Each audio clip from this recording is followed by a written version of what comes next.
So here's how my new life started. One second I was closing up a fair stall back home, wiping down my cart in the dark, and the next I fell through a hole in the air and landed face first in cold mud behind two armed guards. They did not scream. They did not draw swords. They looked down at me with the look you give a coin you spot in the street, mildly pleased, already deciding what to spend it on before they had even picked it up. "Send this one up to amuse the king," the older guard said, brushing dirt off his glove. "There is a standing bounty for anyone who hands over a live tournament body. Clean money, no digging graves after." And that was my welcome to the whole world. Two grown men discussing my death in the exact bored tone my old boss used to order lunch. "Rabbit stew again, and by the way, the stranger dies on Thursday. Put it on the schedule." I should have been panicking. I want that on record. Any sane person would have panicked. Instead, my brain locked onto the completely wrong detail, which, fair warning, is very much a lifelong pattern with me. You will see it again, because when I hit the ground, something rolled out of my coat pocket and stopped in the light. My travel mixer. The little battery spinner I hauled to every fair festival and screaming kids party for 3 solid years back home. The younger guard nudged it with his boot, suspicious. A thread of leftover sugar was still stuck to the drum, and when the spinner twitched, that thread caught the air and lifted. One thin, bright, floating line of white against the gray. It was nothing. Half a second of nothing. But the young guard, a jumpy kid I would later know as Cade, went dead quiet and stared at that little thread like it was a card trick he could not explain and could not look away from. You could actually watch the math change behind his eyes. A dead stranger pays one flat bounty once. A stranger who does something nobody in this world has ever seen, that might pay a lot more, and it might pay again and again. He scooped up my mixer, turned it over twice in his hands, and then, weirdly gentle about it, pressed it back into mine. "A loud tool," he muttered, like he was quoting a rule book at himself. Then he grabbed my collar and hauled me up before I got a single word out. The little battery spinner mattered. It had crossed the portal with me. My phone did not. My keys did not. My wallet, my ID, my dignity, all left behind in the old world. The one thing that survived the trip was the one thing I actually knew how to use. And I checked it while Cade dragged me down a torchlit corridor. The charge light was almost gone. A thin, dying sliver of it left. One spin, maybe two, then a dead brick. So the grand total of my power in this brand new world was a nearly empty sugar spinner and a skill that people back home already thought was cute, at best. Cotton candy. That was the arsenal. That was the whole hand I had been dealt. For a good 10 seconds, I seriously considered that I had inhaled too much caramel fume at the stall, and this was all a very detailed, very rude hallucination. Honestly, that theory felt safer than the truth, so I held on to it as long as I could. Then a heavy door swung open, a hand shoved my back. The hallucination pitched me onto a stone floor in a room full of very real, very nervous men. The smell of sweat and fear was extremely non-imaginary, so much for the fumes. The room was a barracks, bunks along the walls, one guttering torch, a bucket in the corner. Around 30 guys who all looked like they had been dragged in the same rough way I had. Nobody was chatting. Nobody was relaxed. Everyone was counting exits. A big man near the far wall looked me over. Broad shoulders, scarred knuckles, the kind of build that ends bar fights just by standing up slowly. He did not sneer at me. He did not gloat. He just told me the plain truth, flat and even. "Fresh meat always goes first," he said. "So congratulations, new blood. You will be the one they throw to the dogs before the rest of us even sweat." He said it the way you tell a stranger it might rain later. No cruelty in it at all, just weather. That was my very first look at the man I would come to trust more than almost anyone alive. Right then, he was only a slab of muscle telling me I was going to die on a schedule. His name meant nothing to me. I did not know he would matter. He just did. Off to the side, a scrawnier guy was doing the exact opposite of calm, loudly promising the whole room that he, personally, would never lose, that he had trained for years, that fate always favored the bold. His voice cracked and shook on every single word. Nobody believed him, and least of all did he believe himself. But he kept going, because in a room where the ceiling might be your last, a loud lie is warmer than the quiet. I understood it completely. I did not enjoy it, but I understood. So I did the reasonable thing and asked the one question nobody had bothered to answer. Lose at what? What is this tournament, and what do we actually do? Because so far, all I had collected was a bounty, a barracks, and a firm promise about dogs. The big man almost smiled at that. "It is a contest," he said. "You cook. The king watches. The 3 he likes the least get thrown to the kennels, and everyone left standing scrubs pots for a month. Simple rules." He shrugged, because to him this was Tuesday. Let me sit in that for a second with you. A cooking contest where losing meant a real, literal death. Back in my old life, the worst thing that ever happened at a bad cook-off was a snide comment and a small trophy handed to someone else across the room. Here the prize for last place was kennel teeth. Worse, I could not cook. Not really. Not the way these hard men meant it. I could not butcher, braise, roast, sear, or plate a single proper dish. I had exactly one trick in the entire world, and it was made of spun sugar and hot air. That is not a metaphor. It is literally hot air and sugar. In a room full of men who could feed a family, I had brought a toy to a knife fight, and I knew it. Someone asked what I did before all this, since I clearly was not a soldier or a cook. And because I am an idiot who answers honestly under pressure, I told the flat truth. I make cotton candy, I said. That is my whole thing. Sugar. Spun into clouds you can eat. The barracks went silent. Not a short, polite silence either. A long one. The word cotton hung there in the torch smoke, while 30 condemned men decided whether I was making a joke at the worst possible time. The pause outlasted the sentence that caused it. Then the scrawny guy laughed, and it broke like a dam giving way. The whole room went with him. Sugar clouds. The new kid is going to fight for his life with fairy floss. I honestly could not even argue with them. From where they stood, it was the funniest thing all week. So naturally, I decided the smart move was to leave. You may be picking up that my survival instincts are, generously, bad. I waited for the torch to dip low, slid toward the door, and made a break for a hallway I had glimpsed once, for 2 seconds, while being carried. I made it 11 steps. A guard peeled off the wall, caught me by the back of the shirt, and lifted me clean off the ground like a kitten by the scruff. My legs kept running in the empty air for a second, which accomplished absolutely nothing except making it worse. Try that again, he said, almost friendly about it, and we will tie you down and tickle you to death before the contest even opens. Save everyone the paperwork. And the genuinely insane part was that in this place, I was not fully certain he was joking with me. Sit with that threat for a second. Tickle you to death. In a kingdom where the actual official punishment one hall over was being eaten alive by dogs. These people had a casual, comfortable relationship with cruelty that I was in no way prepared for yet. So I gave up the brilliant escape plan. I let him carry me back, drop me on a bunk, and post himself at the door like a bored statue. I lay there, staring up at the black ceiling, listening to 30 frightened men all pretend to sleep at once. I did not manage it. Somewhere in that long, dark hour, the jokes ran dry, even inside my own head. No clever angle, no trapdoor, no hidden talent about to save me, just one simple cold fact settling onto my chest. Tomorrow I cook for my life, and all I know how to make is a toy. I did not cry. I would love to tell you I was brave, but in truth I was too tired and too stunned to manage it. I turned the dead little mixer over and over in my hands under the thin blanket and thought, 1 spin left, maybe 2, do not waste them being clever. I must have finally dropped off because it felt like 1 blink later, a boot kicked the frame of my bunk and a voice barked at us all to line up. Morning, contest day, no breakfast. They do not feed you before they decide whether to feed you to something else. They marched us into a hall so enormous it echoed our footsteps back at us. Banners the size of sails, high windows pouring cold light, a crowd of nobles arranged around the edges like expensive decorations, and up on a raised seat, the king, already bored. He had the face of a man who had sat through 100 of these and expected precisely nothing from the 101st. He did not give a rousing speech. He gave a rule instead, which was worse. 2 hours, he said. Anything you can find in that pantry. Make me 1 single dish I actually want to eat. He said it flat, like reading a list of chores aloud, and somehow the boredom made it far scarier than any shouting could have. Then a bell rang, hard and bright, and my life started counting down in seconds. 30 desperate men sprinted for the ingredient tables at once, and I stood there, frozen solid, and watched as every last one of them turned out to genuinely know exactly what he was doing. This was not a room of fakers padding out a crowd. It was a room of real cooks plus me. The big blunt man moved to a station and broke down a whole bird with 3 clean, fast cuts, how you only can after 10,000 birds. Another guy built a fire and had oil shimmering in a pan before I had even reached a counter. The trembling loud one laid out his knives in a careful row like a duelist choosing his blade. And me.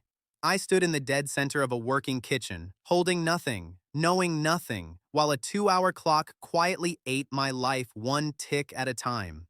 Every skill in that hall was a real earned skill. Mine was a party trick, and the party had ended a long time ago. I grabbed things off the tables at random because standing still felt like dying slower, and I preferred the fast kind of failure. Flour, an egg, some pale root I did not recognize and never identified. I had no plan. I was a man miming competence, badly, with both hands shaking. I reached for a bowl on the station beside mine, misjudged the distance, and knocked a cook's carefully prepared spice onto the floor. Bright red powder went everywhere. He smacked the back of my head without breaking the rhythm of his chopping. Instead of moving on like a functional person, I crouched down and apologized at length, itemizing my regret while precious contest minutes burned behind me. "Get lost," he told me. I fully deserved it. I backed away from his station, humiliated, empty-handed, with maybe 40 minutes already gone and absolutely nothing to show for them.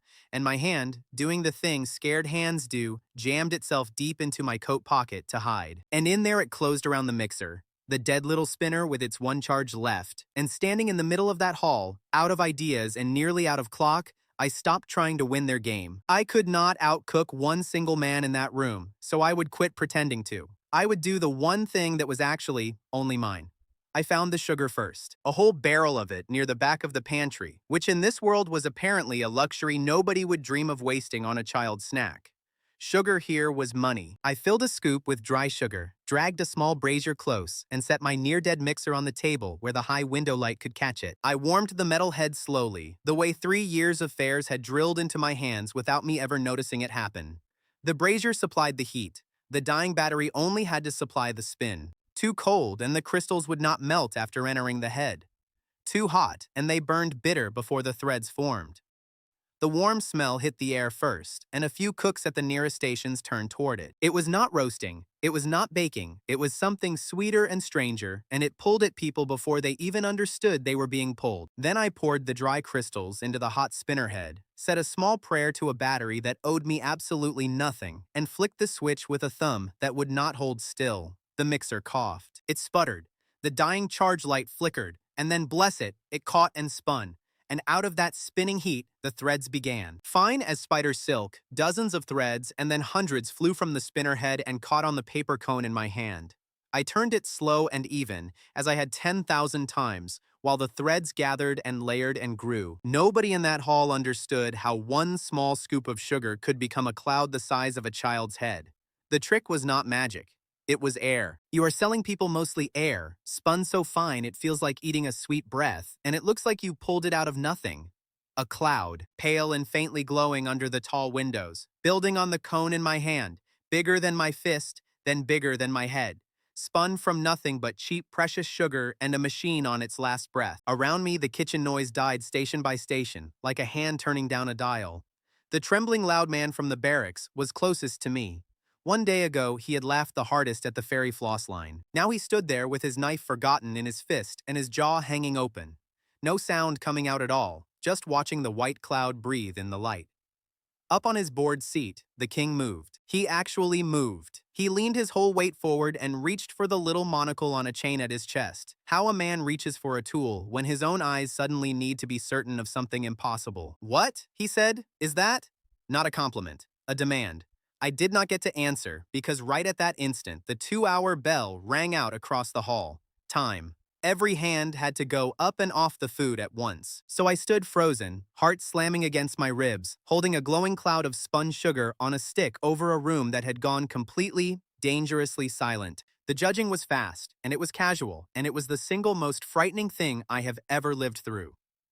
The king came down off his high seat and walked the long line of dishes. Roast birds, rich dark stews, beautiful, real, honest food made by men who could actually cook for a living.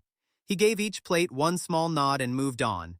Nod, move, nod, move. 30 lives judged at the speed of a man browsing a market he is already tired of. And with every nod that was not a stop, another cook let out a breath he had been holding since the bell. He reached me last, at the very end of the line. He looked at the cloud on my stick. He did not nod. He reached out one finger and touched the very edge of it, and watched a piece of it vanish clean off his own skin into a smear of sweetness. His eyebrows climbed, then he pulled a whole pinch loose and put it in his mouth. And for one full second, the most powerful man in that entire hall completely forgot to keep a face on. Just for a heartbeat, the boredom fell off him, and underneath it was a much younger, much more surprised man. Then he turned to the packed hall and said 6 short words that rearranged my entire life. "Our winner," he said, "is this one." And he pointed one ringed finger straight at me. The fairy floss idiot. The fresh meat who was supposed to feed the dogs first. 30 jaws hit the stone at once. But he was not finished, and here is exactly where the joy curdled in my chest. Same flat voice, same grocery list tone. He read out the rest of the sentence without a flicker. The three worst, he said, to the kennels. Everyone else, 1 month serving in my kitchens. Life and death filed like paperwork. I won. I actually won the thing. And in the very same breath, 3 men I had shared a dark, frightened room with were being pulled toward the doors to die. There was not one single thing I could do to stop it. Nobody warns you that a first victory can taste like ash on the way down. Mine did. The big blunt man was not among the bottom 3. He caught my eye across the churning hall as the guards sorted the living from the doomed, and he gave me one short, level nod. Kitchen duty for him. A month of scrubbing royal pots. It did not seem like much right then. It turned out to be the bridge to absolutely everything that came after, and the king, being a born showman, called for a serving of the cloud to be passed around his hall for the nobles. A single guard stepped up to carry the tray. It was Cade, the exact same jumpy kid who had bagged me for a bounty and dragged me to a cell less than 1 full day before. The king ordered him to taste it first, to prove the strange food was safe. Cade took a careful pinch like he expected it to bite him back. He chewed. He stopped chewing. And then, red to the very tips of his ears in front of the entire silent court, he quietly asked if he might please have a little bit more. And that was the moment it landed for me, harder than the wind had. He did not look at me like a bounty anymore. He did not look at me like fresh meat, or a problem, or a coin in the mud. He looked at me like a person who had just handed him something good. In this world, that turned out to be rarer than gold. The nobles took their pinches after him, careful and then not careful at all, and I did a quiet bit of math while they ate. Every one of them was chewing sugar, which here was the price of real coin spun into a thing that lasted 10 seconds on the tongue. They were eating money for fun, and they loved it. I filed that away. The loud trembling man from the barracks, the one who had not shut his mouth once in a full day and a night, stood there in the crowd of survivors and said nothing at all, not one word. First time since I met him. Small mercy for everyone. I would have laughed if my hands were not still shaking. On my first day, I had fallen through the sky, been marked for the dogs, and been laughed out of a barracks. Somehow, I ended it as the king's winner, with a nearly dead mixer in my pocket and a month of pot scrubbing ahead. I was already doing the grim math on surviving it. And then the king raised one finger over the heads of his whole chattering court, looked directly at me across all of it, and said he wanted a word, in private, just the 2 of us. And every noble in that hall turned to stare at the sugar boy the king had decided, for reasons nobody yet understood, to keep. So the king wanted a private word. In my experience, when the most powerful man in the building pulls you aside personally, it is either the best or the absolute worst thing that will happen to you that week. I had no idea which yet, and my legs voted worst.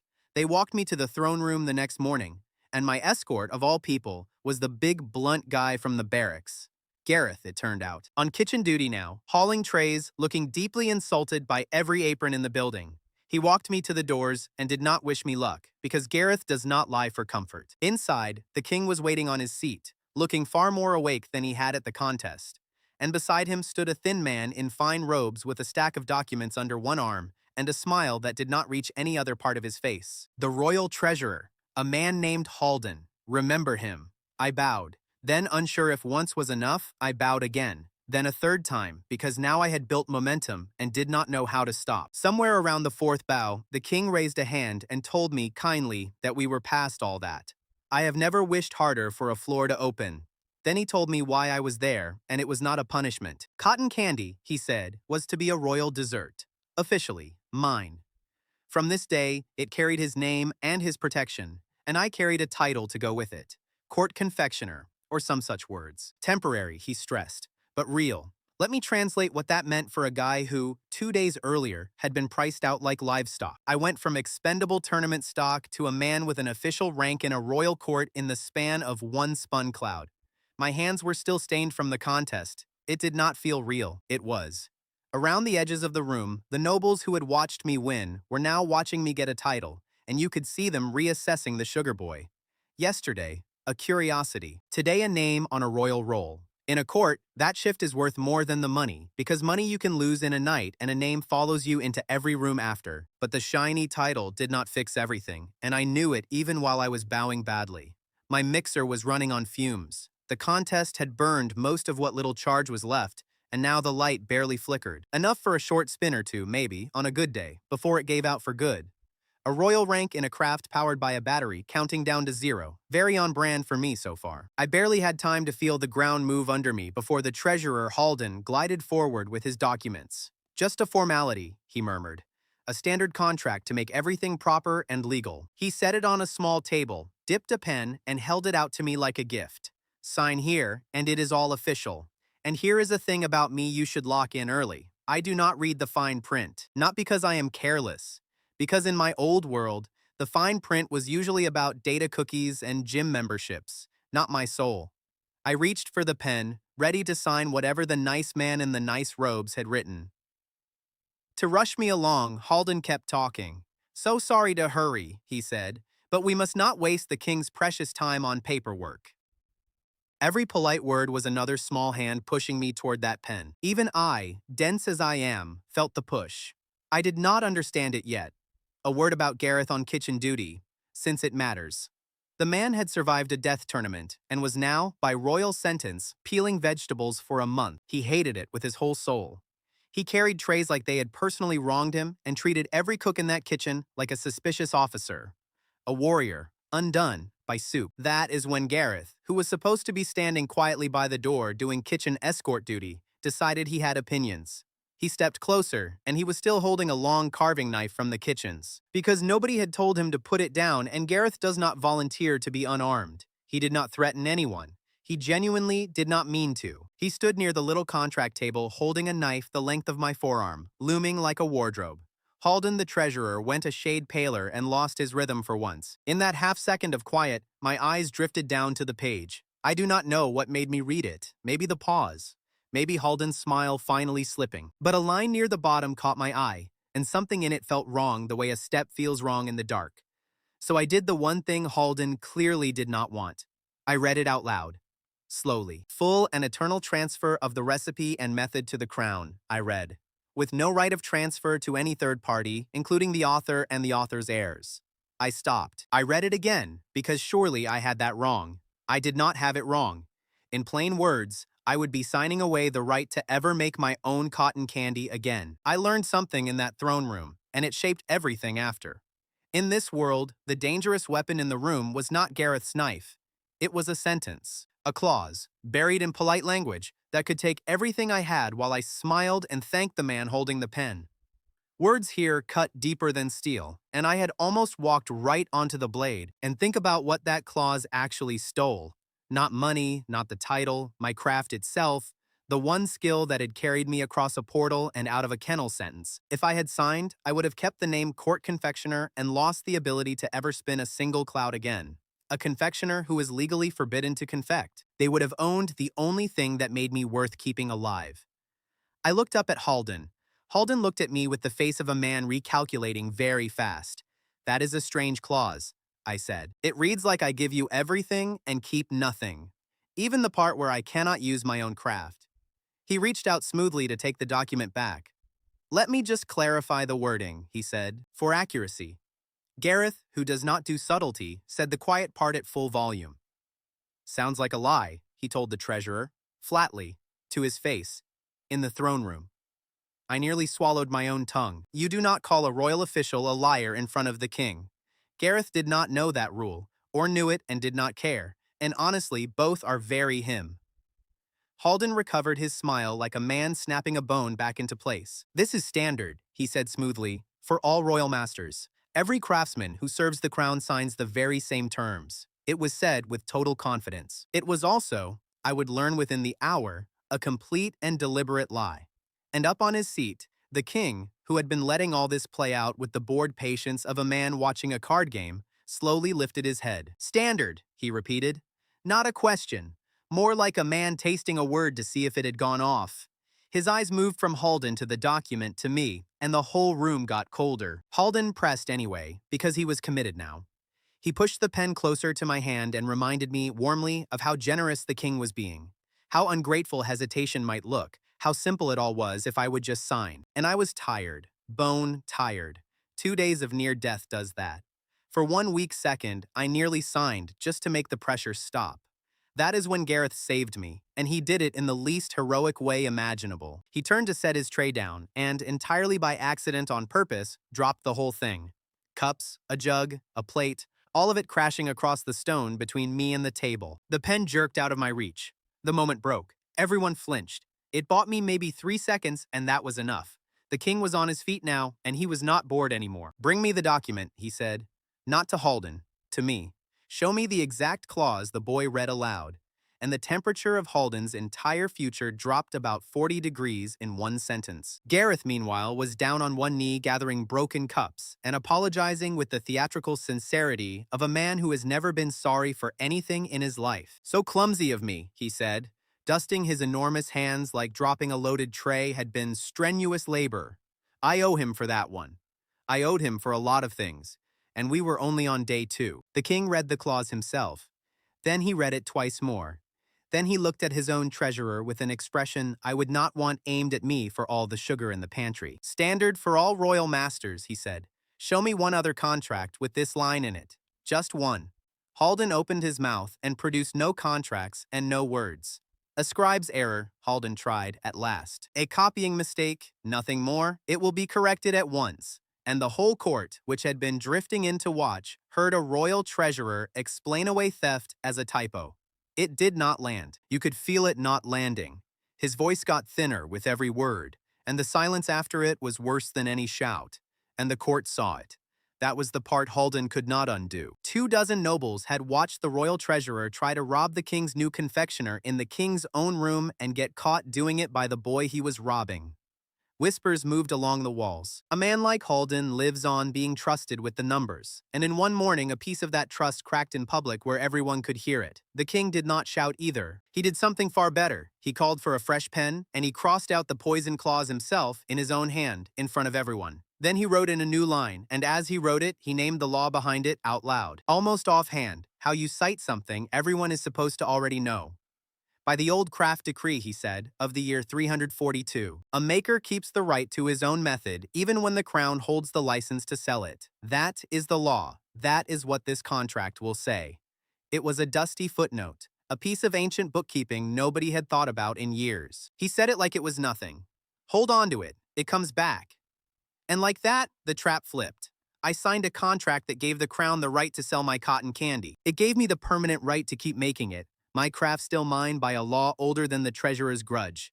Protected, titled, and no longer one tired signature away from losing the only thing I owned. Then the king did one more thing that mattered more than the title, though I did not see it at the time. He granted me leave to sell my cloud in the city itself, not just at court. "A royal product," he said, "should be seen by more mouths than the ones in this room. One cart, to start. Licensed under his name. Go make the city curious." I nodded like I understood the size of it. I assumed the royal seal settled every licensing question. It only gave the crown's permission to sell. The city guild kept separate authority over trade categories, a second layer nobody explained until it came looking for a fee. I did not. In my head, I was still just relieved to be keeping my hands. But that single line, permission to take the cart into the streets, was the crack that the whole business would grow out of. A court dessert stays a toy for rich people. A cart in the market becomes something a child can afford. That difference is the entire story. There was just the small matter of a mixer on its last sliver of charge, which meant every batch I spun might be the last one it ever gave me. A ticking clock hidden inside a party toy. One problem at a time. I had walked in expecting to lose everything and walked out with a title, a protected craft, and a permit. For me, that counted as a wildly good morning. Halden bowed very low and said all the correct words about serving the crown. But his eyes, when they passed over me, were not the eyes of a man letting something go. They were the eyes of a man carefully writing my name on a list he kept somewhere private. I had won the room. I had also, without knowing it, made my first real enemy in this world. A humiliated bureaucrat does not fight you back today. He waits. He remembers exactly which clause you slipped, which law saved you, and files it beside your name. And one day, months from now, when a certain guildmaster comes asking whether the Sugar Boy's license has any weak seams in it, Halden the treasurer will remember this morning and smile and start talking. But that was later. For now, I walked out of that throne room with a title, a protected craft, and a bodyguard who had committed light property damage on my behalf. Gareth fell into step beside me in the corridor and dusted off his hands one more time, like the whole thing had been a hard day's labor. On this occasion, he said, dropping the tray worked. I did not thank him. He would have hated that. I asked him why he did it. He was on kitchen duty, not my keeper. He owed me nothing. He chewed on that for a while, the way Gareth chews on anything with feelings in it, and shrugged. You did not sign the paper the second they told you to, he said. Most men your size would have. That was the whole answer, and coming from him it was practically a speech. We did not talk much after that, because Gareth talks about as often as the sun sets in the east. But somewhere between the throne room and the kitchens, without either of us saying a word about it, the arrangement changed. He was not just the big guy who dropped a tray. He was the first person in this world who had put himself between me and a bad ending on purpose. I would remember that. What I did not notice, because I never notice these things until they matter, was a hooded figure standing still in the shadow of a pillar near the throne room doors. She watched the treasurer, the claws, and the king while writing rapidly in a small book, as if every word mattered to a question only she was asking. I walked right past her. I did not know it yet, but I had just been noticed by the second person who would change my life. So they gave me one wooden cart with 2 wheels and a little awning, parked where the fine district thinned into the streets where actual people lived. The royal seal was painted on the side, which felt like a lot of ceremony for a box that sold sugar. And they gave me a guard to go with it, because a royal product cannot just sit in a market unwatched. The guard they sent was Cade, the same jumpy kid who had once dragged me to a cell by the collar. He stood by my cart now with his spear and a very serious expression, like guarding fairy floss was the most important post in the kingdom. I set up early, heated the spinner over a little burner, babied the dying battery, and coaxed out one modest cloud. The charge gave me only a few short runs before the motor needed to cool. Every spin, I half expected the light to go dark for good. It did not. Not yet. For the first hour, nobody bought anything. People walked past a strange man selling clouds on a stick and decided that was clearly a trap or a trick or a sign of the plague. You cannot blame them. In a world with no spun sugar tradition, a glowing pink cloud does not read as food. It reads as witchcraft you have to pay for. Then a small girl stopped, maybe 6 years old, thin in the way that too many kids in that district were thin, holding one copper coin in a fist she had clearly been guarding all morning. She stared at the cloud on display and then at me, and then at the cloud again, doing the sort of math no child should have to do over a snack. Is it really for me? She asked, holding out the coin like she expected me to laugh. Something in my chest tightened. That coin was probably her whole world's worth of savings. She was spending it on the one thing in this grim city that existed for no reason except joy. I spun her a fresh one, bigger than the display, and pressed it into her free hand. She took a bite. Then she went completely still, as people do when a food gives their mouth something it has no file for. She smiled so wide it rearranged her whole face, sugar stuck to her cheek, and ran off to show somebody, anybody, the miracle she was holding. I have made cotton candy for thousands of people. Rich people, bored people, drunk people at midnight fairs. That one skinny kid with her one guarded coin is the sale I still think about. Because the king eating my cloud made me safe. That girl eating it told me the thing was actually worth making. Those are not the same feeling, and the second one is better. Cade watched the whole thing and cleared his throat like something was in it. He did not say anything. He is a guard. Guards do not get sentimental about snack carts. But he stood a little straighter for the rest of the day, like he had decided the post was worth taking seriously after all. Word moved after that, the way word does when one happy kid becomes 10 curious ones. By midday, I had an actual small line, and I was rationing the dyeing mixer like a man rationing water in a desert. I ran it in short bursts, let the motor cool, and prayed over it between customers. The business was real. Its engine was one battery away from dead. I tried not to think about that too hard. Let me give you the numbers, because the numbers are the whole game. Each cloud cost me a pinch of sugar and about 10 seconds of spin. Each cloud sold for 1 copper to a kid or 3 to a curious adult who wanted to look worldly. By afternoon, I had counted out a small heap of coins on the cart, more than I had ever held in this world. Every single one of them had come from something that was mostly air. That is the trick I kept turning over in my head. Sugar here was expensive, yes, but a pinch of it spun into a cloud sold for many times what the pinch cost, because I was not really selling sugar. I was selling the 10 seconds of wonder on a person's face. Nobody in this world had figured out you could bottle that and charge for it. I had a monopoly on joy, and I had not even meant to build one. The only shadow on the day was that machine. Every batch, the charge light dropped a hair lower. I did the grim arithmetic between customers. Maybe a week of short days left in it. Maybe less. I had a booming little business and a countdown timer welded to the heart of it, and no idea yet how to solve that. But a good problem at least. The kind you only get to have if the thing is working. That is when she showed up. A woman in a travel cloak, hood up, standing at the edge of my little crowd, not like a customer but like a scientist observing an animal in the wild. She was not looking at the candy the way people look at food. She was looking at it how you look at a problem you have been trying to solve for years and saw move on its own. She stepped forward and, without a word of greeting, reached for one of the finished clouds to take it away with her. Cade moved fast and put his spear haft across her path. "Royal product," he said. "You want a sample, you ask? And you pay, like everyone else." He had gotten a lot more confident about the job in one afternoon. The woman looked at him how you look at a chair that has inconvenienced you. "I do not need permission," she said. "I need a specimen. Those are different words, and you are wasting my daylight."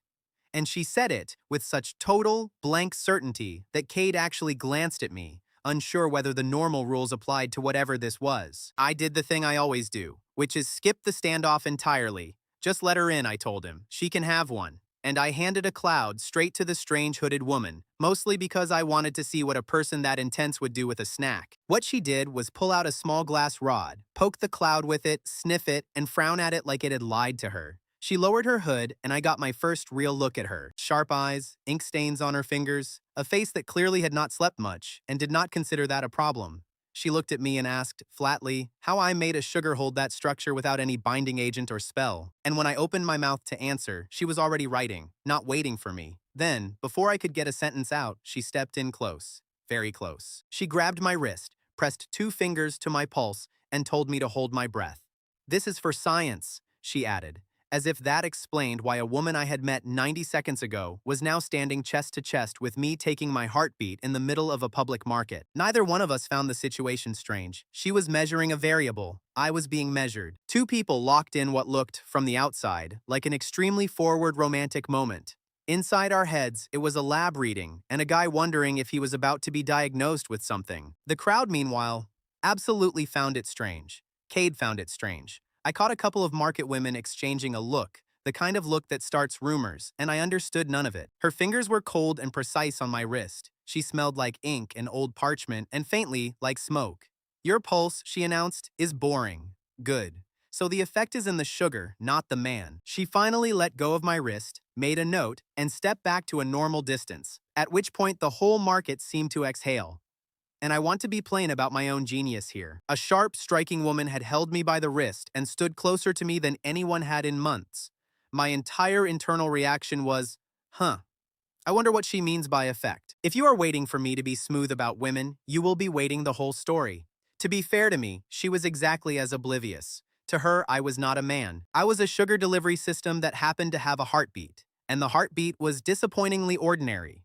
We stood very close, each treating the other as a component in a problem. While the market quietly wrote a love story neither of us had noticed. That would be the pattern for a long time. "Effect," I said. "What effect?" "It is candy." She ignored the question completely, which I would learn was her default response to any question she found less interesting than her own thoughts, and demanded I show her the process, not the result, the making. She wanted to watch my hands do the thing. So I shrugged, went back to the cart, and made her a cloud from scratch while she leaned in close enough to fog the glass. I measured dry crystals into the hot spinning head and turned the crank. She narrated under her breath in the vocabulary of a battle mage. "Heat breaks the crystal structure," she muttered. "Rotation drives the liquid through the tiny openings, and cooling fixes it into glassy filaments without binding magic." She said it the way other people say a prayer. To me, it was just the job.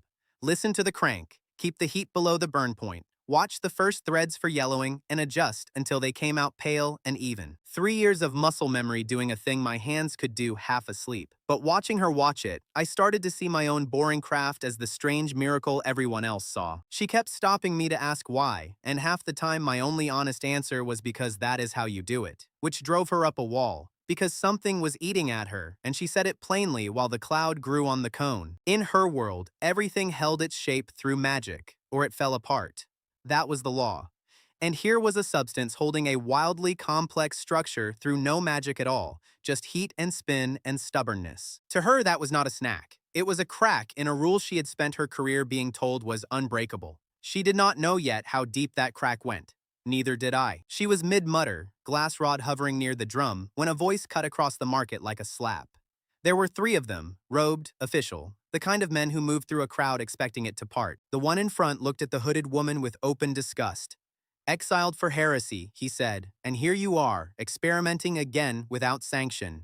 Some people never learn their place. Her whole body changed. The scientist went rigid, and something guarded came up behind her eyes. So this was old. Whoever these men were, they had beaten her before, and she was bracing to be beaten again in public. I did not know her name yet, and I already did not like the way 3 grown men in nice robes were talking down to her over a snack cart. This is sanctioned observation, she said, lifting her chin. It was very obviously not sanctioned observation. It was a woman poking a candy cart with a stick. But she said it with the flat confidence of someone who has learned that the only defense against important men is to refuse to flinch. The lead robe smiled how Halden the treasurer smiled, which is to say not really. Prove it then, he said. Not your theories, not your excuses, a result. Show this crowd one single practical thing your ruined career can still produce, or gather your rod and go. Stop embarrassing the guild that was generous enough to only exile you. It was cruel, and it was public, and it was clearly a script he enjoyed reading. She turned to her little kit, hands not quite steady now. I watched her make a decision to gamble in front of the exact people who wanted her to fail. She would run her experiment right here, on my cart, with my sugar and my crowd as witnesses. It was a wonderful plan, except that my entire livelihood was sitting there in the form of a dying machine, and a batch I still needed to sell. Instability is not an error, she said, to the robes, to the crowd, to nobody. It is a different rule that you were all too frightened to write down. Watch. And she raised one hand over the fresh batch of cotton candy on my cart and began, very carefully, to work a small spell into the air above it. And I said goodbye to that batch in my head, because nothing about this looked safe. Nobody in that market understood what came next. Least of all her, and least of all me. The moment her magic touched the air over the sugar, something went a little wrong and a little right at the same time. Her spell, which should have held steady, guttered like a candle in wind. The batch of candy sagged and half collapsed into sticky ruin. My stomach dropped. A whole batch. Gone. The lead robe laughed. There, he said. Failure, as always. And she stood there staring at the wreck of my candy and her spell with a look of pure confusion. Because whatever had just happened, it had not happened the way her theory predicted either. Nobody in that market connected the sugar to the stumble in her magic. Not the guild, not the crowd, not her. I filed it away as bad luck and a lost batch. It was neither. But that is a story for later. She recovered fast, though, because that is the other thing about her. She looked at the collapsed candy, looked at the readings scratched on her rod, and instead of shrinking, she went sharper. It failed, she said slowly, but it failed wrong. Look at the residue pattern. This is not a sloppy spell. This is my spell doing what my rejected paper said it would do under a condition none of you will even test. She held up the glass rod, and on it was some faint mark or color that meant absolutely nothing to me, and clearly meant a great deal to her. It should not have behaved this way by your rules, she told the lead robe, stepping toward him now instead of away. And yet it did, which means your rules are incomplete, and mine, the ones you exiled me for, wrote themselves across a candy cart in front of 30 witnesses. The robe opened his mouth and found he did not have a clean answer. Bullies with credentials are strong only until the person they are crushing produces one fact they cannot wave away. He muttered something about reviewing the matter through proper channels at some appropriate future time. This is important man language for I am losing and would like to leave now, and he gathered his colleagues and left. It was not a triumph exactly. She had wrecked my batch, half-proven a theory nobody wanted, and won a shouting match with men who would never admit they lost. But she stood there in the emptying market with her chin up and her hands steady.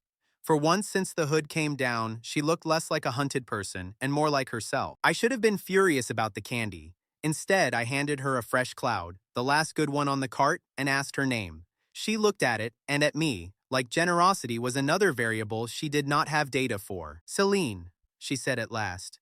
I was Celine Valterre of the Mage Guild. Now I am Celine, because they threw me out for being right at the wrong time in front of the wrong people. Then stay, I said, because that was the whole of my strategy in this world, and it kept working.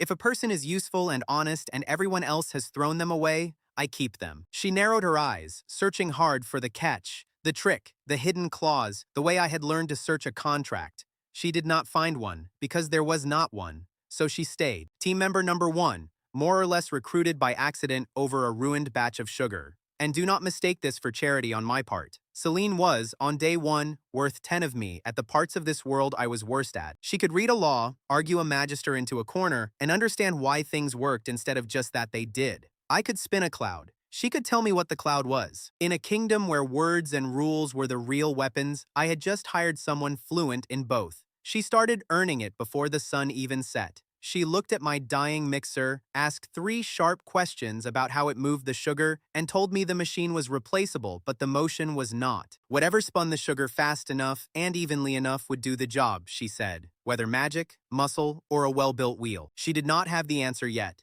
but she was the first person to tell me the countdown timer was a problem with the solution, and that changed how I slept. What neither of us noticed, because I never noticed and she was busy rereading her notes, was the man leaning against the alley wall across the way. He was lean and quick-eyed, with the kind of relaxed posture that hides close attention. He had heard the whole thing. A royal license, a strange product, a market that had gone from empty to a line in one afternoon. He watched my cart the way I watch a fresh batch of sugar, and then he slipped off into the crowd to think about it, and I did not see him at all. His name was Knox, though I would not learn that for a while. He had just decided I was the most interesting mark to walk into this market in years. That decision was going to cost me some coins before it ever earned me a friend. The coins started disappearing about a week into the cart business. Not a lot. A copper here, 2 there, never enough to notice in the moment. Always enough to notice by day's end when the pile did not match the count in my head. And the count in my head is very good, because in this world I have learned to guard every coin like it is my last. Now, a smarter man would have immediately suspected theft. I spent 2 full days suspecting myself. I recounted. I checked the cart for holes.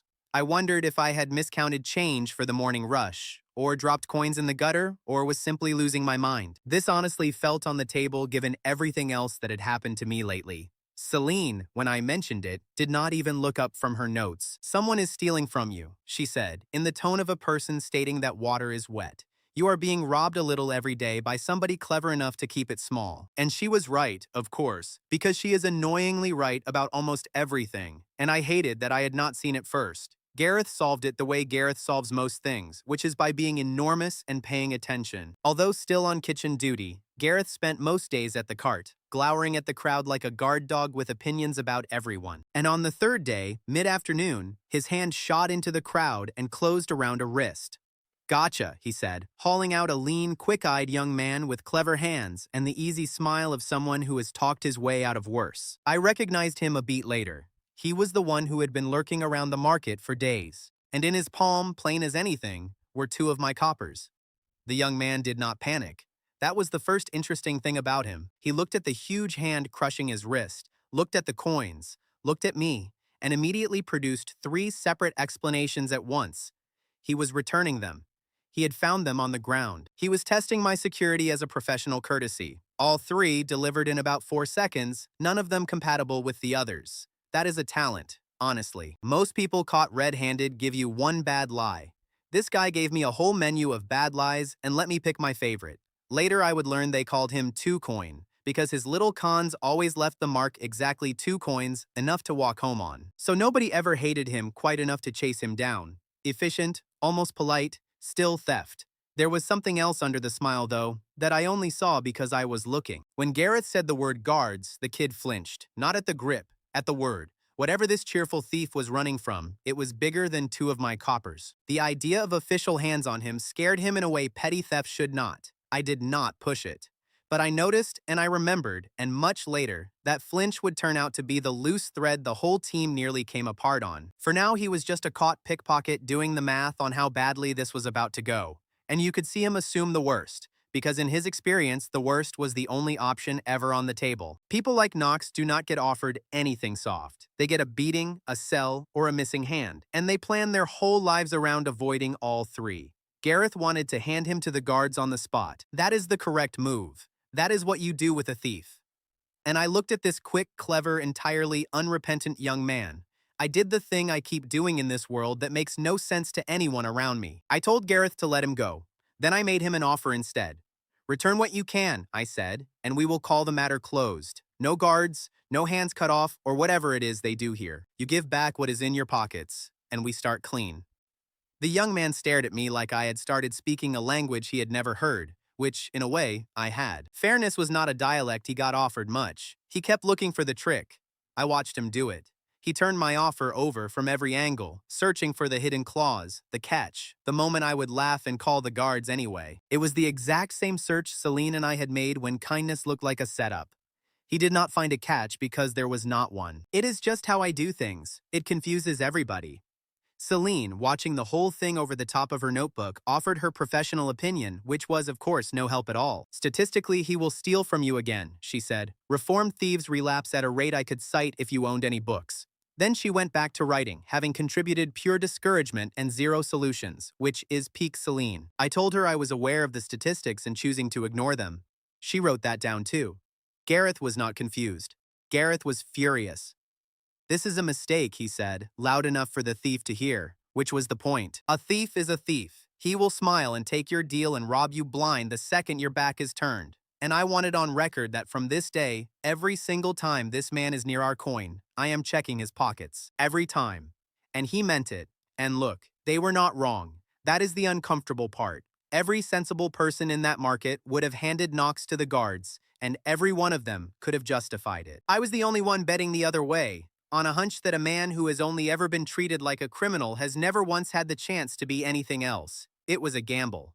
I make a lot of them. This one, eventually, paid better than any coin he ever lifted. So that was the shape of it from minute one. Knox, the thief, given a second chance he did not trust. Gareth, the warrior, promised to frisk him daily until the sun burned out. And I stood in the middle, having created a team dynamic that would blow up in my face later. Though, of course, I did not know that yet. It felt clever at the time. Most of my mistakes do. The thing about a reputation, though, is that it does not care whether you are trying to reform. 2 days after I let Knox off the hook, a street vendor 3 stalls down had a purse go missing. The very first name out of every mouth in that market was Knox, not because anyone saw him do it, because his was the face that fit the crime. And in a place like this, the face that fits is guilty until proven otherwise. It was definitely him, the vendor kept saying, jabbing a finger. Look at him. He has got that face, that thief face. Case closed, apparently, on the strength of Knox having the wrong bone structure. And I watched Knox go very still and very careful. It was the stillness of a man who realizes the world has already decided his verdict and is only filling in the paperwork. Knox had not taken the purse. For once in his life, he was innocent, and it did not matter one bit, because a man with his history does not get the benefit of the doubt. His past was working against him, even in the one case where he was clean. That is the cost of being who he had been. You pay it even on your good days. Gareth, to his eternal credit and my mild despair, was ready to believe it too. Just for a second. I saw it cross his face, the easy conclusion. Of course the thief stole something. That is what thieves do. Pure inertia of distrust.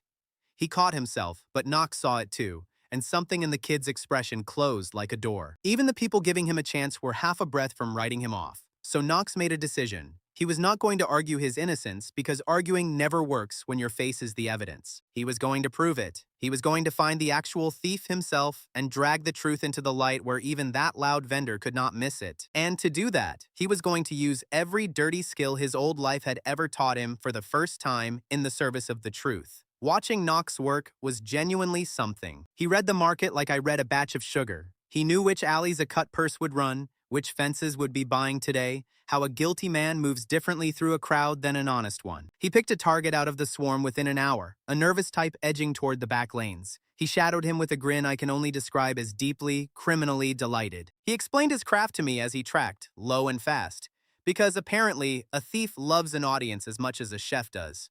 A guilty man checks his own pockets too often, he murmured. He takes the long way around a guard. He looks at the exits before he looks at the goods. You learn to read it or you starve. It was the exact same thing I did with sugar and heat, aimed at people instead of a burner. We were 2 craftsmen, and our crafts were closer than either of us wanted to admit. The difference was where the skill had come from. My hands learned their trick at 100 cheerful fairs. His learned theirs in alleys where getting it wrong meant getting caught, and getting caught meant worse.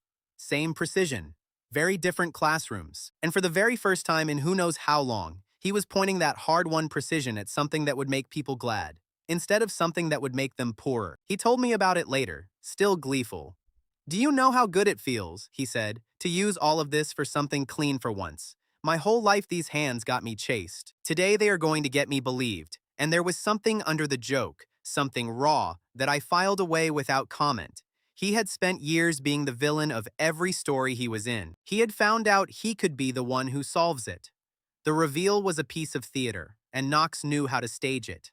He waited until the market was thick with people, until the loud vendor was mid-rant to a fresh crowd about the thief with the face. Then he walked up and dropped a struggling, cursing cut purse right in the middle of the circle.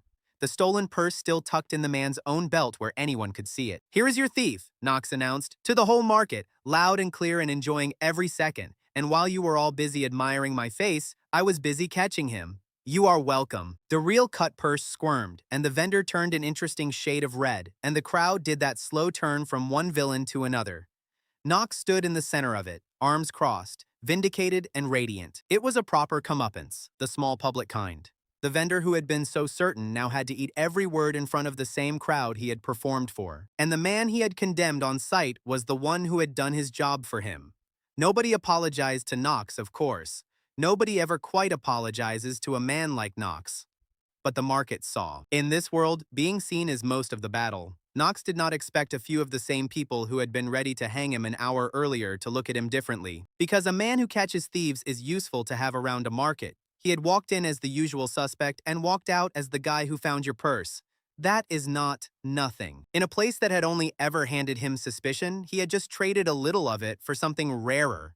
This is a reputation you might actually want to keep. Gareth watched the whole thing from the edge of the crowd with his arms folded and his face carefully unreadable. When it was over, he walked up to Knox, looked at him for a long moment, and gave him exactly this much. On this occasion, he said, "It worked. Not I was wrong. Not I trust you. Just, it worked." From Gareth, that was practically an embrace. Knox took it because he was smart enough to know it was all he was getting today. And then, because he is who he is, Knox ruined the moment a little.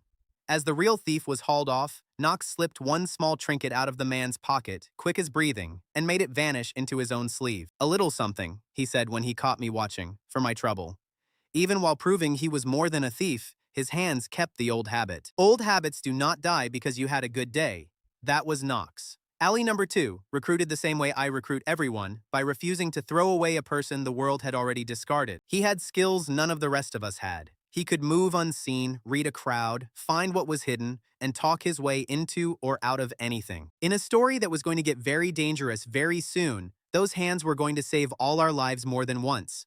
I did not know that yet. I just knew I liked him. But I want to end on the thing that mattered more than any of it, the little detail that would come back to bite us hard down the road. Even after the public turn, even after it worked, Gareth did not stop. Every time Knox came near the coin box after that, Gareth patted his own pockets, slow and obvious, eyes locked on the kid. A joke, mostly. A warning, partly. A crack in the team quietly, that somebody clever and cruel was going to find and pry open when it hurt the most. But that was a long way off. For now we were coming together, one stray at a time. Count it up. A disgraced mage, a retired thief, a warrior who was still, on paper, scrubbing royal pots, and me, a confectioner with a dying machine and a royal permit. 4 misfits nobody else had wanted, circling one small cart. It did not look like much. It was about to become the most dangerous little business in the kingdom, and none of us saw it coming. We were too busy arguing about pockets and statistics to notice that the 4 people around one cart had started acting like a team. Gareth's month of kitchen duty was almost up, and I had a problem, which was that I did not want him to leave. So I did the direct thing and offered him a real job. "Since you are already here glaring at everyone," I said, "you may as well be here on purpose. Come work for me. Officially." You would think I had asked him to marry a dragon. The word kitchen landed on Gareth like a physical blow. He had faced a death tournament without blinking. The idea of choosing freely to spend his days near stoves and vegetables clearly horrified him to his core. "A warrior does not chop," he said, with enormous dignity, holding a ladle. But he said yes. Not in words, because Gareth does not do words. He grunted, put the ladle down like it had personally insulted him, and started rearranging my supply crates with the grim focus of a man building fortifications. That was a yes. I had learned to read him. The team, such as it was, now had its warrior, on paper and everything. The palace head cook took one look at her new permanent helper and decided he was hers to break. She was a small, terrifying woman who ran that kitchen like a war camp. She was not remotely impressed by a mountain of muscle who flinched at onions. A warrior, is it, she said, shoving a basket at his chest. Can a warrior peel, or is peeling beneath the great hero? Watching Gareth get bossed around by a woman half his size and twice his ferocity was, I will admit, one of the great joys of that week. He could have snapped her in half. He would sooner have snapped himself in half. He peeled her onions with the tragic face of a general signing a surrender. Every single time she called him useless or clumsy or a great soft disaster, something behind his eyes flickered in a way I did not understand yet. She did not let up. She had him hauling water, scrubbing pots taller than Momo, fetching things at a run. She narrated his every failure to the whole kitchen like a sports commentator. And Gareth, who had stared down a boar and a death sentence, took all of it. He took the shouting. He took the insults about his size and his clumsiness. But there was one word, one specific word, that made his big shoulders go tight every single time she used it, and I kept clocking it without knowing why. Useless. That was the word. She threw it at him a dozen times a day, careless, the way you throw any insult at a slow helper. Every time it landed like she had hit a bruise she could not see. He never said anything. He got very still for a second and then went back to work harder than before, like he was trying to outwork the word itself. I did not understand it yet. I would. It all came apart on a Tuesday. Gareth was on his shift, sulking over a cutting board, when the cook told him to break down a haunch of meat. Being Gareth, he decided the fastest way through the task was force. He raised a cleaver like a broadsword and brought it down with the full strength of a man who ends fights by standing up. He did not cut the meat so much as detonate the table it was on. The blow cracked clean through the cutting board, through the trestle beneath it, and into the wooden partition behind. This happened to be the wall of the pen where the kitchen kept a live boar for the week's roasts. The partition split. The boar, a creature already having a bad week, took one look at its suddenly open cell and decided today was the day it made something of itself. 600 pounds of furious pork came through that kitchen like a battering ram. Pots went flying. The cook started screaming instructions nobody could follow. Of course, this happened at the worst possible moment. Directly in the boar's path sat that day's finished candy and my mixer, spinning one last cloud on the final flicker of its charge. That batch represented days of sugar knocks had haggled hard for, a full run from a machine I could not replace, coin I had already counted in my head toward the next week's supplies. And it was all sitting directly in the path of a rampaging animal, with me on the wrong side of the room and no way to get there in time. I have never moved so fast and been so sure I would be too slow. The kitchen was pure noise, the cook up on a table swinging a broom, Knox somewhere yelling advice that was mostly swearing. Celine, of all people, calmly noting out loud that the boar's charge was structurally predictable. This is the least helpful thing a person has ever said during a stampede. I lunged across the wet floor toward a cart I already knew I could not reach in time. I had been nursing the failing machine for weeks, and right then, as the boar charged and I lunged for the cart, the little charge light I had watched drop day after day finally went dark. Not sputtered, not coughed. It died for good in the middle of all that chaos. My one link to my old world was spent, and the mixer tipped off the counter. The hot spinning head went with it, and the boar was going to hit both. I was too far. I remember doing the math and coming up short, that awful stretch second where you know you cannot reach the thing that matters. And then Gareth was there, because Gareth is always there when the problem is something he can hit. He caught the boar, not stopped it, caught it, wrapped both arms around 600 pounds of muscle and momentum, and simply refused to let it go anywhere, boots skidding across the wet floor. With his other hand, Gareth caught the falling drum and held it level so molten sugar would not spill while a live boar tried to kill him. Two impossible saves at once. It was absurd and magnificent. Then a small strange thing tipped the balance. A scrawny stray cat, all ribs and attitude, had been slinking around the kitchen for days stealing scraps. As the boar thrashed, a single thread of loose sugar drifted off the drum. That cat launched itself off a shelf straight at the beast's face, chasing the thread with total suicidal commitment. The boar flinched for a heartbeat, enough for Gareth to wrestle it down and pin it. When the dust settled, we had a subdued boar, an intact batch of candy, a demolished corner of the royal kitchen, and Gareth sitting on the floor with a cat on his head. He looked at his hands as if he had never seen them before. So that, he said slowly, is what my strength is actually for. Not cutting, holding. And I swear it was the first time I ever saw the man look genuinely pleased with himself. That moment fixed two problems for me, and I saw both at once.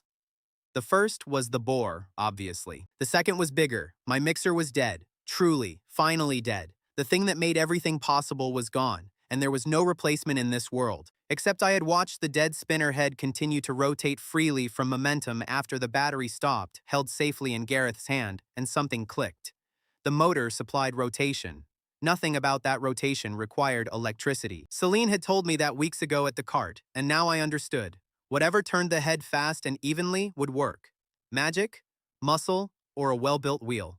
I did not need my dead machine. I needed a heated spinner head, a surrounding bowl, and a strong arm to turn the crank. I happened to have the strongest arm in the kingdom sitting on my floor with a cat on his head. Celine took the dead mixer apart that afternoon, gentle and precise, spreading its little pieces across a table like a surgeon. She could not make it live again. Nothing in this world could recharge its battery, but she understood it, which was better.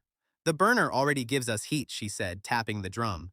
The machine only supplies speed and evenness. We can get those two things without any of this. That decision mattered more than the bore or the title back in the throne room. Up to that moment, my entire business lived or died on one fragile object from a world I could never go back to. The day it broke should have been the day I lost everything. Instead, it was the day my craft finally became something this world could make for itself. A dead battery, and somehow the best thing that had happened to me yet. But before any of that, there was the cook. She stormed back in, saw her wrecked kitchen and her escaped boar now sitting there tamed, and rounded on Gareth. "Put it back," she snapped, as if a boar were a misplaced pot, and then she called him the wrong thing. "You useless, clumsy disaster," she said.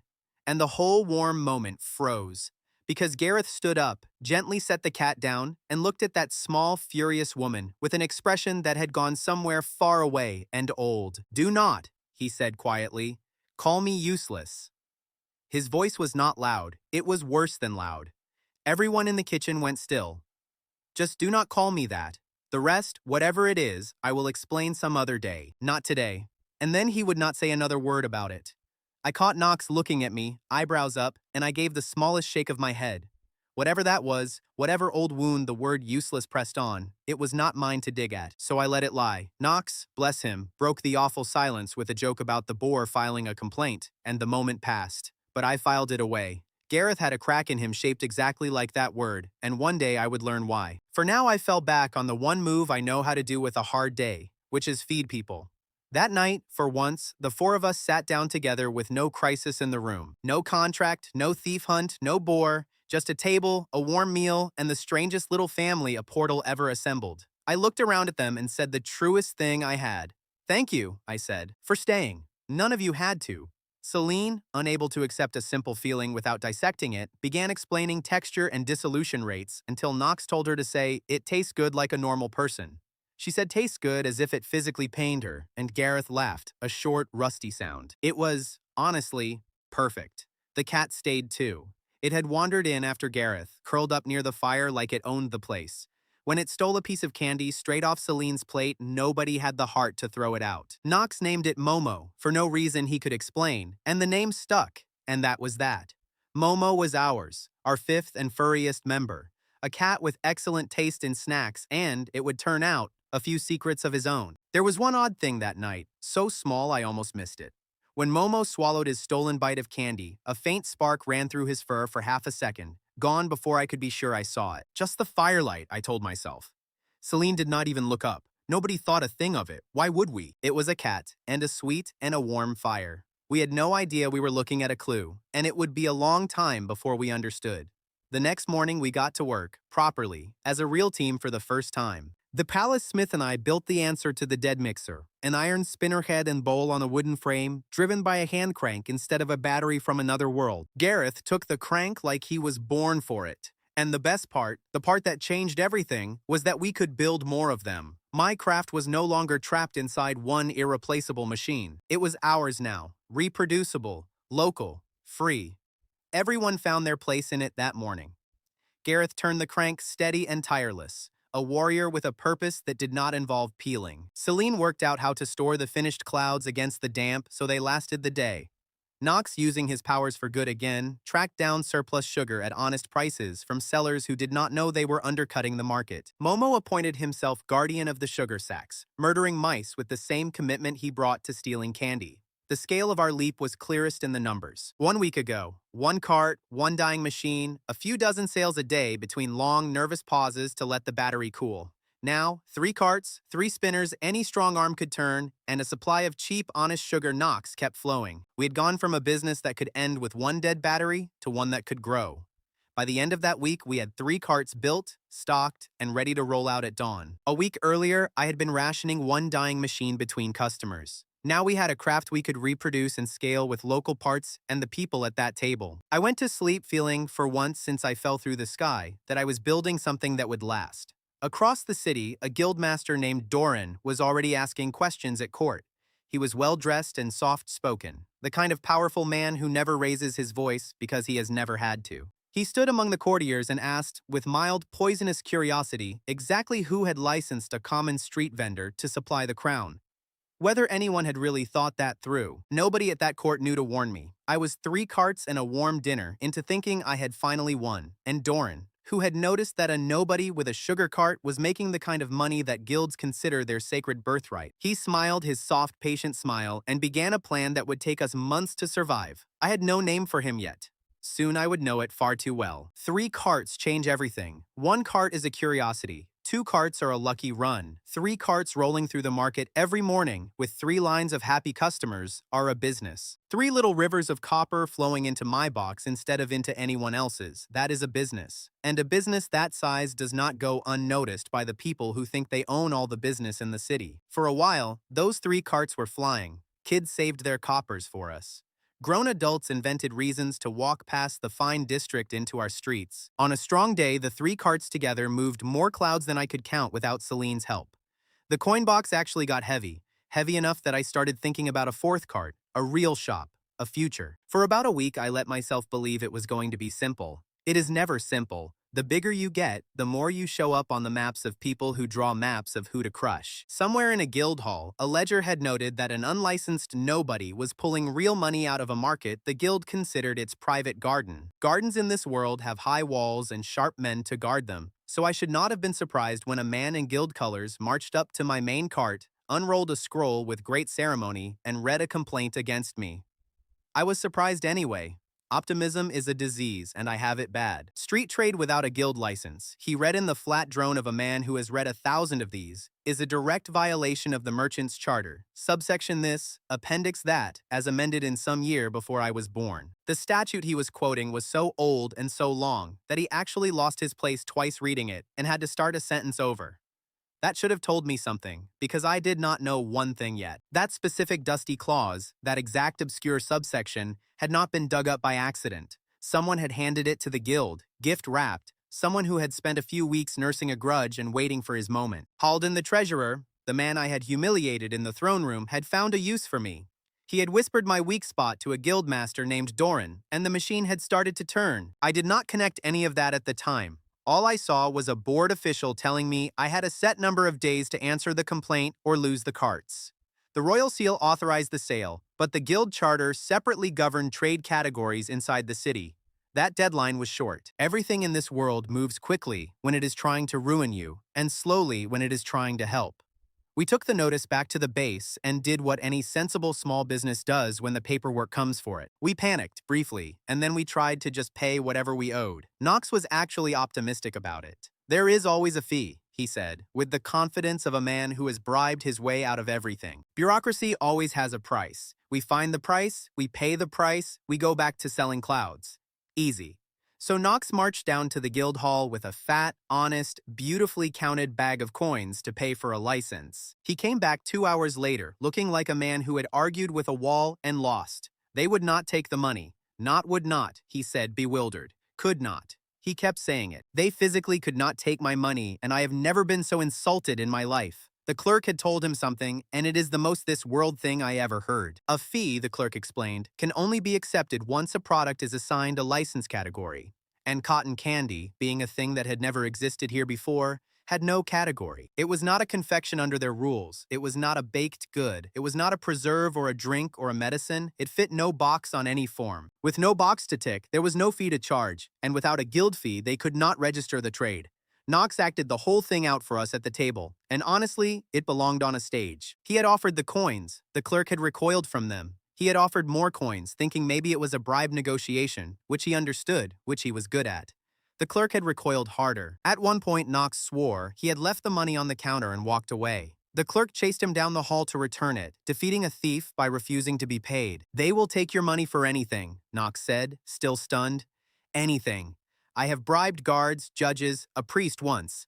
But this one clerk, this one gray little man, looked at good honest coin and told me the form would not allow it." He looked personally wounded by the memory. And Gareth, who trusts systems even less than Knox does, just grunted that a world where they will not even let you pay them was a world designed by cowards. He was not entirely wrong. They could not accept my payment, so the guild registry still called the trade unlicensed and gave them grounds to shut the carts down. I was being strangled by the absence of a form. Honest money could not save me, because the problem was not that I owed anything. The problem was that I did not fit, and a system built to crush anything it cannot categorize had just noticed I did not fit. That is when Celine, who had been quiet in the corner chewing on the problem like a dog with a bone, looked up with a particular gleam in her eye. I know that look now. It is the look she gets right before she wins something with a piece of paper. "Give me a day in the archives," she said. "If the problem is an old law, the answer is probably an older one." She vanished into dusty ledgers for a day and a night. Everything I had built ran on those carts, and the whole team ate from that income. If we lost the license fight, we lost the carts, and the mage, warrior, thief, and cat all returned to being people the world had thrown away. The stakes were not abstract. They had faces, and they were sitting at my table. The archives, she told me later, were a graveyard. Rooms of law nobody had read in a lifetime, stacked to the ceiling, half of it eaten by damp and mice. But Celine reads dead law by feel, the way I judge sugar, and she went in with one idea. The problem was an old law being used as a weapon. The answer would be an older law, buried deeper, that the weapon makers had forgotten. She had to find the grave it was in. She did not sleep. She told me that part like it was nothing, which is very Celine. She read by candle until the candle died, and then she read by a second candle, chasing cross-references through crumbling ledgers. Because somewhere in the mess, she had caught the scent of the thing that would save us. This, I was learning, was her real magic. Not spells, patience, and a refusal to accept that a rule was final because a powerful man said so. Celine came back gray with dust and glowing with triumph, holding a single cracked ledger open to a page nobody had looked at in a generation. "The craft decree of the year 342, she said. "Yes, the same one that saved your recipe, but a different part of it, a part about new crafts specifically." And then she read it out, and it was beautiful. "Where a craft is genuinely new," she read, "and no guild category yet exists to govern it. That craft may operate under a temporary grant until such a category is created. The absence of a category," the old law said in its dusty way, "cannot be used to forbid a thing. A new craft is not illegal for being new. It gets a window." And nobody had created a category for cotton candy, which meant the very gap they were strangling me with was, by an older law, my legal shield. I want to stress that this was a completely different move than the throne room. Back there, the decree had protected my personal right to my method against a thief with a contract. Here it protected a new craft from a registry that had no box for it. It protected the existence of a whole new craft against a guild that wanted to smother it in a crib for the crime of not fitting their forms. Same old law, two different edges. Celine had found both. The hearing itself was almost fun, and I do not say that about legal proceedings. We stood in a guild chamber in front of a panel of merchants who had already decided how this went. Their representative laid it out with total confidence.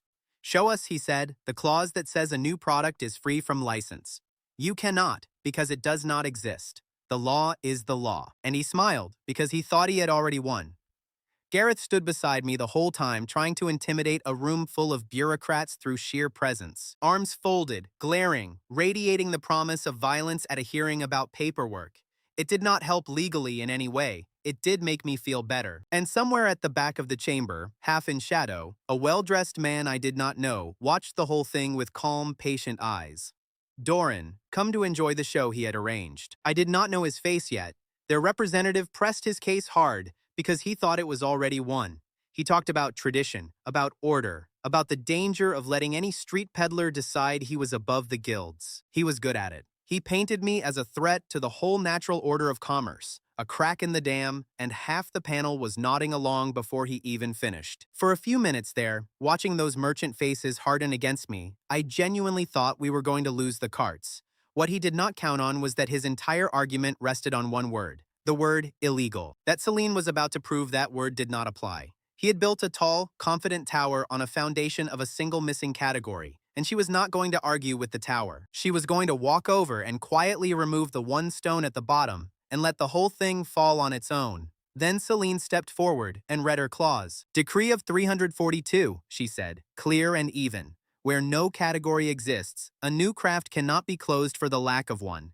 It gets a temporary grant instead. The absence you are using to condemn him is the exact absence the law says protects him. She set the ledger on the table, opened to the page, and looked at their representative. Your move. The room changed the way rooms change when someone confident realizes they are wrong. The representative read the clause. Read it again. Looked for the trick, the way we all look for the trick, and did not find one. Because Celine does not bring a clause to a hearing unless it is airtight. That, he said finally through his teeth, is technically correct. Two words that mean I have lost and I hate it. We had won the hearing outright. Not with coin, not with Gareth's fists, but with a law older than the one they came to kill us with. I should have known it would not be that clean. Nothing in this world is. As we were gathering to leave, the guild scribe cleared his throat and found one more piece of paper. A separate matter, he said, almost apologetic. The temporary grant makes you legal going forward. It does nothing about the period you traded before today, which was, technically, unlicensed. There is a fine for that. And he named a number that stopped my heart. It was everything. Every copper we had. The formality fine for the weeks I had traded before I had a shield I did not know I needed swallowed the entire treasury in one line of a ledger. We won the right to keep trading, and lost every coin we had earned doing it. The guild could not close me, so they emptied my pockets on the way out the door instead. Legal, petty, effective. I paid it because you always pay it, and we walked out of that hall as legal as could be and as broke as the day I fell through the sky. Knox took it hardest, which surprised me. He stared at the empty coin box that night like it had betrayed him personally. All that work, he said, all those clean, honest days, and they took it with a stamp instead of a knife. He almost sounded homesick for the old way, where at least when someone robbed you, they had the decency to do it in an alley. I did not have a good answer for him. He was right. We had been robbed. It had just been done with perfect paperwork. Celine, though, was already looking past the money. We are alive and legal, she said, and that is worth more than a full box, because you can earn coin back, and you cannot earn back a business they have shut. She was right, too.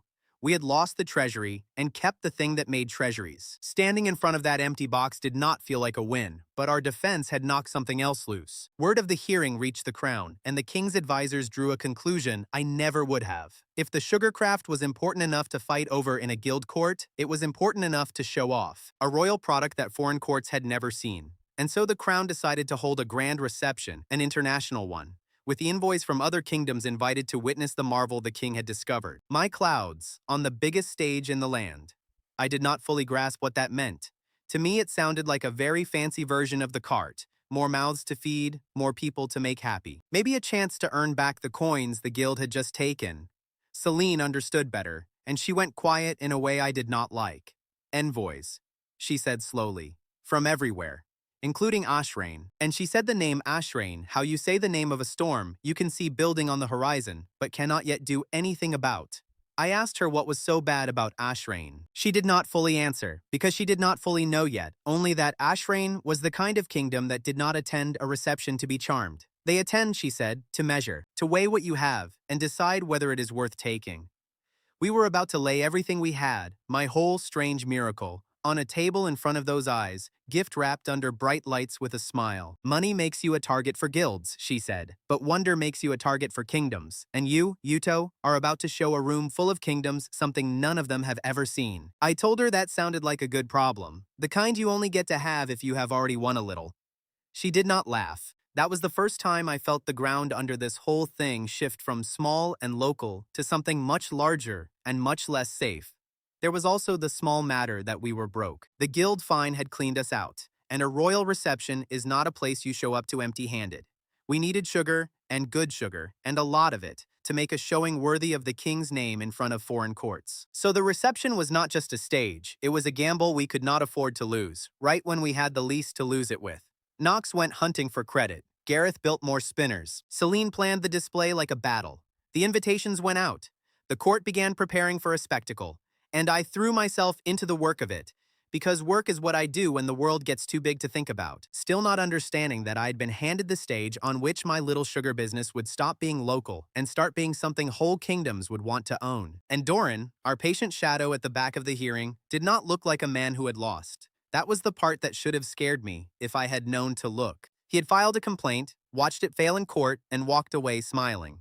The complaint had been a probe. He had learned exactly how my little operation defended itself, who defended it, and what laws it hid behind. He had learned all of it for the price of one lost hearing, which to a man like Doran was pocket change. I spent the next few months learning the difference. A stupid enemy attacks you, loses, and goes away. A smart enemy attacks you once, cheaply, on purpose to watch how you fight back. Then he takes that lesson home and builds something worse with it. Doran had not come to that hearing to beat me. He had come to study me, and he left having learned everything he needed. On his way out, he stopped one of the court stewards with a mild, friendly question, the kind that sounds like nothing. When, he asked, was this grand reception to be held, and which envoys precisely had been invited? He asked it the way you ask about the weather. He wrote the answer down. With the date and guest list in his pocket, Doran began planning how a room full of foreign envoys might be turned from my greatest stage into my worst mistake. The night of the reception, I learned that fear scales with the size of the room. A death tournament had scared me one amount. A hall full of foreign envoys, silk and jewels, and cold measuring eyes from 6 kingdoms scared me considerably more. Nobody there was even threatening to feed me to a dog. Progress, I suppose. We had spent the last of our credit and the last of our nerves getting ready. The team looked almost respectable. Celine had put on robes without ink stains, which I had not known she owned. Knox had cleaned up into someone you would trust for about 10 minutes. And Gareth, poor Gareth, had decided that this was the night he would learn manners and was practicing in the corner. Watching Gareth rehearse being graceful was like watching a bear try to thread a needle. He bowed to a coat rack. He practiced holding a tiny glass with his pinky out and nearly shattered it. He murmured court pleasantries in a voice built for battlefield commands. So that charm to make your acquaintance came out sounding like a threat of violence. I told him to just stand still and look impressive, which was the one court skill he actually had. And under all the nerves was a hard fact we did not say out loud. We were broke. The guild fine had cleaned us out, and every scrap of sugar on that display table had been bought on credit. Knox had sweet-talked out of suppliers who would want paying soon. If this reception went badly, we did not just lose face. We lost the whole business because we had bet the last of everything on one night in front of the worst possible audience. So the stakes for me were not really about impressing kingdoms. They were about whether my team ate next month. I kept that behind my teeth and smiled and set up my station. But every time I looked at those cold foreign faces, I did the same math I always do, the survival math. It came up telling me that a lot was riding on a stick of sugar and a room I could not read. Then the doors opened and the envoys came in, and my mouth went dry. These were not curious nobles looking for a snack. These were the sharpened instruments of foreign kings sent to weigh this kingdom and everything in it. I was about to set a stick of spun sugar in front of them and ask them to be amazed. Celine's warning from the hearing rang in my ears. Wonder makes you a target for kingdoms. I was about to make myself a very shiny target. When my turn came, I did the one thing I know how to do. I spun. In front of 6 kingdoms and a bored king who had seen it before and still leaned forward, I measured dry sugar into the heated spinner head, turned the crank, and pulled a glowing cloud from the air. For once, that cloud was not being shown to one court. It was being shown to the whole known world, all at once, and the whole known world went quiet to look at it. I want you to understand what they were actually seeing, because it is easy to forget from where you sit. These were people who had never known dessert as anything more than a rich man's fruit or a spoon of honey. They had no word for what I was doing.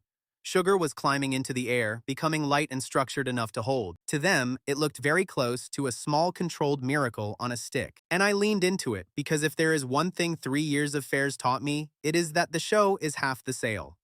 I spun slow where they could see the threads catch. I let the cloud build big enough to draw a gasp before I stopped. I have made 10,000 of these, and I still knew, in my hands, exactly how to make this one land in a room that had never seen the trick. For about 10 seconds, I owned that hall completely. Most of the envoys did the polite thing, which is to say they had no idea what to do. Their world knew honey and sugared fruit, not a glowing edible cloud. The diplomatic instinct is to wait and see what everyone else does before committing to a reaction.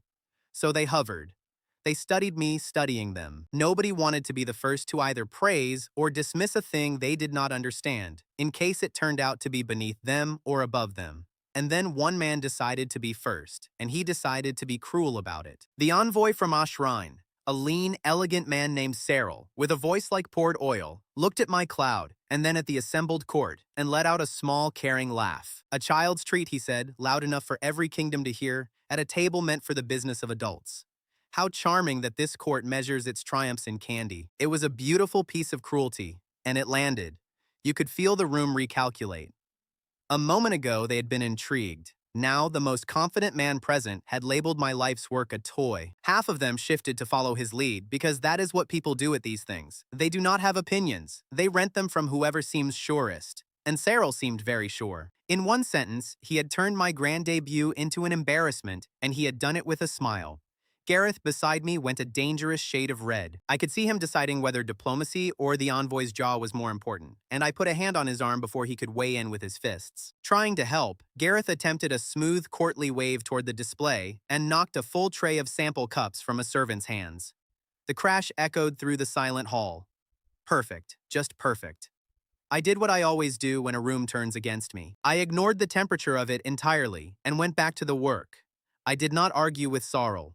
Arguing with a man like that is how you lose, because he is better at words than you, and the fight itself makes you look small. Instead, I just spun a fresh cloud, a perfect one, and offered it to him directly, politely, in front of everyone. Try it, I said, then tell me it is only for children. And I smiled like I had not a care in the world, which was a complete lie. Now he was trapped, and he knew it, and I knew it, and slowly the whole room realized it too. He had mocked the thing loudly. If he refused to even taste it now, in front of 6 kingdoms, he would look like a coward afraid of a snack. A man whose contempt could not survive contact with the actual object. Etiquette had him by the throat. To keep his dignity, the great envoy Sorel of Ashrain now had to eat the fairy floss he had called a joke. He took it with the expression of a man accepting a duel he expects to win easily. He was already composing his next cutting remark. You could see it, some line about how the flavor confirmed his low opinion. He raised it with theatrical reluctance, took the smallest possible bite, and prepared to deliver his verdict. And then the verdict did not come, because the thing his mouth was doing had derailed the thing his brain had planned to say. For one full second, Envoy Sorel of Ashrain, master of the poured oil voice, forgot to be a diplomat. His careful face slipped. His eyebrows rose against his will. When he finally spoke, his own tongue dragged out the truth in front of every witness who mattered. This is, he said, and stopped and started again, unexpectedly superb. 3 words. He hated every one of them. The hall broke, not into applause, into motion. Every envoy who had been waiting to see which way to fall now moved toward the candy at once. The surest man in the room had publicly surrendered. If Ashrain was impressed, then it was safe, correct, even fashionable to be impressed. The same courtiers who had been poking at their samples with suspicion a minute ago were now taking seconds with total confidence, as if they had believed in it all along. That was the reversal, and it was a big one. This was not the king changing his mind, or a treasurer caught in a lie. This was a foreign power, an arrogant one, forced to eat its own contempt in front of the assembled diplomatic corps of 6 kingdoms. My little cloud had made a great man tell the truth against his will, publicly, and the whole world had watched him do it, from dog food to this, in a matter of months. I let myself enjoy it for as long as it lasted, which was not long. Our own king enjoyed it more than I did.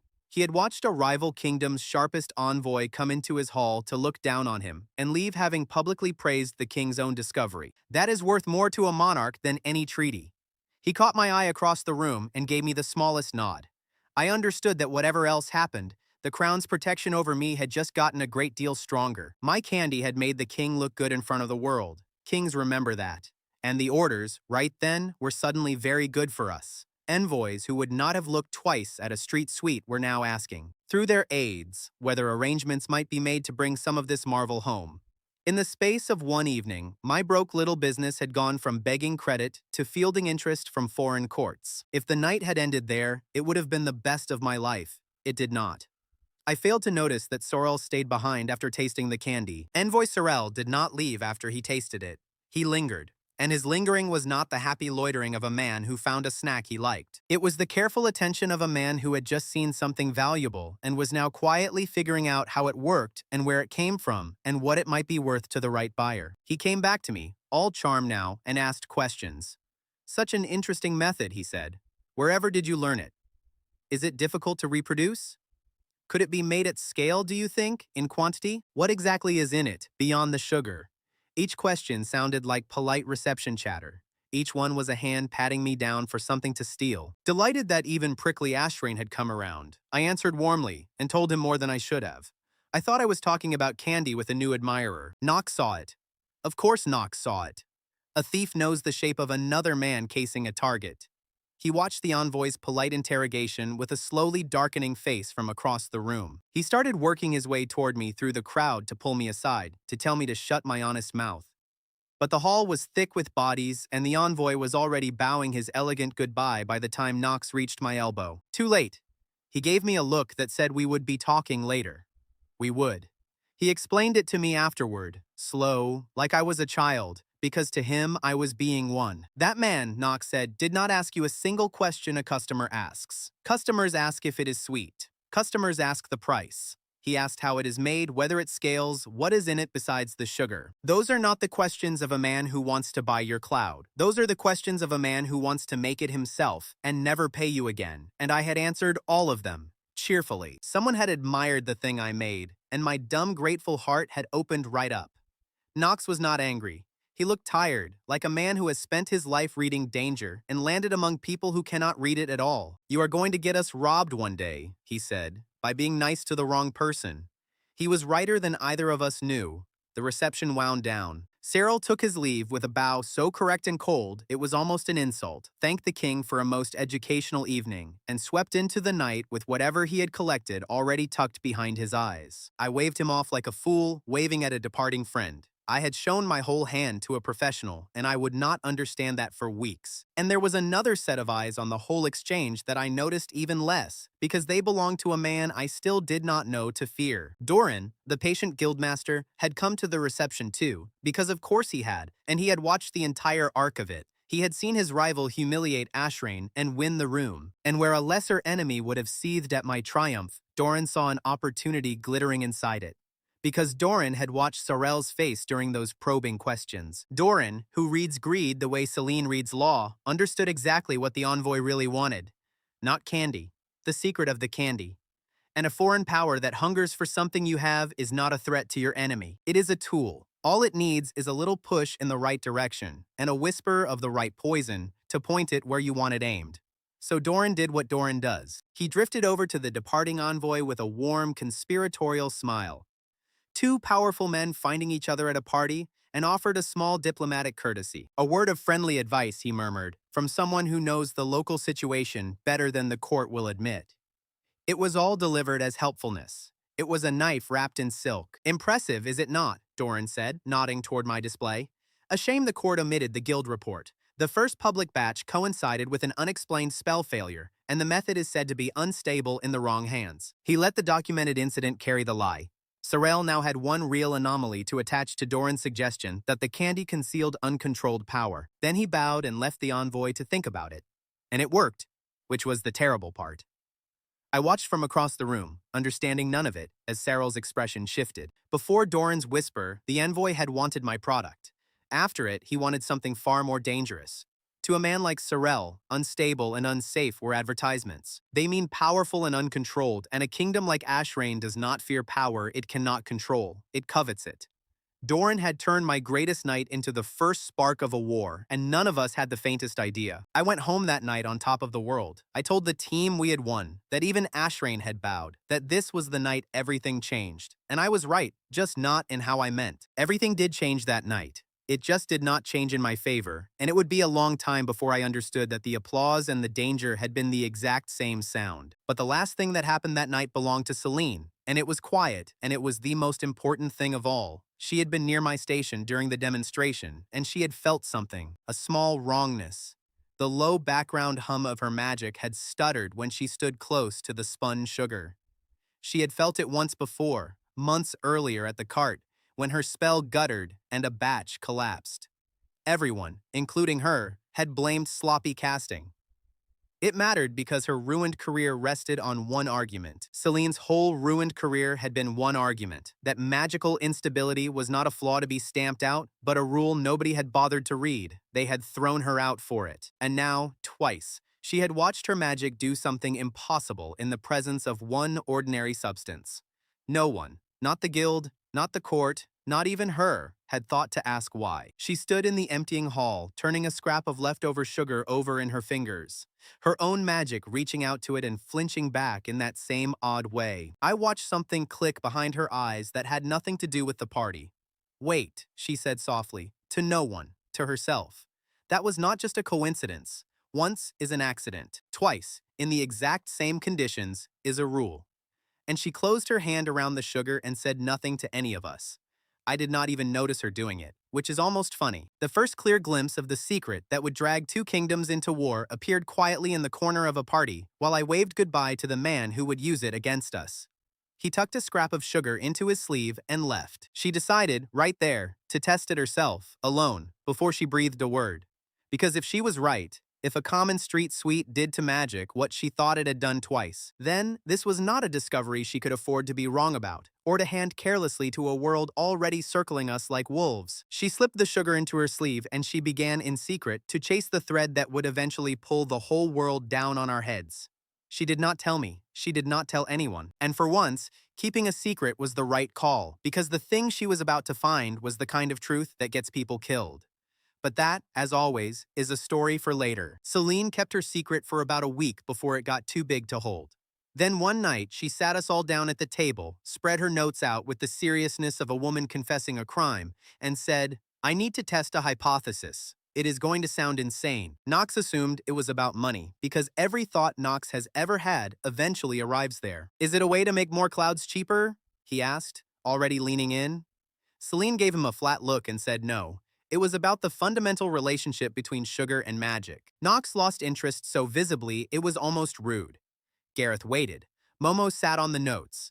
I asked Celine to explain. Twice now, spun sugar had coincided with the same wrongness. Her spell guttered at the cart, then her background magic stuttered beside the reception display. Both times, everyone had blamed sloppy casting. But Celine did not believe in two identical accidents. Two identical accidents, she said, are not accidents. They are a law nobody has written down. And she wanted to write it down. She needed a controlled, careful, repeatable experiment with sugar on one side, magic on the other, instruments in the middle, and witnesses around it. Then nobody could wave the result away as one woman's wishful thinking. I did not understand the stakes yet.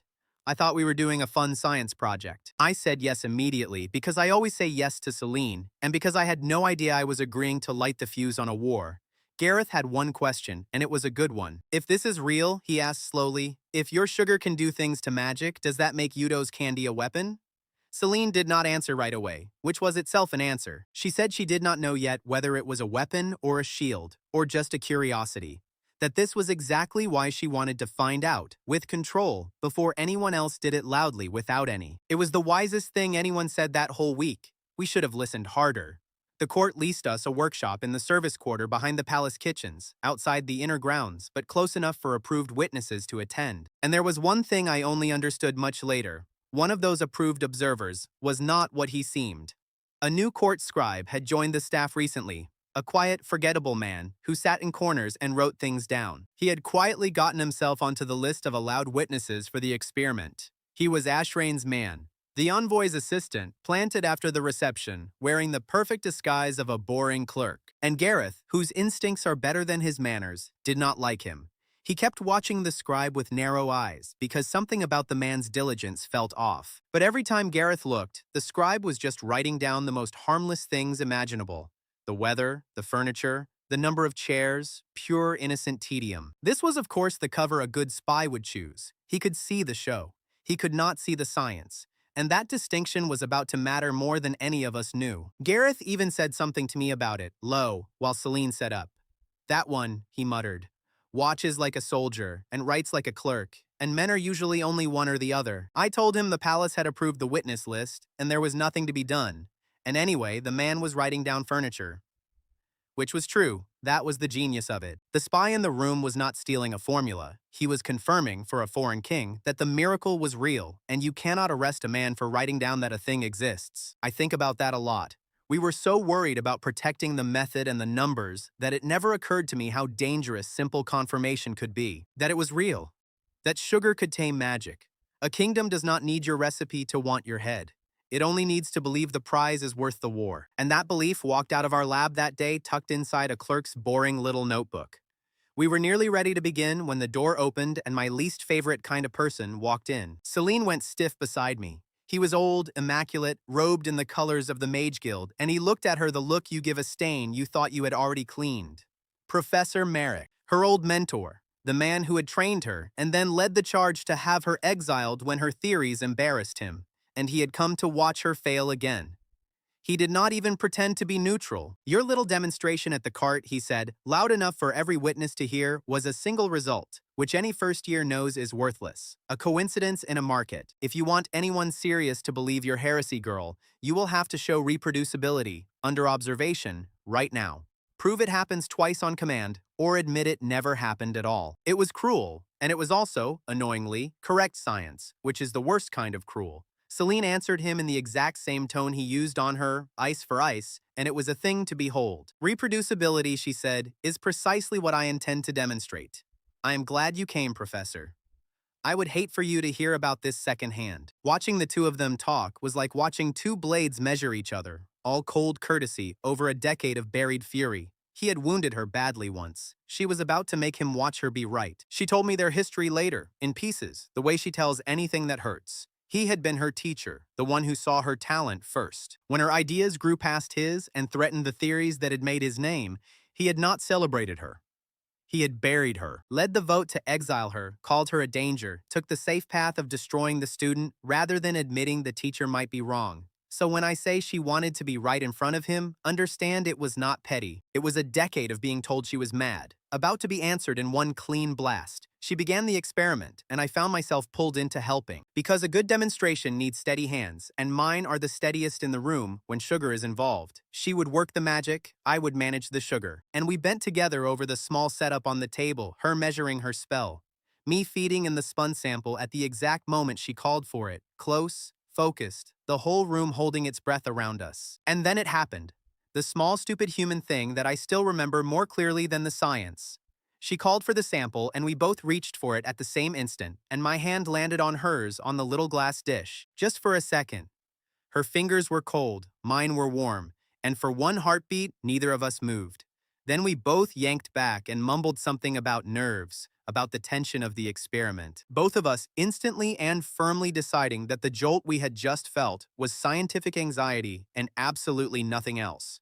It was not scientific anxiety. Even I, dense as a brick about these things, knew on some level it was not scientific anxiety. But we were both experts at not knowing things about ourselves, so we filed it under nerves and refused to look at each other. The experiment, mercifully, chose that exact moment to save us from the awkwardness by trying to blow up the room. Because when the sugar met her magic this time, under real power, held in place instead of glancing off, the reaction was not subtle. There was a flash, a crack, a wave of heat, and a small but genuine explosion that threw us both back and filled the room with sweet-smelling smoke and the sound of the professor's very undignified yelp. The world rule wrote itself in that blast. Sugar and magic do not politely ignore each other. Brought together the first time without care, they fight, and the fight is loud. For a second, it was pure chaos. My ears rang. Celine was on the floor beside me, and my only thought was to catch the back of her head before it struck the stone. She grabbed my sleeve at the same moment. We ended up in a tangled heap in the smoke, both of us checking the other for burns. Again, for one stupid second, neither of us was thinking about magic at all. Then she shoved a stray reading into my face, and the scientist took over again, and the moment was gone. The professor, meanwhile, had dived behind a cabinet with a speed that did not match his dignified robes at all. Gareth had put himself in front of the whole mess with an arm up, ready to fight an explosion, which is very Gareth. It took a moment for everyone to understand that nobody was hurt, that the blast had been small, that the sweet smoke settling over all of us was, if anything, the smell of Celine being proven right in the most dramatic way physically possible. When the smoke cleared, nobody was hurt. The room was a mess. Knox, I am told, threw himself over the reserve sack of sugar instead of any person, protecting the supply while the humans fended for themselves. Priorities. But none of that was the point. The point was sitting right there in Celine's instruments, plain and undeniable, written in scorch marks and readings for everyone including the professor to see. The magic had changed. In the instant before the blast, in the readings Celine had so carefully set up to capture, her spell had done the impossible thing. the thing she had been exiled for claiming. Near the sugar, for a fraction of a second, her wild, unstable magic had gone still, steady, controlled. And then the built-up force had released all at once, which was the explosion, but the effect before it was captured, measured, real, and repeatable. She had her proof. She stood up in the smoke, soot on her face, and turned to Professor Merrick with the calm of total victory. The first time, she said, you called it coincidence. This time there is a control sample and a repeated result, both recorded, both witnessed. She pointed at his own guild instruments, which had captured everything. Write down both. Then tell this room, out loud, that it was chance. I would love to hear you try. He could not. He stood in his immaculate robes, dusted with sweet smoke, staring at readings from his own instruments that said the girl he had ruined had been right all along. He opened his mouth several times, searching for an academic hedge, some way to acknowledge the result without ever admitting she had beaten him. He did not find one. There is no polite way to say the person you destroyed was correct. What he finally managed was a stiff, strangled admission that the results appeared to warrant further study. This is scholar for you win, and I would rather die than say so. And then he gathered his ruined dignity and prepared to leave, wounded not into respect, but into something darker, a fresh and private resentment. I did not think much of it at the time. I should have. A proud man who has just been proven wrong in public does not forgive. He plots. But that bill would not come due for months. Meanwhile, out in the wider world, the thing we had just proven in a smoky little room was already growing legs I could not see. The reception had lit a fire, and now word of the strange sugar that did strange things was spreading through the visiting delegations. It was not our own court curious about my clouds anymore. It was several foreign courts at once, delegations that had come for treaties suddenly very interested in a confection, asking careful questions through careful aids. Let me give you the shape of it in numbers, because the numbers had changed completely. A few months back, my whole world was one child with one copper. Then it was one king. Then one cart became 3. Then one reception put me in front of 6 kingdoms. And now, in the days after the experiment, it was not one court asking about me. Celine counted at least 4 separate foreign delegations, sending aides with careful questions, all in the same week. The audience for my little cloud had gone from a single street to half the known world. I genuinely did not get it. It is candy, I kept saying to Knox. Delicious candy, granted, but candy. Why is the whole world suddenly leaning in? And Knox, patient as a man explaining rain to a fish, laid it out. It is not the candy anymore, he said. It is what your mage proved it can do. Kingdoms do not send spies and envoys and midnight questions over a snack. They send them over a thing that might change how magic itself works. And you, my friend, just showed that off in front of all of them. Beyond the danger, my cloud had started as a way to make one hungry kid smile. Now, it was making entire courts lean forward in their seats. The joy had scaled. The wonder had scaled. That should have felt like the purest victory of my life. Instead, Celine kept looking at me across the room with worry in her eyes. She understood before I did that when the whole world wants the thing you make, it also wants to own you and will not ask nicely. That was when the size of it brushed against me. This was no longer a story about a street cart and a monopoly on joy. Somewhere between the reception and that explosion, my little business had become the possessor of a secret about the fundamental nature of magic. Every power in the known world had just perked up its ears. The quiet Ashrain scribe left the lab that day with a very thoughtful expression, carrying no formulas and no control notes, but carrying the one thing that mattered, the knowledge that the effect was real. His masters would want much more than that. Across the city, Doran learned that his whisper had worked too well. Ashrain now wanted the discovery, but foreign attention had not stripped away my royal protection. It had made our work more valuable. Doran had invited a power he could not control and still had no leverage inside my team. Lawsuits and rumors would not break a man with royal protection, a brilliant mage, a warrior, and the interest of foreign kings. Doran needed something sharper. He needed a way inside, a hand already at our table that he could turn against us. So he did the patient, poisonous thing that patient, poisonous men do. He sent quiet money to the right clerks and had them pull the debts, crimes, and buried histories of every person close to me. Doran never attacked the strong point. He never attacked the strong point. He looked for the person carrying the oldest wound and pressed there. He could not break Gareth, who feared nothing, or Celine, who had already lost everything worth threatening. So he went looking for the one of us who still had a rope around his neck from the past, the man who flinched at the word guards and measured exactly how tight it was. And in that pile of dredged-up paper, one name came back with something attached: Knox, 2 Coin Ferris. There was an old debt note out there with his mark on it, sold and resold through the black market. An unclosed case of theft with his name still on it, the kind of thing that could put a man in a cell or worse. The exact thing my cheerful thief had flinched at that day in the market, when Gareth said the word guards. Doran read that file, and for the first time in weeks, he smiled. He had found the crack in my table. I knew none of this.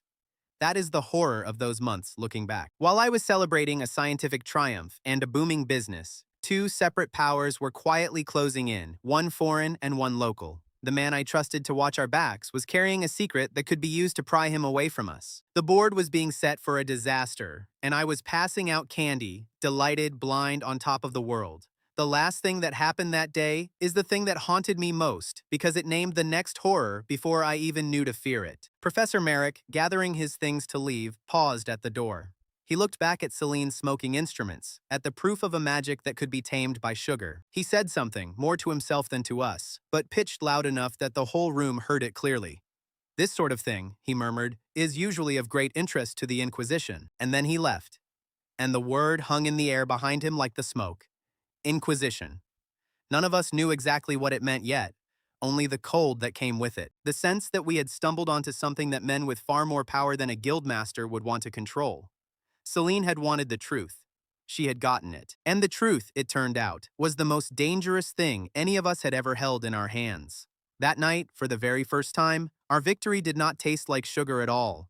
It tasted like a warning none of us knew how to read yet. Nox started acting strange about 3 days after the experiment, and Nox acting strange is a very specific thing because his whole life is an act. When a professional liar starts lying badly, on purpose or not, you notice. He got quiet in the wrong places. He laughed a half-second too late at jokes, and he stopped counting the coin box, which for Nox was like the sun deciding not to rise. I asked him if he was all right. Fine, he said. Just slept badly. An hour later, I asked again, gently. Slept badly, he repeated. And that evening, when Celine pointed out he had said it 3 separate times to 3 separate people, he said it a 4th time, slept badly, with the desperate cheer of a man hoping repetition would make it true. Nobody believed him. He did not seem to expect us to. And that was the scariest part, honestly, because the Nox I knew could sell you sand in a desert. This Nox could not even sell us a night of bad sleep. The trouble with me and secrets is simple. I'm terrible at spotting a scheme, but I notice when someone I care about is hurting. Nox was not sulking or scheming. He carried something heavy alone and kept telling everyone the load was light. I did not know what it was, only that it was real. So I did the thing I do, which everyone in this world finds baffling. I asked him straight. I pulled him aside, away from the others, and I told him plainly, if something is wrong, just say it. I will not be angry. Whatever it is, we deal with it together. That is the whole point of a team. No trick, no test. Just tell me. And I watched my honest question land on him like a physical blow. That is the cruel part of kindness sometimes. If I had accused him, he could have gotten angry and defended himself and hidden behind the fight. But I did not accuse him. I offered him a door. And a man who has spent his whole life being handed suspicion does not know what to do when you hand him trust instead. Especially when he is in the middle of a secret that could hurt you. My honesty just made his lie heavier. He mumbled something about old business, old debts, nothing worth troubling me, and he slipped away before I could push. What I did not know, what none of us knew, was that the strangeness had a source, and the source had already made contact. Days earlier, in a back alley Nox thought no one watched, a man had found him. A black market informant, one of the quiet fixers who moved debts and secrets through the city's underside like the rest of us move coins. And the man had delivered a message that turned Nox's blood to ice water. The guildmaster, the fixer said, sends word. The time has come. And he handed Nox a copy of a document Nox had prayed was lost forever. An old debt note, years overdue, bearing his own mark, the kind of ruinous sum that had chased him into the thieving life in the first place. And clipped to it, worse, the evidence of an old theft. A real one, an unclosed case with his name still hanging on it, the kind that ends with a cell or a rope. Someone had gathered all of it, bought the debt off the black market, dug up the old case, tied the noose neat and complete, and that someone was Doran. By the letter of the law, the guildmaster now owned Nox's past outright. He could demand the whole impossible debt tomorrow, or simply hand the theft case to the crown's guards and watch Nox disappear into a cell. The rope Nox had spent years slipping was back around his neck, and this time a patient, powerful man held the other end. You have to understand where that debt came from to understand why it owned him. Knox had not been born a thief. He had been born poor, and he had signed his name young to a loan he did not understand from men who made their living on that. Boys who could not read the fine print. When it came due and he could not pay, the choices were the cell or the streets, and he chose the streets, and the streets made him what he became. The debt was not money. It was the original wound. It was the day the world told him honest people were prey, and he had believed it ever since. And now that same debt, the thing that had made him, was in the hands of a man who understood exactly what it meant. Doran had not bought a piece of paper. He had bought Knox's deepest belief about himself, the certainty that in the end he would always be alone. Always be the criminal, always be the one thrown away. That belief was the real lever. The debt was the handle on it. Knox tried to buy time because buying time is what you do when there is no good move. He told the fixer he needed to gather funds. He smiled and bargained and performed calm, all the old skills, while inside he was doing frantic math and coming up with nothing. There was no amount of charm that talked you out of a debt a guildmaster had bought specifically to use against you, but he did not tell us. He decided, in that alley, to carry it alone. That decision was the seed of everything that went wrong next. Back at the base, Gareth noticed the strangeness too, because Gareth notices the things his suspicion is already looking for. He watched Knox flinch and dodge and lie, and he got a hard, unhappy satisfaction on his face that I wanted to smack off him. "I told you," he said quietly, so that only I could hear. "I told you it was too soon to trust him. A thief is a thief, and here we are." I hated that he said it, mostly because I was afraid he might be right. Being afraid he was right made me defend Knox harder than I maybe should have. "Whatever this is," I told Gareth, "he is one of us, and we do not turn on our own the second things get hard." Gareth just grunted, but I saw it register. That phrase, "we do not turn on our own." It landed on him strangely, how certain words did, and I filed that away too. Another crack in Gareth I did not understand yet. The tension finally cracked open at dinner when Gareth pushed one comment too far and Knox snapped back. Hard, sharper than any joke, sharp enough that the whole table went silent. It was not like him. Knox deflects, Knox charms, Knox never bites. And a Knox who bites is a Knox in real trouble. That was the moment I stopped waiting for him to come to me and decided to drag the problem into the open myself, the only way I know how. I handled it directly, clumsily, and with my whole heart. I sat the team down. "Something is hunting one of us," I said, "and I do not care whose old business it is. The moment you joined this cart, your old business became ours. Debts get paid with money, and money we can manage. Whatever the number is, we face it together." And I put the coin box on the table and opened it. Our whole treasury, everything we had rebuilt since the guild cleaned us out. It was a good moment, honestly, one of the ones I am proud of. Gareth, grumbling, put in his own savings. Celine, who had almost nothing, put in what she had and then earnestly offered to just pay the debt with magic, as if a debt were a lock she could enchant open. Knox laughed for real for once in days and had to explain to her that coins and spells are not the same currency.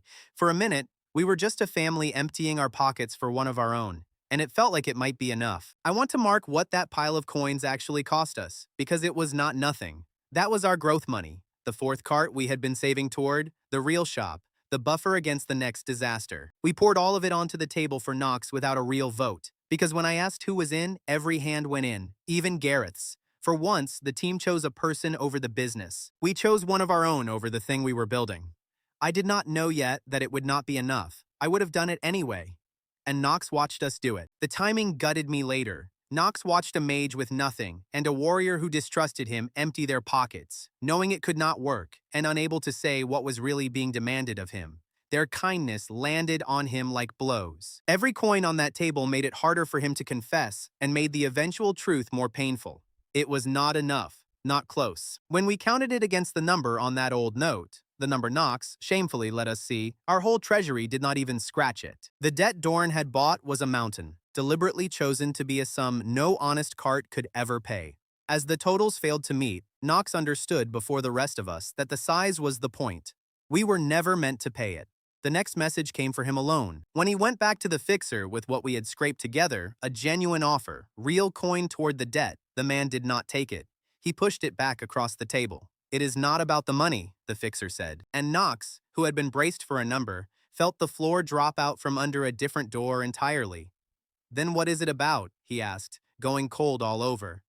He already half knew. He needed to hear it out loud. The answer was what Knox had dreaded since the alley. Doran wanted leverage, not repayment. He wanted the debt to stay unpaid, a permanent blade at Nox's throat, because a blade at the throat buys something money never could. It buys a man on the inside. The envoy had not broken my team from the outside, so Doran pivoted to the oldest weapon there is. He wanted to own one of us from within. And Nox, for the first time in the whole story, took off the mask. I did not see it, but I have pieced it together since, and it breaks my heart every time. He sat alone that night with an impossible choice and no joke left to hide behind: betray the first people who had ever treated him like more than a criminal, or let those same people watch him dragged to a cell and maybe get dragged down with him. Protect the team by leaving, protect himself by turning, and every road led somewhere he could not live with. That night, Nox faced the ugliest choice of his life. He had finally found people who fed him, joked with him, and emptied their savings for him. A powerful stranger offered to let him keep his freedom and his life if he handed over the keys that would get those same people robbed or worse. Every good thing he had ever wanted offered back to him at the price of the good thing itself. That is not a choice. That is a machine built to break a person, and Doran had built it beautifully. He should have told us. I know that now, and part of me knew it then. If he had walked in and laid it all on the table, the debt, the blackmail, the demand, we would have faced it together, the way we faced everything. But that is exactly what a man like Nox cannot believe, deep down, no matter how many good days he has. He was certain, bone certain, that if the team learned what he really was, what he was being asked to do, they would throw him away like everyone always had. So, he stayed quiet. And silence, it turned out, was the worst choice of all. The cruelest trick the debt played was on his own trust. Doran did not threaten him. Doran whispered the thing Nox most feared into the one ear most ready to believe it. They will cast you out the moment they know. The guildmasters' whole scheme said, better to protect them by lying, better to handle it alone, better to never let them see the real you. It was poison aimed with perfect precision, and the terrible thing is that it worked because a small part of Nox had always believed it before Doran ever said a word. I did one more thing before it all went wrong, and I am glad I did it even knowing how the night ended. I found Nox alone, and without asking a single question, I pressed the last of my own personal money into his hands. Not the team's. Mine. The little I had kept back for myself. You do not have to explain, I told him. You do not owe me the story, just take it. Whatever it helps, let it help. And for 1 second, Nox, master of the ready lie, could not produce a single word. He stared at the coins and then at me like I had short-circuited some machine deep inside him. Why? He managed. And I just shrugged and said, because you are one of us, which to me was the most obvious thing in the world, and to him was apparently the strangest. It was not enough money, of course. It was nowhere near enough to touch that mountain of a debt. But it was never really about the amount. It was about a person looking at him and choosing to trust him anyway, right when he was least sure he deserved it. That gift should have saved us. In a better story, that would have been the moment Nox broke down and told me everything, and we would have found a way. Instead, it did something crueler. It made the betrayal he was already being pushed toward hurt so much more. Because now he was not just protecting his own skin. He was about to sell out the one man who had handed him money and asked for nothing. The kindness did not stop the knife. It just made sure the knife would cut him too when it fell. Because Doran was done working through fixers and messages. He had decided this deal was too important to trust to middlemen. And so he did the thing he had never once done in all his careful scheming. He stepped out of the shadows himself. He arranged to meet Nox in person, in a quiet place, face to face, the patient spider finally touching the web with his own hand. And what he said, when they met, told me later how much he already knew about us, and exactly how surgical this attack was going to be. I got to see Doran clearly through what Nox told me later, and he was not what I expected. Not a snarling villain. A calm, well-kept man with a soft voice and tired, patient eyes. The kind of powerful person who has never once had to raise his voice because the world has always simply done what he wanted. He spoke to Nox almost kindly, like a disappointed uncle, which was somehow worse than cruelty. Cruelty you can hate cleanly. His mildness made the whole thing feel like a business transaction, which to him it was. He did not ask for money. He did not even ask for the location of Celine's laboratory. And when Nox, grasping, offered it, Doran waved it away with something like contempt. The address, he said, everyone knows. Any fool can find the door. That is worthless to me. What I need is what a thief on the inside can give and no one else can. And then he laid out the 3 things he actually wanted, precise as a surgeon naming cuts. I want the guard rotation, Doran said. The exact hours, the gaps, the changes of the watch. I want the service entrance, the one the deliveries use, not the front the whole city sees. And most of all, I want to know where you keep the working copies. Not the master journal, the duplicate readings your clever mage keeps separate in case the main record burns. Give me those three things, and your debt vanishes, and your case disappears, and no guard ever knocks on your door. Refuse, and you rot, and perhaps your new friends rot beside you. Knox asked him one question, the only one that mattered. Why not take the address and hire your own men to break in? Why me? And Doran gave him an answer that showed how much he understood us. Because a break-in fails, he said. Guards, locks, a warrior with fists like yours. But a friend on the inside, a friend who knows the gaps and the back door and the hiding places, a friend nobody suspects, that never fails. I am not buying a burglary. I am buying trust, yours, the one thing your little family gave you that they should not have. It was the coldest thing anyone said in the whole affair, and there it was, the whole trap, closed. Not a demand for gold, which we could have fought. A demand for the keys to our own defenses, whispered to the one man among us, most afraid he would be abandoned if the truth came out. Doran turned and left Knox standing alone in the dark with the most impossible choice of his life. No one. Not me, not Gareth, not Celine, with the faintest idea it was even being made. We slept safely, dreaming about a fourth cart, while one of us stayed awake in the dark with a knife he did not want, learning the exact shape of what he was about to do to his only family. I have gone over that night 100 times since, the night Knox decided. I was not there for the deciding. Nobody was. That is the whole cruelty of it. A man makes the worst choice of his life completely alone, in the dark, with no one to talk him out of it. The rest of us find out only when the damage is already walking through the door. This is how it went, as I have pieced it together. He sat with Doran's 3 demands until the sun came up, and somewhere in that long night, the fear won. Not greed, not spite. Fear, old and bone deep, the certainty that prison was coming and that the family he had found would cast him out the moment they knew the truth. So he took the coward's road that felt, in the dark, like the only road. He gave Doran what he asked for, not the address. The address of Celine's workshop was no secret, known to the court and the professor and half the city. Doran had sneered at it. What Knox handed over was the thing only an insider could give, the exact rotation of the guards and the one gap when no one watched. The service entrance the deliveries used, away from the public door, and the hidden place where Celine kept working pages and duplicate readings, separate from the master journal. 3 precise gifts, each one a key. I think he told himself it was the smallest betrayal available. He was not handing over the formula. He was not selling the secret to a foreign king. He was giving a guildmaster some schedules and a hiding place. Surely he must have reasoned. Surely that was survivable. Surely the damage would be small. Surely the debt lifting from his neck was worth a little information that hurt no one directly. That is how these things always start. Not with a monster deciding to do evil, but with a scared man telling himself a lie small enough to swallow. And then he did the thing that saved us, even as he was betraying us, which is the knot at the center of Knox that I still cannot fully untangle. Having handed over the keys, he could not go all the way through with it, so he scratched out an anonymous note, no signature, no explanation, and slipped it under our own door. It said only one thing, a time. The exact hour the raid would come. That note is the whole of Knox in one gesture. He did the wrong thing and then he tried to blunt it. He sold us out and then he could not bear the picture of us being caught helpless. So he cracked the door open on his own scheme enough to warn us. A better man would not have betrayed us at all. A worse man would never have sent the note.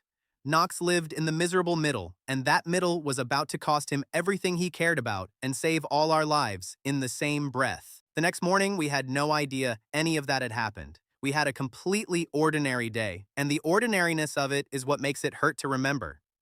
Celine sorted her notes. I spun a fresh batch, and Gareth, of all things, finally cooked a simple dish entirely by himself, some plain stew. Stood over it beaming with more pride than he had ever shown for any feat of strength. Look, he kept saying, I made this. It is not even burned. It was the happiest I had seen him. It was the last easy hour we got for a long time. Then Celine found the note under the door, and the ordinary day ended. She read the single line, checked the clock, and went very still. The raid was 19 minutes away. She did not waste time asking who sent the warning. Data demands action. She grabbed the main journal, the master record with the real formula and the calibration and the control pages, the irreplaceable heart of all her work. She got it out of the building and into her own hands. Gareth moved just as fast. Two junior hands assigned to grind and measure were still in the workshop, and he herded them into the walled courtyard next door. We got the people out, we got the master journal out, but there was no time for everything. The heavy equipment stayed. So did the working paper cache Knox had marked for Doran, bolted behind a cabinet too heavy to move in the minutes we had. We chose the people and the master record. The timing was cruel. Gareth had just set his finished stew on the table, wiping his hands and glowing with pride, ready to make us taste the first thing he had cooked without ruining. He had survived a death tournament and wrestled a boar, yet a pot of unburned stew made him proudest. And that was the exact instant the note turned our morning into a countdown. He never did get to serve that stew. It sat there going cold through the whole disaster, and for some reason that small ruined thing is what I remember most sharply. We had barely gotten the last assistant into the courtyard when we heard them coming. Boots. A lot of boots, marching in step, and a voice at the front calling out orders. A full guild squad, armed, official, sweeping toward the workshop with the ugly confidence of men who know the law is temporarily on their side. And they did not go to the front door. They went straight for the service entrance, the delivery door, the one no outsider should have known to use. My stomach dropped the instant I saw their path, though I did not let myself finish the thought yet, because an honest inspection stumbles in through the obvious door and blinks at the shelves. These men moved like they had walked the building a dozen times.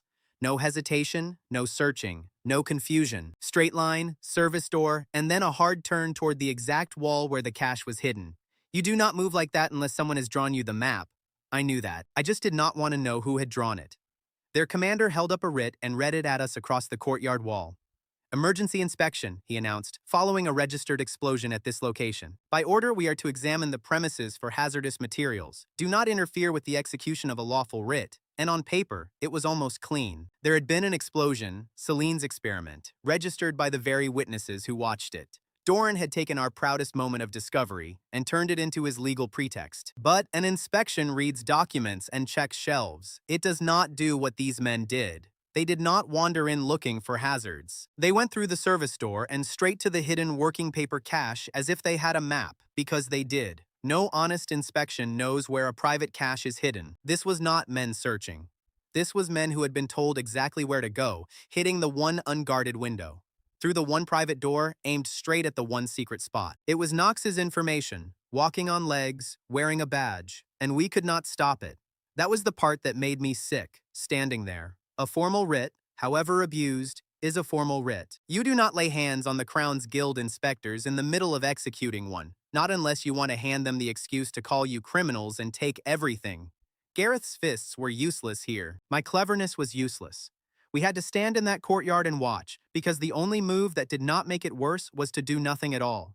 I have rarely hated anything more. So we watched them wreck it. Through the windows, we could see it happening, the careful violence of men following orders to do damage while calling it a search. They broke Celine's equipment, the instruments she had built and begged and scraped together over years. They pulled apart the cache and seized papers, stuffing research into satchels under the banner of confiscating hazards. It was not an inspection.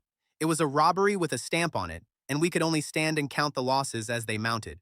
And they were thorough in the specific way that gives them away. A real inspector pokes at things. These men went to the cache first, before anything else, before the shelves or the workbenches or the actual scene of the so-called explosion. They emptied the hiding place with the confidence of men who had been promised it was there. Only then did they pretend to examine the rest, breaking a few instruments so the report would read like a genuine safety sweep. The theater was almost worse than the theft. Celine stood beside me watching them carry her life's work out the door in a canvas bag, and she did not make a sound. She watched, cataloging, her lips moving slightly as if she were already making a list of what could be rebuilt and what could not. I have seen people scream and rage over far smaller losses. Her silence was the loudest thing in that courtyard. When it was over and the squad marched out with their satchels full, the workshop was a ruin. In the silence that followed, every single one of us slowly turned to look at the same person. Knox. He was standing apart from the group, too far apart, too quiet, not asking the furious questions the rest of us were asking, not raging at the guild the way an innocent man would. He stood there, gray-faced, staring at the wreckage he had drawn a map to. And we all knew. Before a word was said, we knew. Gareth said it first, because Gareth always says the hard thing first. He crossed the courtyard slow and turned Knox around by the shoulder. and his voice was terribly quiet. Only you, he said. Only you knew the guard rotation, only you knew about the service door, only you knew where we hid the copies. He was not shouting. That was what made it awful. So look me in the face and tell me it was not you. And Knox could not. He did not even try.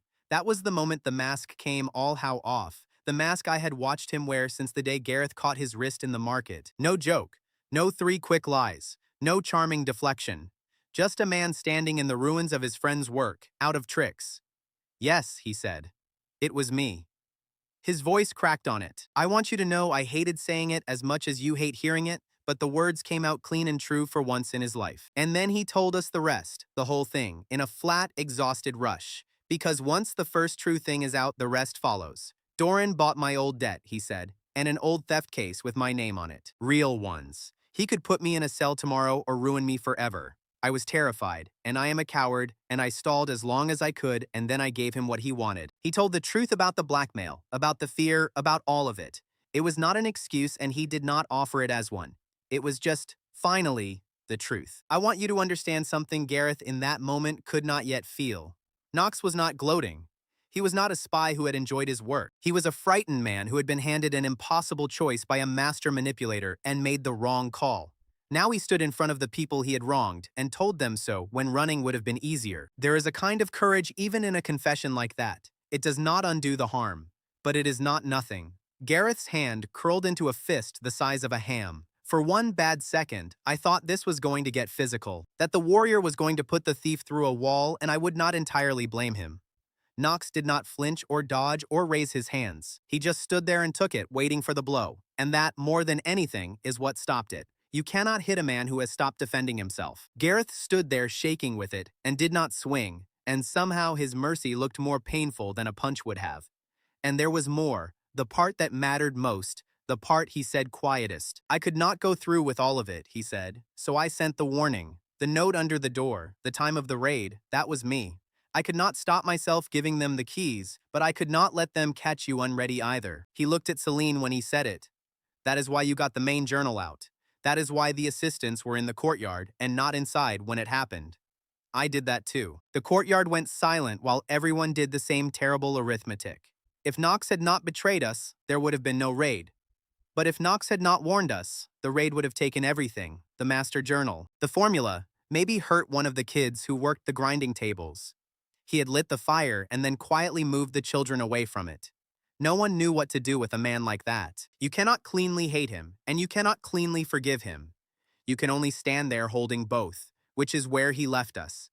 And it was true, and it changed the shape of everything, even if it did not fix it. Because of that warning, nobody was hurt. Because of that warning, the master journal, the real formula with all its control pages, was safe in Celine's hands and not in a guild satchel. What Doran's men carried off was the working paper cache. By design, it held partial readings, not the calibration and control pages kept in Celine's master journal. Knox had betrayed us, and Knox had, at the last second, made sure the betrayal could not be total.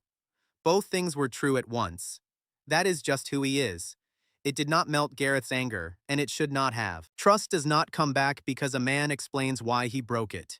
Gareth heard the whole thing, the blackmail, the fear, the warning, and his face did not soften into forgiveness. If anything, he looked more betrayed, because now he had to hold two things that did not fit, that Knox had sold us out, and that Knox had saved us. Gareth is not a man built to hold two contradicting things gently. He turned and walked to the far side of the courtyard and would not look at any of us for a while. Celine said nothing at all, and that worried me more than any shouting. She walked slowly back into the wrecked workshop while the rest of us argued. She stood among the broken instruments and torn papers, picking pieces up and setting them down again. I followed her in, and I saw, before she could hide it, what this cost her specifically. This was not a business loss to Celine. This ruined room was the proof she had bled for. The work that was supposed to answer everyone who had ever called her mad and thrown her away. They had smashed it, and for a moment her careful scientist's calm cracked, and I saw how deep the wound went. She caught me seeing it, put the calm back on like a coat, and said something brisk about how the master journal was safe so the real work survived. It was true, and it was also her way of not weeping in front of me. I did not push. I stood with her a moment in the wreckage so she would not be alone in it. Then I went back out to the courtyard to do the thing I had already decided to do, The thing I knew half my team would hate. I thought about it hard before I said anything, because I knew whatever I said next would set the tone for everything after. The easy thing, the thing half my team wanted, and the whole world would have called sensible, was to cast Nox out. Betrayers get exiled. That is the rule. And for a second I felt the pull of it, the clean, satisfying justice of pointing at the door. But then I thought about how we got here. A boy signs a loan he cannot read, and the world decides he is a criminal and treats him like one until he becomes one.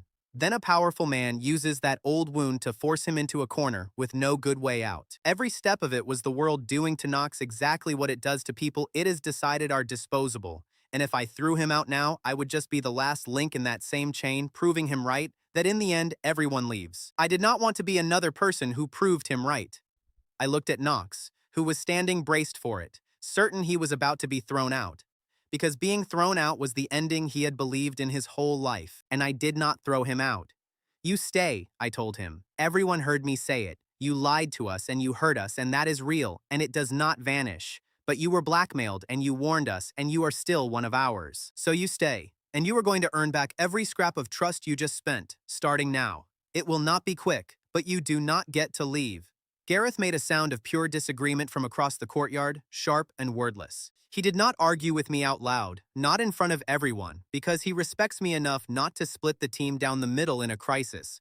But his silence had an edge to it, and I understood it. In his eyes, keeping a traitor was madness. I was not sure he was wrong. I only knew that throwing away a frightened man for making one terrified mistake was the thing this whole world did to people. The thing that had made Nox a thief in the first place. And I would rather be wrong my way than right theirs. What I did not expect was how personally Gareth took it, and I would not understand why until much later. It was not just that Gareth thought I was naive. The idea of a man being kept or cast out over one bad moment struck him somewhere deep in private, harder than the situation seemed to warrant. He stalked off to stand guard duty nobody had asked him to do, jaw tight, and for the next few days he barely spoke to any of us. There was a reason it cut him that deep. I did not have the shape of it yet. That night ended with the team fractured for the very first time. Nox kept apart, ashamed, unsure if the reprieve was real. Gareth stood apart, furious, unsure if I had doomed us. Celine sat with her rescued journal held against her chest like something she had pulled from a fire. And I lay awake wondering if my one stubborn principle, that you do not throw people away, had led me into a mistake I could not fix. We had survived the raid. The thing it broke was not the equipment. It was us, and across the city, in a quiet study lit by a single lamp, the man who had done all of this to us was reading through his prize. Doran spread out the stolen fragments from the cache, expecting a trade secret, a recipe, a way to break my little monopoly. That is not what he found. He found scraps about sugar and magic without the calibration pages, control samples, or anything else that made them safe and clear. Even those fragments showed him the discovery's shape, and Doran, who was clever enough to understand what he was looking at and dishonest enough to use it wrong, realized two things at once. First, that he did not hold a recipe. He held the edge of a discovery about the nature of magic itself, the kind of thing kingdoms go to war over. Second, because the fragments omitted the pages, proving that the effect was controlled and safe, he could present them as a menace. Dangerous, unstable magic in the hands of an unlicensed nobody. Take that story somewhere far more powerful than any guild court. He looked at the scraps in the lamplight and understood he was no longer fighting over a sugar cart. He was holding the first thread of something that could bring down everything I had built. He began that very night to pull it slowly, patiently, with a smile no one was there to see. For about a week after the raid, my team was not really a team. It was 4 people and a cat sharing a space, and very carefully not looking at each other. Nobody quit, nobody screamed. It was quieter than that, and worse. Gareth and Nox arranged their whole days around never being in the same room longer than they had to be. The silence between them had a weight you could lean on. I hated it. Give me a shouting match any day. A shouting match ends. This was a slow, cold thing, a wound that was not healing because nobody would touch it. I did not know how to fix it, because for once the problem was not a law, or a villain, or a dying machine. The problem was trust, and trust is the one thing you cannot spin out of sugar or find in an old ledger. It only rebuilds one way, slowly, through proof, and there are no shortcuts. Nox tried. I noticed first while Gareth refused to see it at all. Nox had mostly stopped joking. He started doing small, useful things without being asked, fixing a cartwheel, running the tedious errands nobody wanted, taking the worst shifts. He was trying to pay down an invisible debt with tiny daily coins of usefulness. Every single time, Gareth looked right through him like he was a ghost. It would have been easier for Knox if Gareth had yelled. The looking through was crueler, and Gareth had a way of making the point without a single word. When Knox fixed the cartwheel, Gareth would silently check the work and redo half of it. When Knox left food out for the team, Gareth would eat around whatever Knox had touched. It was petty, and it was human, and I understood it, but it was also slowly grinding Knox down, because you can survive being hated, you can survive being forgiven, but being treated as if you do not exist is its own special torture. Momo, at least, still sat on Knox's lap. Cats do not hold grudges over politics. It was, some days, the only warmth he got. There was one small mercy in that grim week, and it came from a stranger. A young palace guard, one of the ones posted near our base, caught Knox alone one evening and said something quiet to him. Not everyone, the guard said, can tell the truth when staying silent would be safer. I saw you own it. That took a spine most men do not have. And then he moved on, like it was nothing. It was not nothing. Knox told me later that those two sentences from a near stranger were most of what kept him trying that week, when his own family would not look at him. The first crack of warmth from inside the team came from the least likely direction, and it came for me, and I completely failed to understand it. Celine found me alone one night, cleaning up, and stood there for a while working up to something. Then she said, carefully, that she wanted to thank me. You did not turn away, she said, when everything fell apart. When the lab was wrecked and the team was breaking, you held it together and you did not run. That is, she paused, hunting for safe words, statistically unusual behavior. I laughed, because statistically unusual is such a Celine way to say something kind. Flustered by how warm it sounded, she buried the sincerity under an unnecessary technical note about crisis response patterns in small groups. I missed what she was trying to say. I only heard a friend thank me and felt moved by it. I told her that, of course I did not run, because she was worth staying for. All of them were. She went a bit still at that, and then very briskly changed the subject to load-bearing shelf repairs, and I thought nothing of it. Looking back, I want to shake my past self. A brilliant, guarded woman had just walked all the way up to the edge of telling me something real, and I had answered it like a coworker. But that is the pace of us, her and me. Two people fluent in everything except the one conversation that mattered, circling it for a very long time. That night was just one more lap. Knox, who misses nothing, watched that whole exchange from across the room and put his face in his hands. Later, he told me, with the weary patience of a man explaining color to the blind, that Celine had thanked me the way you thank a person you are trying very hard not to have feelings about. That I had responded like she had complimented my bookkeeping. I told him he was reading too much into it. He said that was the single funniest thing I had ever said. For a moment, arguing about my hopeless romantic instincts, the team almost felt normal again. Almost. Gareth, meanwhile, would not bend. When I gently suggested that Knox had earned at least a nod by now, Gareth gave me a line I have never forgotten. Forgiving, he said, is not the same as forgetting. I can choose not to hate him. I cannot choose to trust him. Those are different muscles, and one of them he tore. It was fair. It was even wise. But it was freezing the whole team in place, and I did not know what would thaw it until the work itself forced the issue. Because we were trying to rebuild Celine's research, and it was going badly.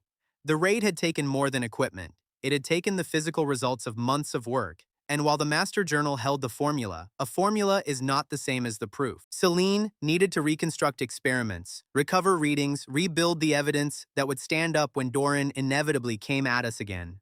And piece by piece she was finding that some of it could not be rebuilt from memory. Some of it was simply gone, seized, sitting in a guild vault we were legally barred from touching after the raid. Watching Celine try to rebuild it was its own quiet heartbreak. She would sit for hours reconstructing a result from memory, get most of the way there, then hit a gap where the raw numbers had been, numbers no memory could reproduce exactly, and set down her pen and stare at nothing. Science does not run on almost. A result you cannot prove twice is not a result. And every gap the raid had torn in her work was a place Doran could later stand and say, see, they have nothing. They are frauds and dangers both. She would not say how much it was costing her, so I watched instead. She stopped sleeping properly. She got sharper-edged, quicker to snap, which for Celine is the sound of a person in pain. This was the work that was supposed to answer everyone who had exiled her. It was being unmade a second time, and she was trying to hold it together with willpower alone. I brought her food she forgot to eat and stayed nearby and mostly refused to let her be alone with it. It was not much. It was what I had. We hit a wall on a specific night, on a specific problem. There was a set of original readings, the raw first data that Celine needed and could not reproduce. The only surviving copies were in materials the guild had carted off and stored in a holding room we had no right to enter. Without them, months of work stayed broken, and Doran's version of events, the dangerous unstable experiment story, would have no counter. We needed those papers back, and there was no legal way to get them, and no one in the team willing to take the illegal way. It was checkmate, and we all knew it, and we sat in a heavy silence around a problem none of us would touch. And then Nox stood up and put on his dark coat. He did not announce it as a grand gesture. He just said, flatly, that he knew the building where the seized materials were held, that he knew how such a place was guarded, that getting in and out of somewhere he did not belong was the one skill he had that none of us could match. "I am the reason those papers are in there," he said. "Let me be the reason they come back out." Before anyone could argue, before Gareth could call it a trick or a trap, Nox was gone into the night to break into a guild holding by himself. It was the most dangerous thing any of us had done. If he was caught, there was no royal writ to save him, no clever clause of Celine's. He was a confessed traitor with an old theft case breaking into a guild property. Caught, he was finished, cell or worse, and this time no note under a door would save him. He knew all of that. He went anyway, not to escape his guilt with words, but to spend his own skin buying back a piece of what his fear had cost us. It was redemption you could weigh, the only kind that counts. Nox later pointed out the bitter joke with a tired half smile. The skills that had made him a traitor were the exact skills that let him fix it. The same hands that had drawn Doran a map could pick a guild lock. The same knowledge of guard rotations that had betrayed us could get one man past those guards unseen. He could not undo what he was. But for once, he pointed all of it, every dishonest talent he had ever hated in himself, straight at saving the people he had hurt. There is a kind of grace in that, in a man's worst quality becoming the tool of his redemption. I almost went after him. I stood in the doorway with my coat half on, ready to do something stupid and useless, and Celine caught my arm. "If you go," she said, "you make it two of us caught instead of one, and you are the one the crown protects, the one this whole thing needs. Let him do the one thing he is better at than anyone alive." It was the hardest sitting still I have ever done, letting a friend walk into danger alone because going with him would only make it worse. We waited for hours. Nobody spoke. Gareth stood at the window with his arms crossed, pretending not to care, while checking the dark street every few minutes. Once he muttered, not to anyone, that if the fool got himself killed in there, it would be a waste of a decent set of hands. From Gareth, worrying out loud like that was practically a prayer. He would have denied it to his grave. Near dawn, Nox came back over the wall, coat torn and one arm scraped raw, clutching Celine's stolen original readings inside an oilcloth wrap. He had brought back the raw proof. The empty copying desk in the vault told him Doran might already have excerpts, but Celine's originals were back on our table. "I think that is the last of it," he said. Then he sat down heavily and let himself breathe. Celine went through the pages with shaking hands and confirmed it. It was real. It was complete. The work could be rebuilt now. Months saved. The counter to Doran's lies recovered, all of it carried out of a guarded vault on the back of the man who had put it there. Nobody said anything for a moment. And then Gareth crossed the room. I tensed, because I did not know which Gareth this was going to be. He walked up to Nox, looked down at the battered, exhausted thief, and for a long moment said nothing. Then he reached down, gripped Nox by the forearm, the warrior's grip, and pulled him up onto his feet to stand as an equal. And he said the thing that cracked something open in all of us. "I do not abandon my own," Gareth said. "Not even the ones I do not fully trust yet. You are one of mine. That does not go away because you fell." And in that one sentence, I finally understood Gareth, all of it. The flinch at the word useless, the rage in the kitchen. Why casting Nox out had cut him more deeply than the betrayal itself. Gareth had been expendable long before the tournament. "My captain called me useful whenever he needed someone first through a breach," Gareth said. "When the campaign ended, he sold my contract to the tournament as surplus and called me useless. You were the first person who asked me to stay. It was the first place in his life he had not been thrown away. And the thought of us throwing away one of our own, for any reason, struck at the deepest wound he had. He would defend that principle past his own anger, past his own hurt, because it was the principle that had saved him. He never said the whole of it out loud. Gareth does not make speeches about his feelings, but it was all there in that grip and those two sentences, and I understood it completely, and I never looked at his gruffness the same way again. The man who seemed to care about nothing cared, it turned out, more than any of us, about the one thing he had almost never had, belonging. and he had just extended it to the person who least believed he deserved it. That was the moment the team came back together, but I want to be honest about how close we came to it going the other way. Because in the middle of that hard week, before Knox's run, there had been a night where it very nearly ended. Gareth had been ready to leave, rather than share a roof with a traitor. Celine had been ready to bury herself in work and let the human part rot. And I had stood in the middle of my fracturing family and felt for once that my one principle, that you never throw people away, might be the thing that tore us apart instead of holding us together. I said the truest thing I had that night to all of them, and I think it is part of why we survived. If we start losing each other over one mistake, I said, then what was the point of any of the rest of it? The carts, the coin, the king, the whole climb. I did not build this so we could become just another group that throws people out the moment they stumble. If that is who we are, then Doran already won, and he did not even have to try. Either we are people who hold on or we are not, and I know which I want to be. They stayed, frayed, exhausted, and not fully healed. We came out of that week battered but whole. Knox was back on a quiet probation nobody needed to name, his loyalty proven in torn skin instead of empty words. Gareth had shown a heart none of us had fully seen. Celine had let one true sentence slip and then hidden it under shelving repairs. And I had learned that keeping people is not a single decision, but a thing you have to choose over and over, especially when it is hard. We were a team again. A real one. Tested now, which is the only kind worth having. I let myself feel good about it for about a day. Then the rumors started. Because Doran was done working in the dark, he had our data, or fragments of it, the incomplete scraps missing every page that made the discovery safe. And a patient man who has decided he cannot beat you quietly will try to beat you loudly. So Doran took his fragments and stepped out of the shadows into the daylight of public opinion, and began, for the first time, an open campaign. Not a lawsuit whispered in a back room, but a story told openly to anyone who would listen. It claimed that an unlicensed foreigner and a disgraced heretic mage were conducting dangerous experiments in the city after already causing an explosion. "Are your children safe?" it asked. "Is your home safe? Who allowed this?" Every word of it was built on the truth of our witnessed lab blast and the lie that we did not understand what we were doing. It spread faster than any correction could chase it. Within days, I could feel it on the streets. Customers who used to smile at the carts now hesitated. People muttered about the dangerous sugar and the mad mage. A thing that had been pure joy, a cloud that made children laugh, was being slowly repainted in the public mind as a threat.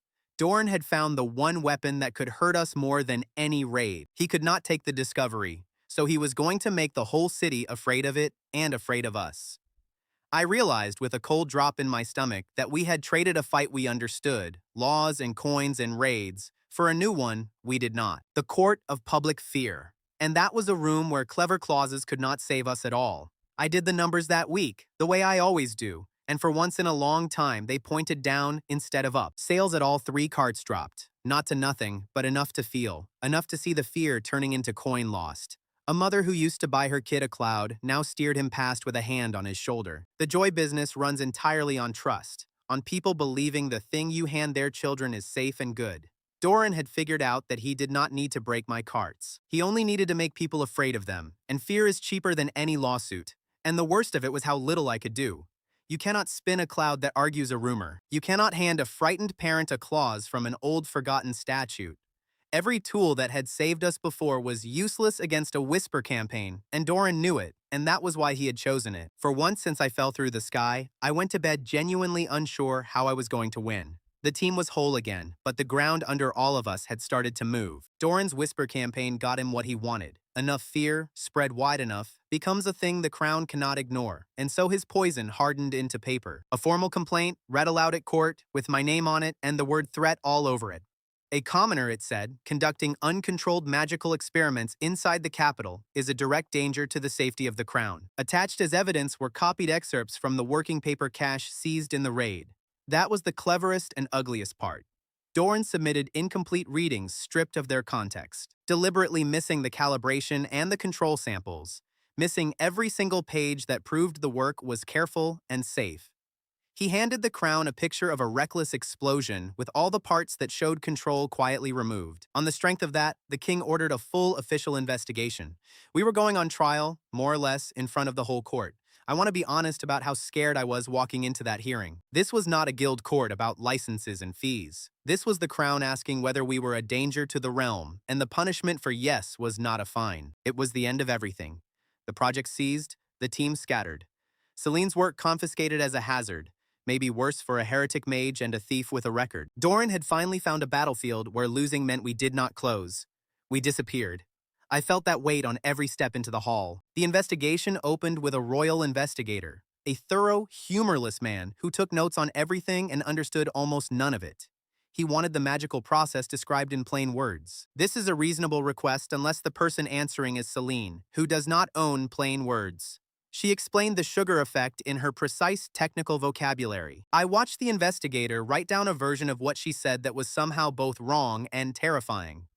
It became a genuine problem, the gap between what Celine meant and what the investigator recorded. She would describe a bounded, gentle, temporary effect, and his pen would translate it into something out of a nightmare. At one point, she said the reaction was self-limiting, meaning it stops on its own, and he wrote down, gravely, that it was limitless. She had to stop and correct him, and he got flustered, and the correction itself went into the record looking like she was walking back a confession. Every honest word was a trap, because the man holding the pen did not have the vocabulary to hold the truth. It would have been funny if it were not our lives. Celine would say something careful and bounded, a controlled destabilization within a fixed containment radius.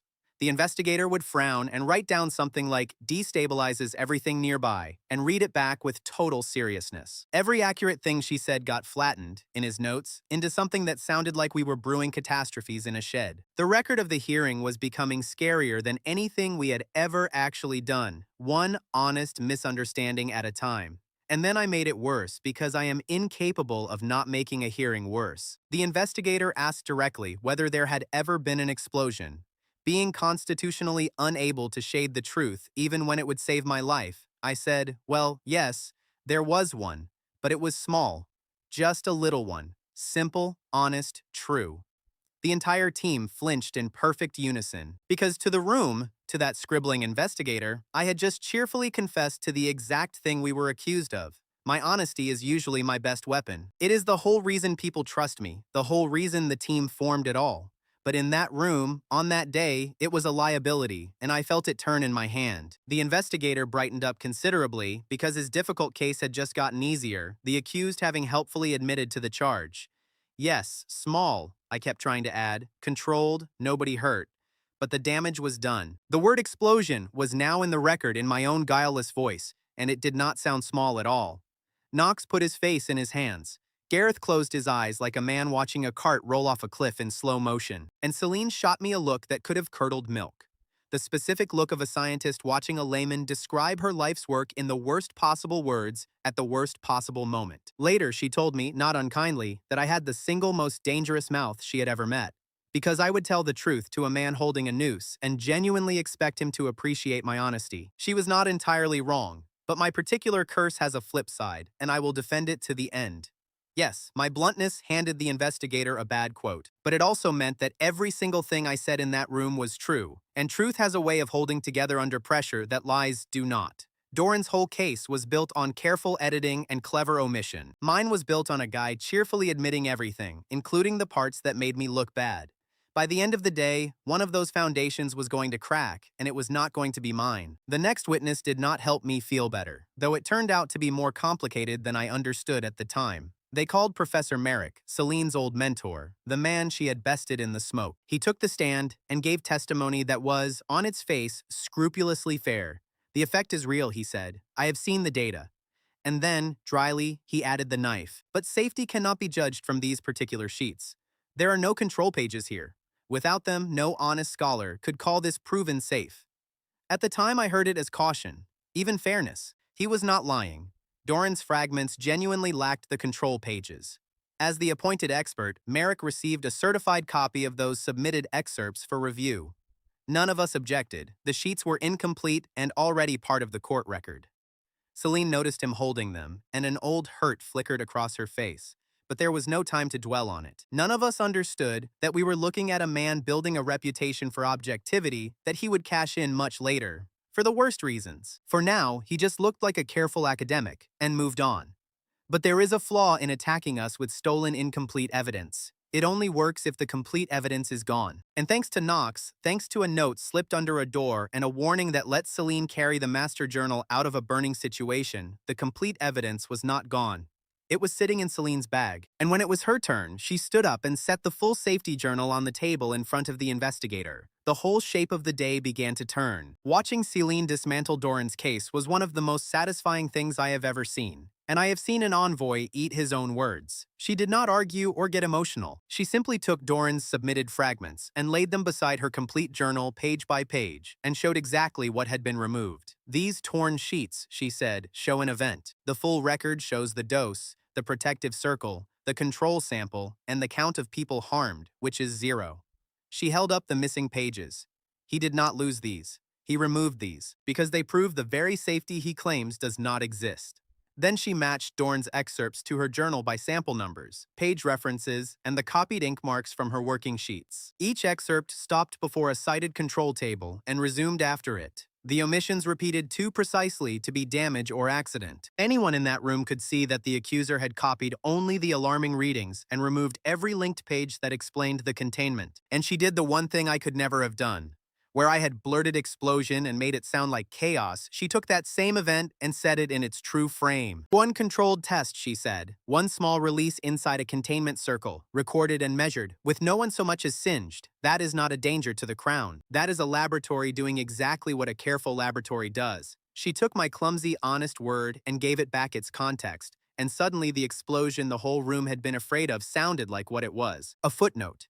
The investigator mostly followed Celine's explanation. He got tangled in his notes and crossed out his earlier terrifying nonsense with a slightly embarrassed air, but he understood the core of it. The complete journal showed a careful, controlled, contained experiment with a single small test blast and no injuries. And the evidence the accuser had submitted had been deliberately, provably stripped of every page that showed that control. The case was not weak now. It was visibly, publicly rigged. That is when Doran stopped being a name on a complaint and stood up himself. He had been watching his careful case come apart, and a patient man who feels the initiative slipping does something revealing. He got personal. He stepped forward, elegant and cold, and abandoned the safety argument entirely for something uglier. "Look at who stands before you claiming to master the safety of magic," he said to the court with open contempt. "A commoner of no birth, a heretic mage, exiled by her own guild for good reason, and a common thief. These are the people we are to trust with dangerous power." It was a nasty move, and for a second it worked, because prejudice is always sitting right there ready to be used. He was betting that the court would rather trust a well-born guildmaster than a cart full of misfits, evidence be damned. And when the safety argument was gone, he reached for authority instead, drawing himself up. "As guildmaster," he declared, "I retain the right to forbid a dangerous and unrecognized craft from operating, regardless of these theatrics." He was pulling rank. If he could not prove us unsafe, he would simply claim the power to ban us anyway. I watched Celine while he said all this, and I saw her decide something. Doran had called her a heretic in open court, dragged up the worst day of her life to score a point, the exile that had nearly broken her. A lesser person would have flinched, or gotten angry, or tried to defend her reputation. Celine did none of that.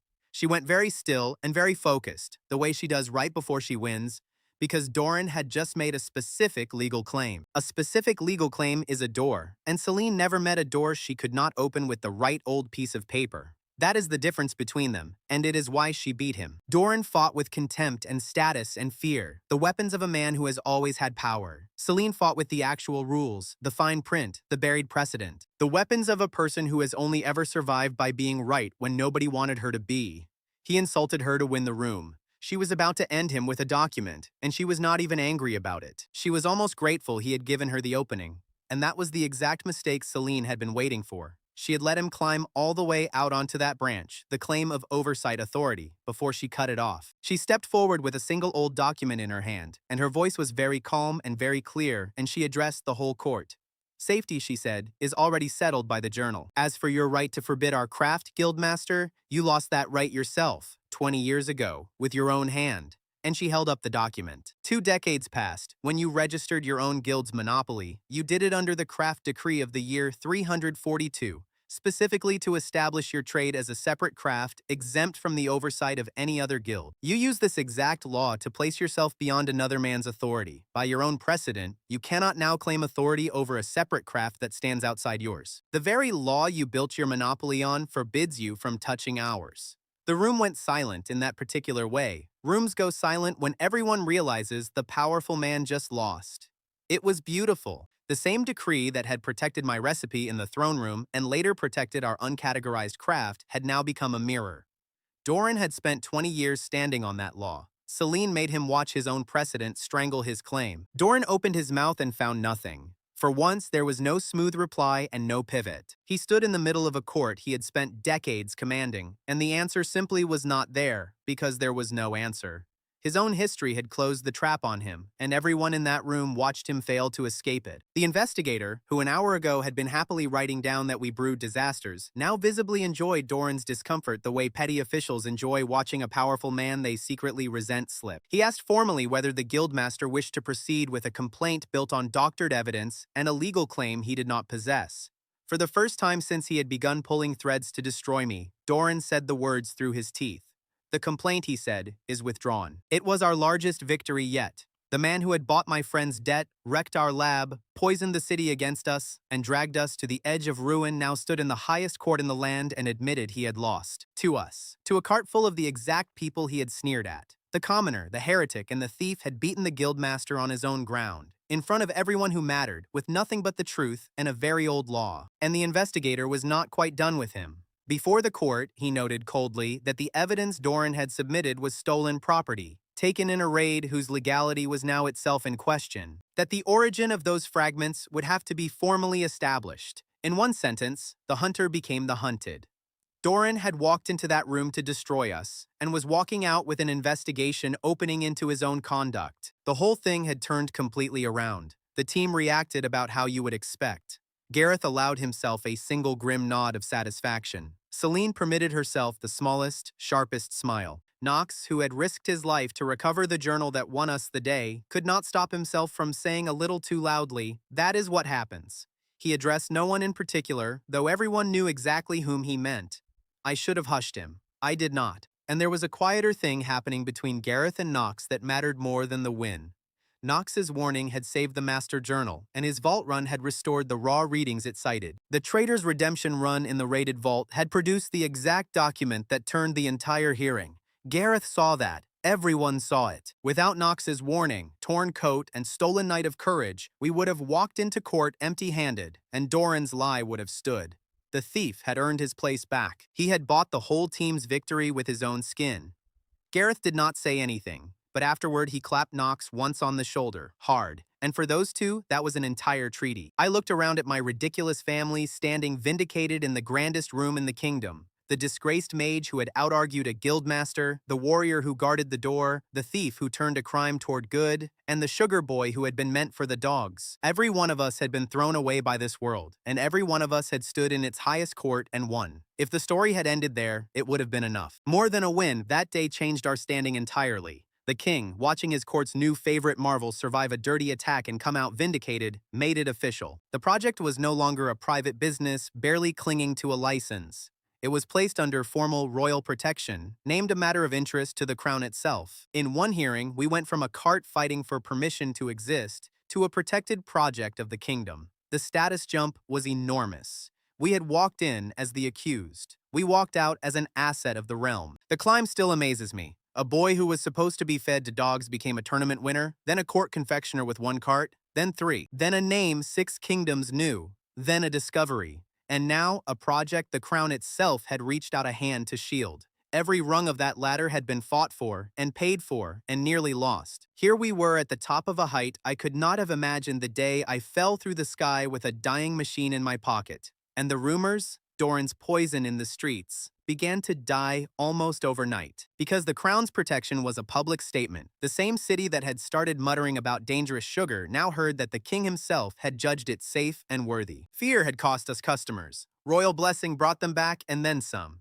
Within days, the carts were busier than before the whole affair. Children lined up again, the clouds glowing in the market. Doran had tried to make the city afraid of joy, and the crown's judgment broke his influence over us. He would never again sit at the center of my troubles. I let myself feel the full sweetness of it walking out of that hall with my vindicated, battered, victorious little family around me. But I have learned to distrust a clean victory, and this one had a shadow I noticed only because it was so quiet. A man at the hearing who did not belong to Doran had ignored the drama and watched with still, patient eyes. He had come, I realized later, for the other thing the hearing accidentally proved. Not that we were innocent, but that the discovery was real. His name still meant nothing to me. I noticed him only because he was the one person in that loud room who remained completely calm. Calm in the middle of chaos is always the most dangerous thing present. As the court broke up, he did not congratulate us or condemn us. He walked quietly to the investigator, and I overheard the edge of it. He asked politely, businesslike, entirely without emotion, for a complete copy of the experiment protocol. The full one, all of it. That was all. A quiet request for paperwork. No threat, no drama, no interest in Doran or the guild or the theatrics at all. Just a calm, powerful man calmly asking to be given, in full, the exact secret that the entire hearing had just proven was real and valuable. And somehow that flat, bloodless request chilled me more than all of Doran's schemes combined. Because Doran had wanted to destroy my business, and a man who wants to destroy you is at least fighting you, and a fight you can win. This new man did not look like he wanted to destroy anything. He looked at the proof of our discovery the way I look at a fresh barrel of sugar, seeing not a threat, but a resource to be secured and controlled. That is a hunger you cannot out-argue, because it does not think it is doing anything wrong. I did not know his name yet. I only knew that Doran had been the storm I could see, loud and cruel and beatable. That this quiet man was the deeper current underneath it, the one that had been there all along, waiting for the storm to reveal the treasure. His name, I would learn very soon, was Vase, Lord Inquisitor. We had just finished the hardest fight of our lives, and every single thing we had used to win, the proof, the journal, and the vindication, had shown a far more powerful man what he now intended to take. Doran had come at us like a storm, all thunder and lawsuits and rumors, loud and cruel and out in the open, the kind of enemy you can at least see coming and brace against. Lord Inquisitor Vase was nothing like that. He came to us on a quiet afternoon, alone except for one assistant, knocked politely, asked with perfect courtesy whether he might look around the laboratory. And that politeness was somehow more frightening than any threat Doran had ever made. You have to understand what the Inquisition was in that world to understand the cold that came into the room with him. The guilds controlled trade, the crown controlled the law, but the Inquisition controlled magic, all of it, the licensing, the study, the permission to exist as a magical thing at all. They were the ones who had exiled Celine in the first place, through the guild that answered to them. They did not argue in courts. They decided, and their decisions were the end of the conversation. And the head of that whole apparatus had just walked into my kitchen to look at my sugar. Gareth reacted the way Gareth reacts to everything, by getting large and ready to break something. He put himself in the doorway and squared up, radiating the clear promise that anyone who wanted to search this lab would have to go through several hundred pounds of angry warrior first. It is a posture that has ended a lot of arguments before they started. Vase looked at it how you look at weather, mildly, without concern, and then he simply waited, patient, until the theater of it became awkward, and stepped inside anyway. The thing about Vase and the thing that made him so hard to fight was that he was never once rude. He was courteous to all of us, precise, almost gentle. He thanked Celine for her time. He complimented the organization of the lab, and every soft, polite word landed like a lock clicking shut, because his courtesy was not kindness, it was confidence. A man is only that calm and that gracious when he already knows he holds all the power in the room and does not need to raise his voice to use it. Doran had shouted because he was insecure, Vase whispered, because he was not. His assistant was a small, precise man with a writing kit who documented absolutely everything. And I do mean everything. He noted the layout of the room. He noted the equipment and, with total gravity, wrote down Garrett's complaint that all this standing around was making him hungry, as if it were evidence in a capital trial. Watching that little man solemnly record the exact words a warrior used to complain about lunch was one of the few funny things about a genuinely frightening day. Gareth, frustrated that his usual method was getting nowhere, escalated. He cracked his knuckles, loomed closer, gave Vase the full display of physical menace that had cowed guild reps and market bullies alike, and Vase did not so much as blink. He glanced at the assistant and said, mildly, "Impressive, write that down as well," and went back to examining a shelf. The intimidation had landed on nothing. It had gone straight through him like a fist through fog. I watched something dawn on Gareth in that moment that genuinely unsettled him. His whole life, strength had been the answer. Bigger, scarier, harder to move. That was his role, his identity, his contribution. And here was a man that none of it touched. Vase could not be frightened, because Vase did not care about the things fear works on. You cannot threaten a man with pain when he has already decided the outcome does not depend on his comfort.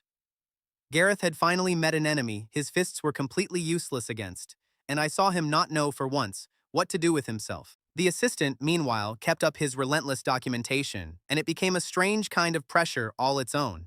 Every word any of us said went into his book. Celine learned fast to say nothing. Gareth could not help himself and kept muttering, and every mutter got recorded. At one point, Gareth said, mostly to annoy them, that the Inquisition smelled like old paper. The assistant wrote that down too, verbatim, without a flicker, which somehow deflated the insult entirely. You cannot rattle people who treat your rudeness as data, because Vase did not fight us. He did something worse. He understood us. He walked through Celine's rebuilt lab asking questions. The questions were the kind that only come from a mind that has already grasped the thing you are trying to hide. How much concentration, he asked, do you need to achieve stabilization? Do you have firm numbers yet, or only ranges? Caught off guard by a competent question after months of dealing with fools, Celine started to answer professionally, before remembering that she should not. She had to stop herself halfway through a sentence.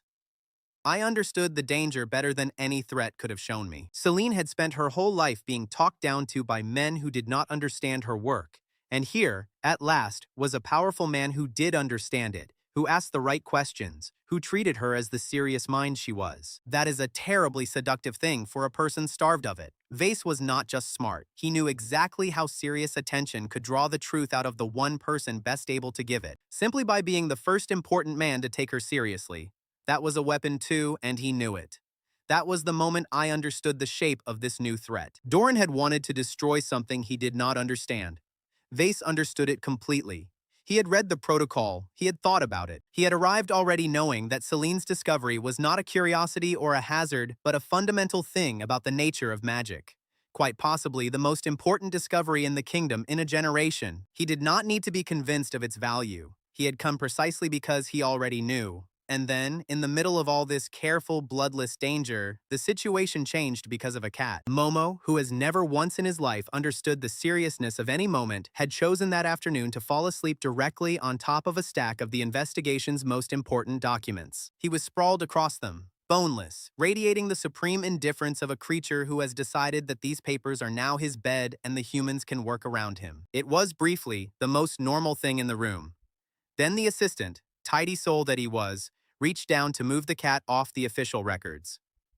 I have replayed the next 3 seconds many times. The assistant's hand came down toward Momo. Momo opened one eye, and the air around that cat cracked, a bright, hard flash of light and force that flung the assistant's hand back and knocked papers into the air and made every hair on my arms stand up. It was magic. Real, undeniable, powerful magic. Coming out of our scrawny palace stray, the cat who stole candy and murdered mice and slept on everything. Momo was not a cat. Or he was, but he was a great deal more than one. The assistant yelped and clutched his hand, more shocked than hurt.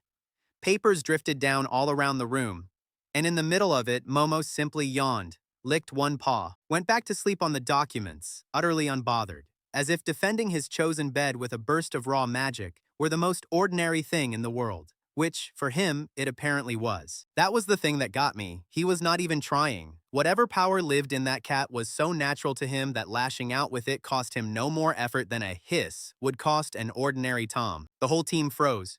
We were as shocked as the Inquisition, learning the truth about our own pet at the same instant and in front of the people we feared. While Momo yawned and resettled himself on the documents as if he had not rewritten everything we thought we knew about him, and a memory clicked into place for me, cold and clear. The night we adopted him, the faint spark on his fur when he ate the candy, the one we all wrote off as Firelight.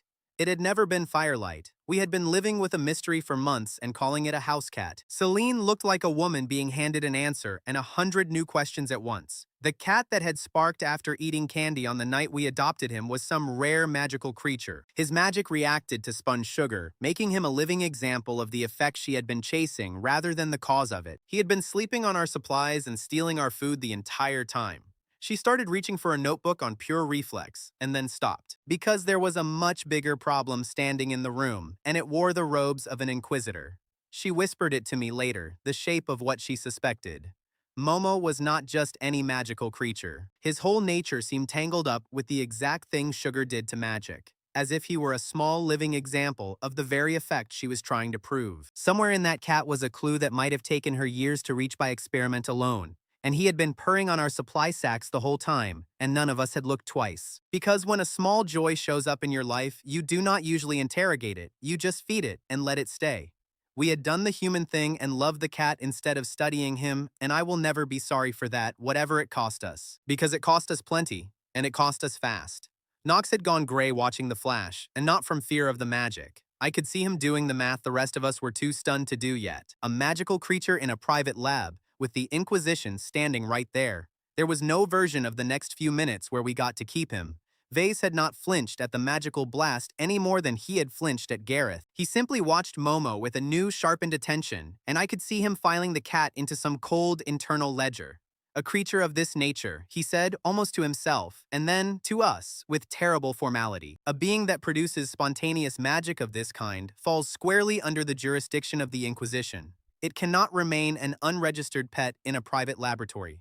That is not permitted. And just like that, he took him. Not with violence, with paperwork, which in that world is far harder to fight. He declared Momo a matter of Inquisition interest, to be taken into official supervision for study and safekeeping. There was nothing legally that we could do about it. Nox still launched into a frantic negotiation, offering money, a lifetime supply of candy, and his own services. He bargained with the panic of a man who could not bear to lose one more member of a family he had only just rejoined. It did not work. You cannot con a man who wants nothing you are offering. Gareth was worse to watch, in his way.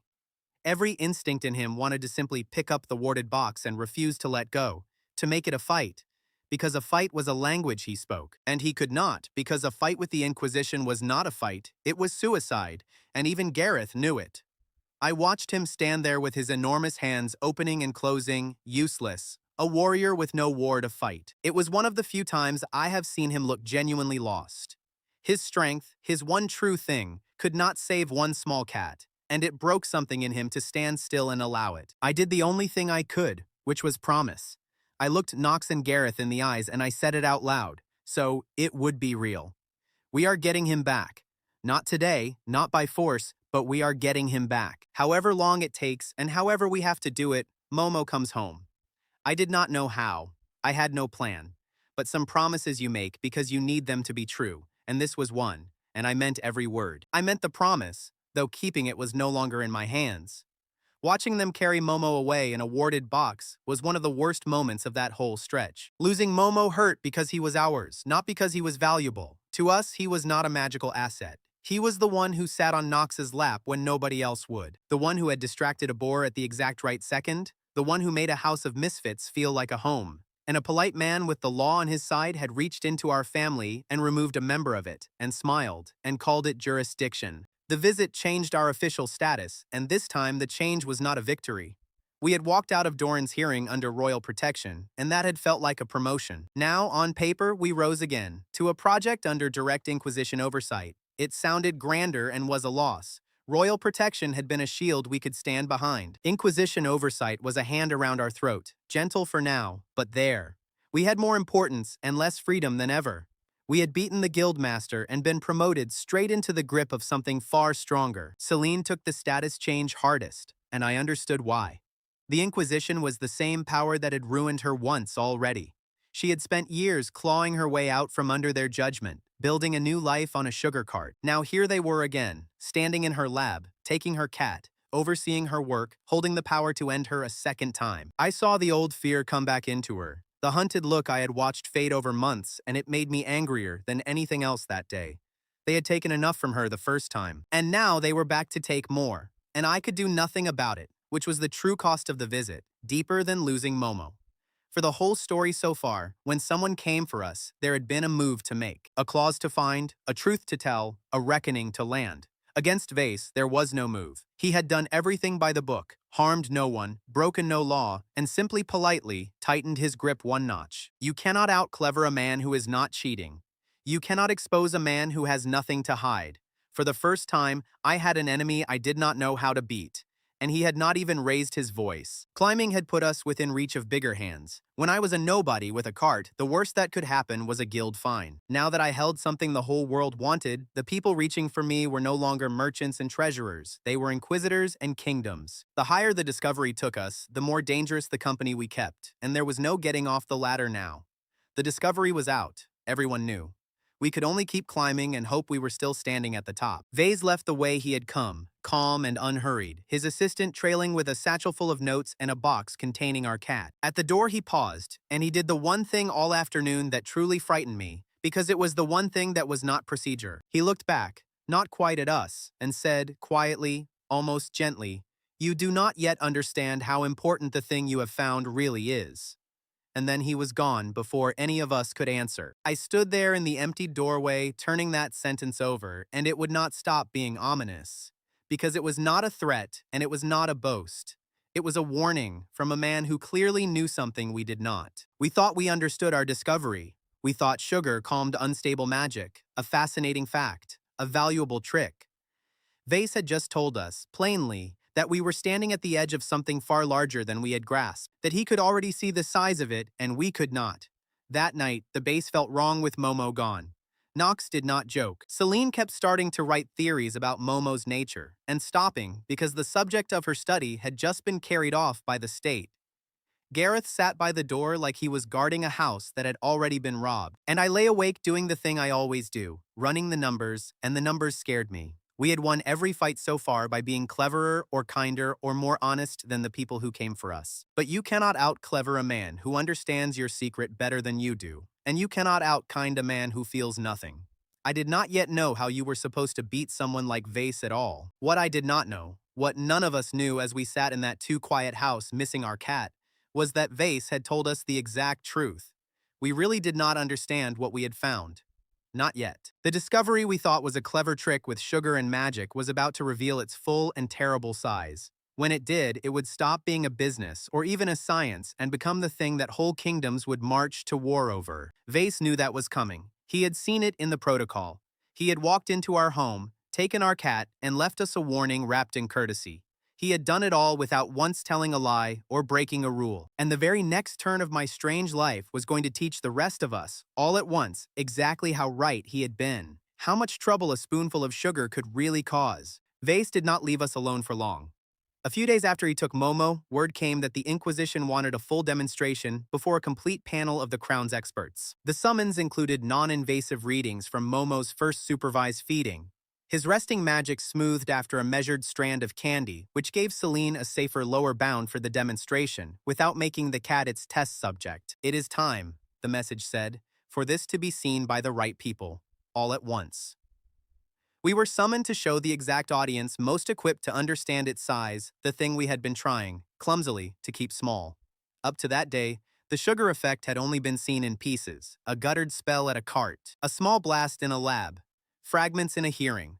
Nobody outside our little circle had watched the whole thing done properly, on purpose, under control, start to finish. Now Celine was going to demonstrate it in full, in a room lined with the sharpest magical minds in the kingdom, because the most powerful of those minds had decided the time for secrets was over. I did not want to do it. Standing in that room, I knew that once those experts saw the full effect, they would never let it be small again. But we had no choice. Vase had asked, and when the Inquisition asks, the question is already answered. So I told myself it was just another demonstration, a fancier reception, and I set out my sugar and lit my burner and pretended my hands were steady. I set up the sugar. Celine set up the magic. In front of royal alchemists, mages, and inquisitors, she brought a measured ring of spun sugar around an unstable working, and the wild magic went calm. Her control trials had already shown that plain sugar crystals did nothing. Only thin, uniform filaments offered enough surface area to catch the irregular flux at a measurable dose. That was why centuries of cooks had missed the effect and why my craft still mattered. Steady, obedient, no blast this time, because she knew the dose. She did the impossible cleanly and on command, before witnesses who understood exactly which rule she had broken. For these particular witnesses, that was more staggering than it would have been for anyone else, because they alone truly understood the rule it was breaking. Unstable magic was the oldest problem in their whole field. Mages had died to it for centuries, spells slipping loose, power spiraling past control. It was accepted, the way we accept that fire burns. And Celine had made the ungovernable thing sit down and behave, with a stick of candy. In front of the people who had spent their lives being told it could not be done, you could hear the room stop breathing. I watched their faces instead of the demonstration, because I already knew what the sugar did, and I did not know what these people would do about it. And I saw the exact moment it landed. There was one court alchemist near the middle of the table, an older man with the hollowed-out look of someone who has spent his life studying magic and thought he knew its limits. He watched the unstable working go quiet and the color drained out of his face. Slowly, as his mind ran somewhere the rest of us had not yet gone, he stood up. He did not mean to, I think. It just happened. How you stand when something knocks the breath out of you. And he said the thing out loud that changed everything. The sentence that turned my sweet little business into a weapon of state in the space of a single breath. Do you understand, he said, his voice shaking, that the spells which break loose and kill their own casters in the heat of a battle, the ones no mage can fully control under pressure, could be stabilized. With this, do you understand what that means for an army? The room went dead silent, and I understood what Vase had meant, standing in my doorway, telling me I did not grasp the size of what I had found. Because I had thought the value was the wonder, the joy, the clever science of it. War had never crossed my mind. It crossed everyone else's at that table at once. In their eyes, my glowing, harmless cloud became an arsenal. Other experts started talking over each other, building on the horror, and it got worse with every voice. If you could stabilize a battle mage, one said, you could field mages who never lost control and could pour out power at the front for hours without burning out or turning on their own lines. Whole new formations, another said. Siege magic that does not fail. Defensive wards that hold under any assault. Each of them was reaching the same conclusion from a different direction, and the conclusion was always the same. Whatever kingdom held this held an advantage no army on the continent could match. And I stood there behind my little cart of sweets listening to learned men calmly design the future of warfare out of my candy, and I felt sick. Not proud, not powerful, sick. Because I could hear, underneath their excitement, the sound of a door closing. The door back to the simple life, the cart, the child with her copper, the joy for its own sake. These men were not going to let a war-winning weapon go back to being a toy. I had spent my whole time in this world building something good. In one afternoon, a table of strangers had decided what it was really for, and it was not joy. There is a detail from that moment I will never lose, because it was so absurd it looped back around to horror. The alchemist was standing there describing battlefields, mages losing control of killing spells, armies that could suddenly wield magic no enemy could match. He was saying all of it while standing next to a table of pink and white sugar clouds on little sticks. It was the most terrible military conversation of my life, held over a spread of children's candy. The sweet itself had not changed. Powerful men had recognized what its effect could do to a battlefield. I almost laughed, and it would have been the worst kind of laugh, because I kept thinking about the first customer I ever had. The skinny girl with her one guarded copper, the way her whole face rearranged around that first bite. And now, here were the wisest men in the kingdom, looking at the very same cloud, and seeing rank after rank of unbreakable war mages. Same sugar, same spin, same 10 seconds of sweetness. Only the audience and its appetite had changed. The sugar did not become a weapon. It was the same cloud that made a hungry child smile on my first day with a cart. It had not changed one bit. Only the world's idea of it had changed. The exact same substance that meant joy to a 6-year-old meant, to the men at that table, the power to win wars. And once a thing means that to powerful people, it does not get to go back to being a snack. Ever. I understood, watching their faces, that my simple craft had just been taken from me in a way no raid ever could. Vase moved fast, the way a man moves when he has been waiting for a moment he saw coming. He rose, and in his calm, bloodless voice he made his declaration. From this moment, he said, all information regarding this effect passes exclusively through the Inquisition. Every note, every result, every gram of the process. It is now a matter of state security. And there it was. The man who had first appeared as a curious observer, then as an overseer, now reached to take the whole thing, to lock our discovery in an Inquisition vault and keep the key. For a second, I thought we had lost it all. The discovery Celine had bled for was about to be swallowed by the state, reducing us to servants who happened to know the recipe. Celine, who had beaten a guildmaster with an old law and would not be cowed by an inquisitor, stepped forward with the one weapon that had never failed us. That same old decree, she said, clearly, addressing the whole panel, draws a line between oversight and authorship.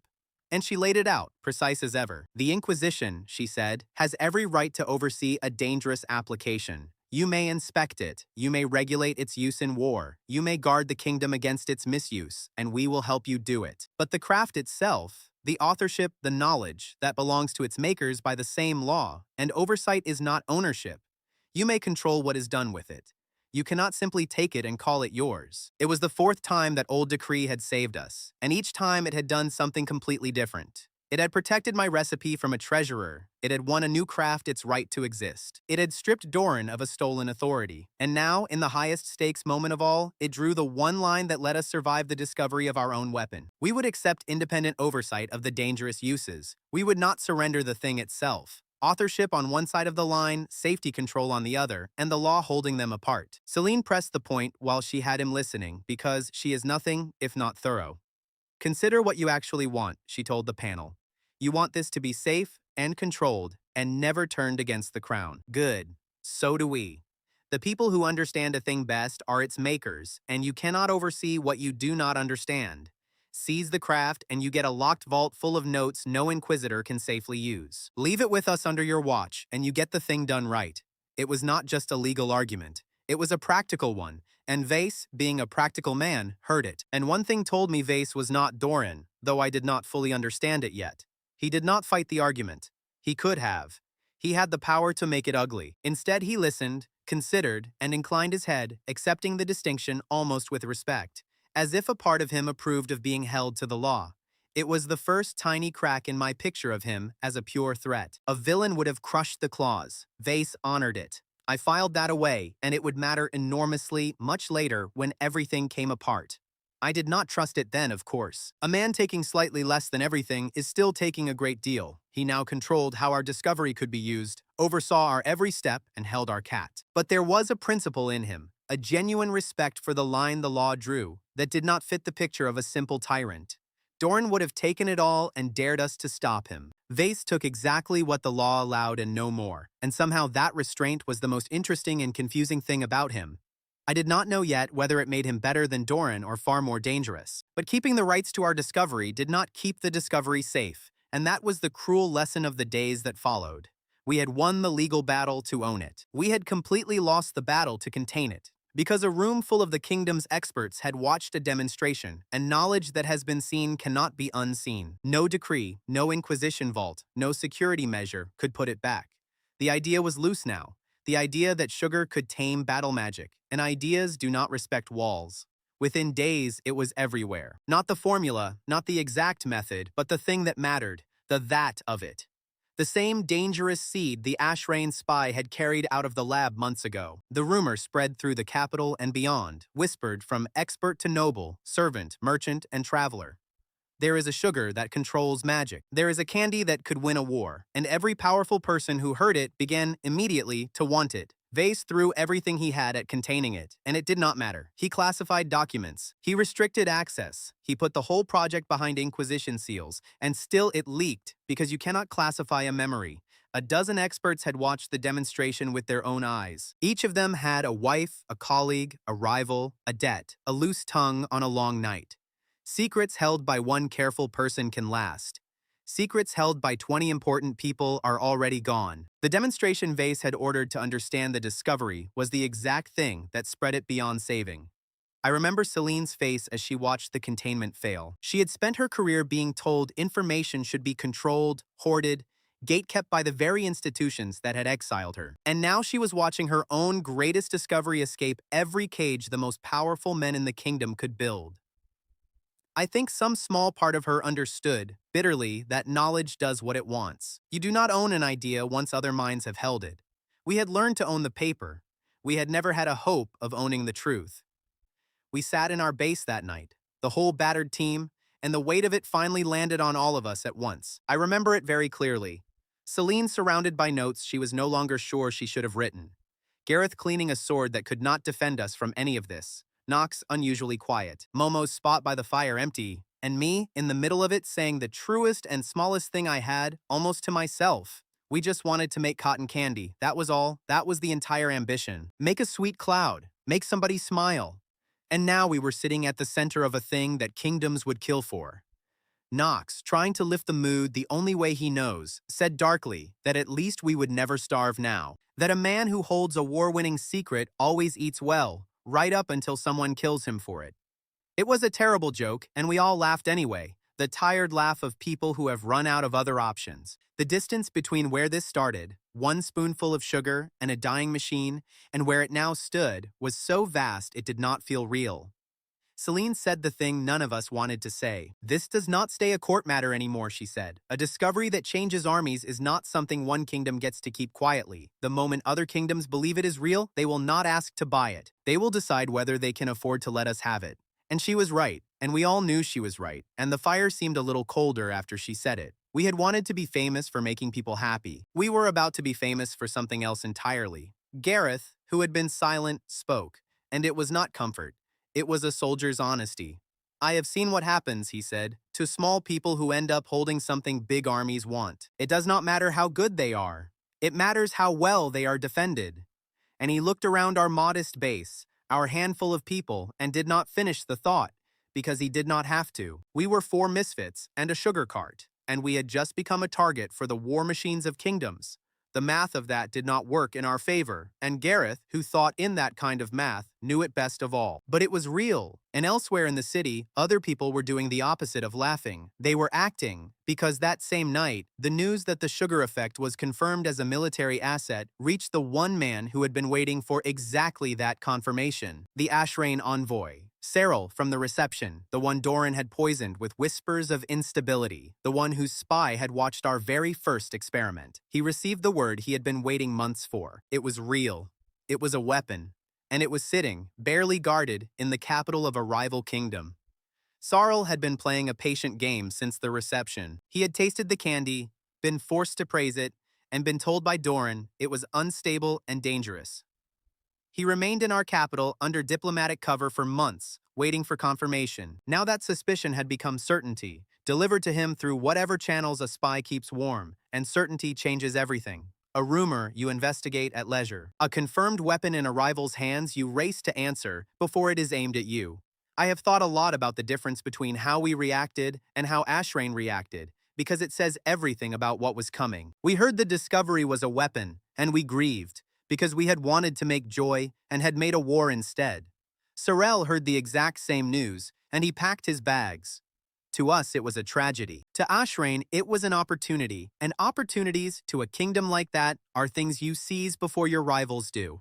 The clock, though none of us knew it yet, had just started counting down in days. And Ashrain, I would learn, did not think how our kingdom thought. Our king had found the sugar and made it a court marvel, a source of pride, a thing to show off. Ashrain looked at the same discovery and saw only a gap in the balance of power, a gap that had to be closed by getting the weapon for themselves or making sure no one could use it against them. There is no room for wonder in a mind like that. There is only advantage and threat. And in their ledger, my candy had moved firmly into the second column. There was one more person the news reached, and his story ended quietly, which is its own kind of justice. Doran, the guildmaster, the man who had started all of this by resenting a sugar cart, heard about the discovery secondhand from the outside like any other gossiping merchant. He had lost his influence at the hearing. He was no longer anywhere near the center of things. He had to sit with the bitter realization that the scheme into which he had poured months and cruelty had become irrelevant, swallowed by something far larger than his war over market share. I almost felt sorry for him. Almost. He had wanted to destroy me over money and pride, and the thing he had tried to destroy had grown into a matter of war between kingdoms. So far beyond his little grudge that he no longer even mattered to the story. His revenge had been rendered pointless, not by defeat but by scale. The man who had loomed over my life for months simply faded into the background. A small, cruel merchant watching, from the cheap seats, a play he was no longer in. That was the end of Doran as a force in my life. Not with a bang, with irrelevance. There is a lesson in that I have never forgotten. The thing that finally beat Doran was not my cleverness, or Celine's law, or Gareth's fists. It was that the world got bigger than he was. He had aimed all his poison at a sugar cart, and the sugar cart had become something no single spiteful man could threaten anymore. Sometimes you do not defeat your enemy. Sometimes you simply grow past the reach of his hands. Leave him standing where he always was, shaking a fist at a sky you have already flown out of. Meanwhile, the thing that did matter was already in motion. The court steward came to the king in confusion, days later, to report something highly irregular.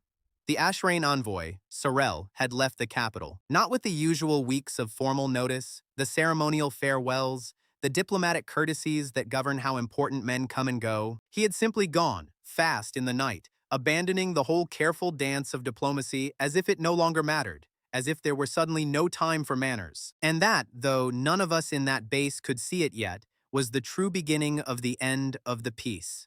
A diplomat does not flee a capital without ceremony because he is bored. He flees because he is carrying something that cannot wait, racing home to place it in the hands of the people who make decisions about armies. Cyril was gone, and he was taking with him the confirmed knowledge that a rival kingdom held a weapon that could change the balance of every war to come. We had spent all our energy fighting guildmasters and inquisitors over who owned the sugar.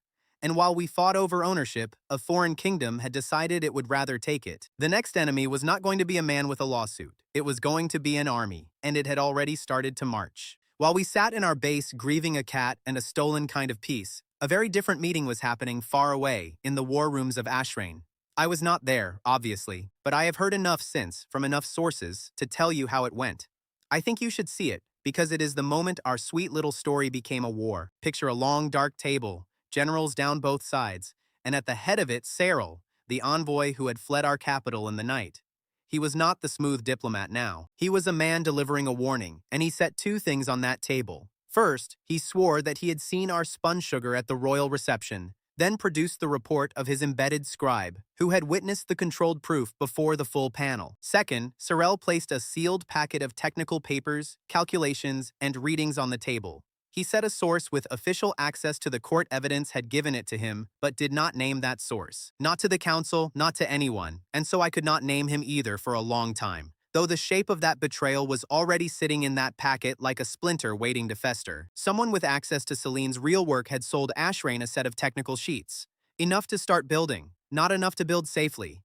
That distinction did not seem important to the generals in that room. It would turn out to be the most important fact of the entire war. Remember that packet, because it is the hinge everything later swings on. It had the effect. It had rough calculations. What it did not have was the calibration, the control pages, the careful dosing that Celine had bled to work out, the exact difference between a stabilized spell and an explosion. Whoever the traitor was, he had sold Ashrain the promise of the weapon without the safety of it. He had handed a great, impatient kingdom a lit fuse and called it a gift. And Ashrain, being impatient and proud, did not stop to wonder why the numbers looked incomplete. They saw a weapon. They did not see the crack running through it. That is the seed of the whole back half of this story, planted right there in that dark war room. Two versions of the same discovery now existed in the world. Ours, complete, careful, safe, held under lock by an inquisitor. And theirs, stolen, partial, dangerous, being rushed toward the battlefield by generals who did not know what they did not have. One of those versions was going to save lives. The other was going to nearly cost Ashrain its own army. That reckoning was still months away. There is a detail from that council that I love, because it is the exact kind of absurd this whole story runs on. A military scribe was tasked with drawing the weapon under discussion for the official record. The poor man had never seen cotton candy in his life, so the sketch he produced for the war archives of a great kingdom was a menacing battle cloud with what can only be described as a mustache. Hardened generals leaned over this angry sugar cloud and discussed it in the gravest possible tones, planning a war around a picture that looked like a villain from a children's puppet show. But the laughter dies fast, because of what they decided. The council did not decide to open talks, or to request the technology, or to seek an alliance. They looked at a rival kingdom holding a weapon that could unbalance every future war. They decided they could not allow it to exist in someone else's hands. They ordered mobilization, quietly at first, and the packet of incomplete papers went to their own alchemists with an order to reproduce the effect for Ashrain, whatever it took. The clock that had been ticking in days began that night to tick in hours. We knew none of it. While Ashrain was drawing mustachioed war clouds and ordering armies to move, we were at home, blind, seeing only that the envoy had left rudely and that rumors were beginning to smell strange. We had lost the one advantage that matters most before a war, which is knowing it is coming. We were the last people to learn that our own candy had started one. The first crack of real news came, as it usually does, from an ordinary person fleeing something. A refugee from the border region arrived in the capital, tired and frightened. Among the market rumors he carried was one that made my blood run cold. "They are calling up troops out east," he said. Whole villages emptied of fighting men. Nobody will say why. He did not know the reason. He only knew the shape of it, the unmistakable shape of a kingdom preparing to march, and that shape was pointed at us. He was not the only one either. Over the next days, more of them trickled in. People from the eastern edges, each carrying a piece of the same picture. Grain being bought up by the army. Roads closed to ordinary traffic. Smiths working through the night on orders nobody would explain. On their own, each rumor was nothing. Together they drew a shape, and the shape was an army assembling, quietly, the way a wave gathers before it breaks. You cannot see a war in any single rumor. You can see it in 100 of them, all pointing the same direction. It was too vague to act on with confidence and too specific to ignore, which is the worst kind of news. We needed certainty. Was the mobilization real? Was it aimed at us? How much time did we have? The court, comfortable and slow, was not going to find out fast enough. But I had at my table a man whose entire former life had been about knowing things other people wanted hidden. Knox stepped up, and the way he did it told me how much he had changed. I still have contacts, he said, from the old days. The kind who do not talk out of loyalty because they have none, but who talk out of fear because fear is the only currency they respect. And fear, right now, I can spend. He laid it out plainly, no jokes, no deflection, a man volunteering to walk back into the exact underworld that had once been used to break him, because it was the fastest way to protect the people he loved. And one thing told me how far the team had come.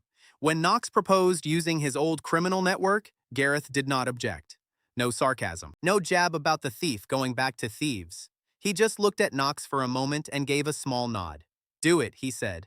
After everything, after the raid and the betrayal and the long cold weeks, Gareth trusted Knox to walk into the dark and come back on our side. That silent nod was worth more than any speech. It was the sound of a wound closing. So Knox went out into the parts of the city the rest of us never see, and he spent his fear like coin. It was a real risk, and I want to be plain about that because it would have been easy for him to treat it lightly. These were the same kinds of connections, the same black market of debts and secrets, that Doran had once used to get his hooks into Knox in the first place. Every door he knocked on was a door that could lead back to a cell, or worse. He walked through all of them anyway, trading old favors and older threats, until he had what we needed.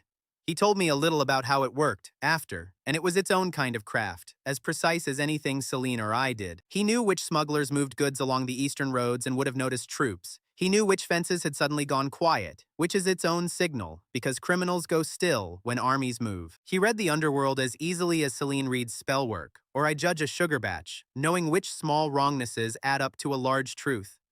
The skills the world had punished him for were once again what saved us. The hardest part for him, he admitted, was not the danger. It was going back to that world at all.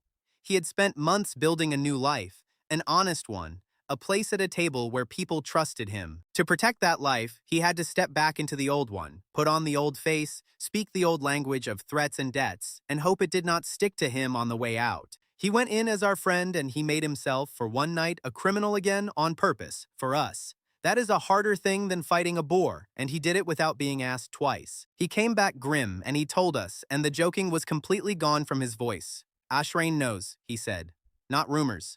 Confirmed. They know sugar can stabilize battle magic. They have some version of the technical work, and they are mobilizing right now.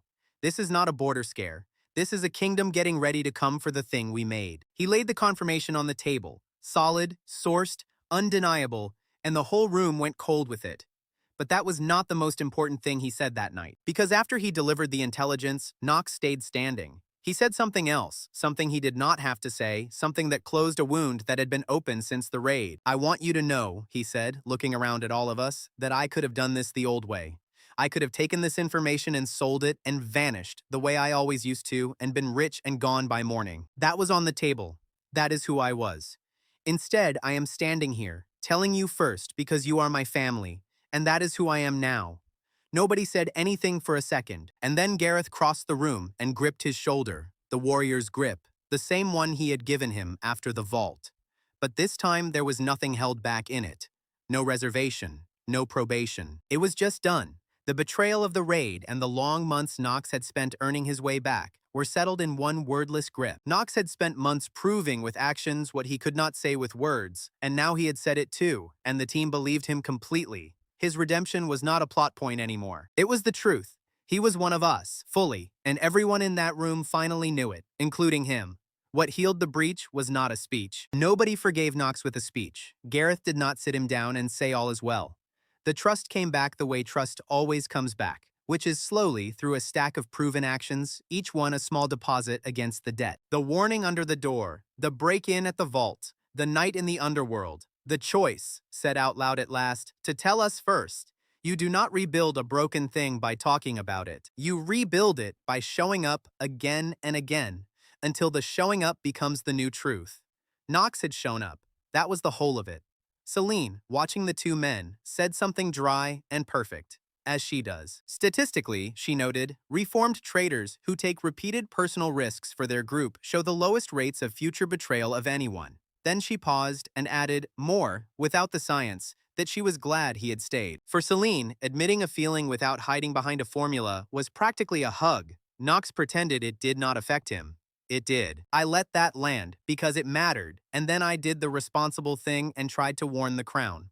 I took Knox's confirmed intelligence to the king's advisors and told them plainly that Ashrain was mobilizing against us and that we had very little time.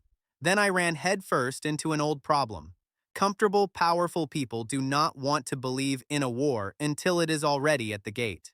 The advisors did not dismiss me, but they received the information with the wrong amount of urgency. The polite concern of men who have been safe for a long time and cannot quite make themselves feel the threat in their bones. There would be discussions, they assured me. The matter would be raised. Preparations would be considered. Every soft bureaucratic word was another hour lost. I could feel those hours draining away while men who had never been fed to dogs debated whether the danger was truly as urgent as the sugar boy claimed. It was maddening in a specific way, because I had spent my whole life in this world being the one who was underestimated, and I thought I had climbed past it. Court confectioner.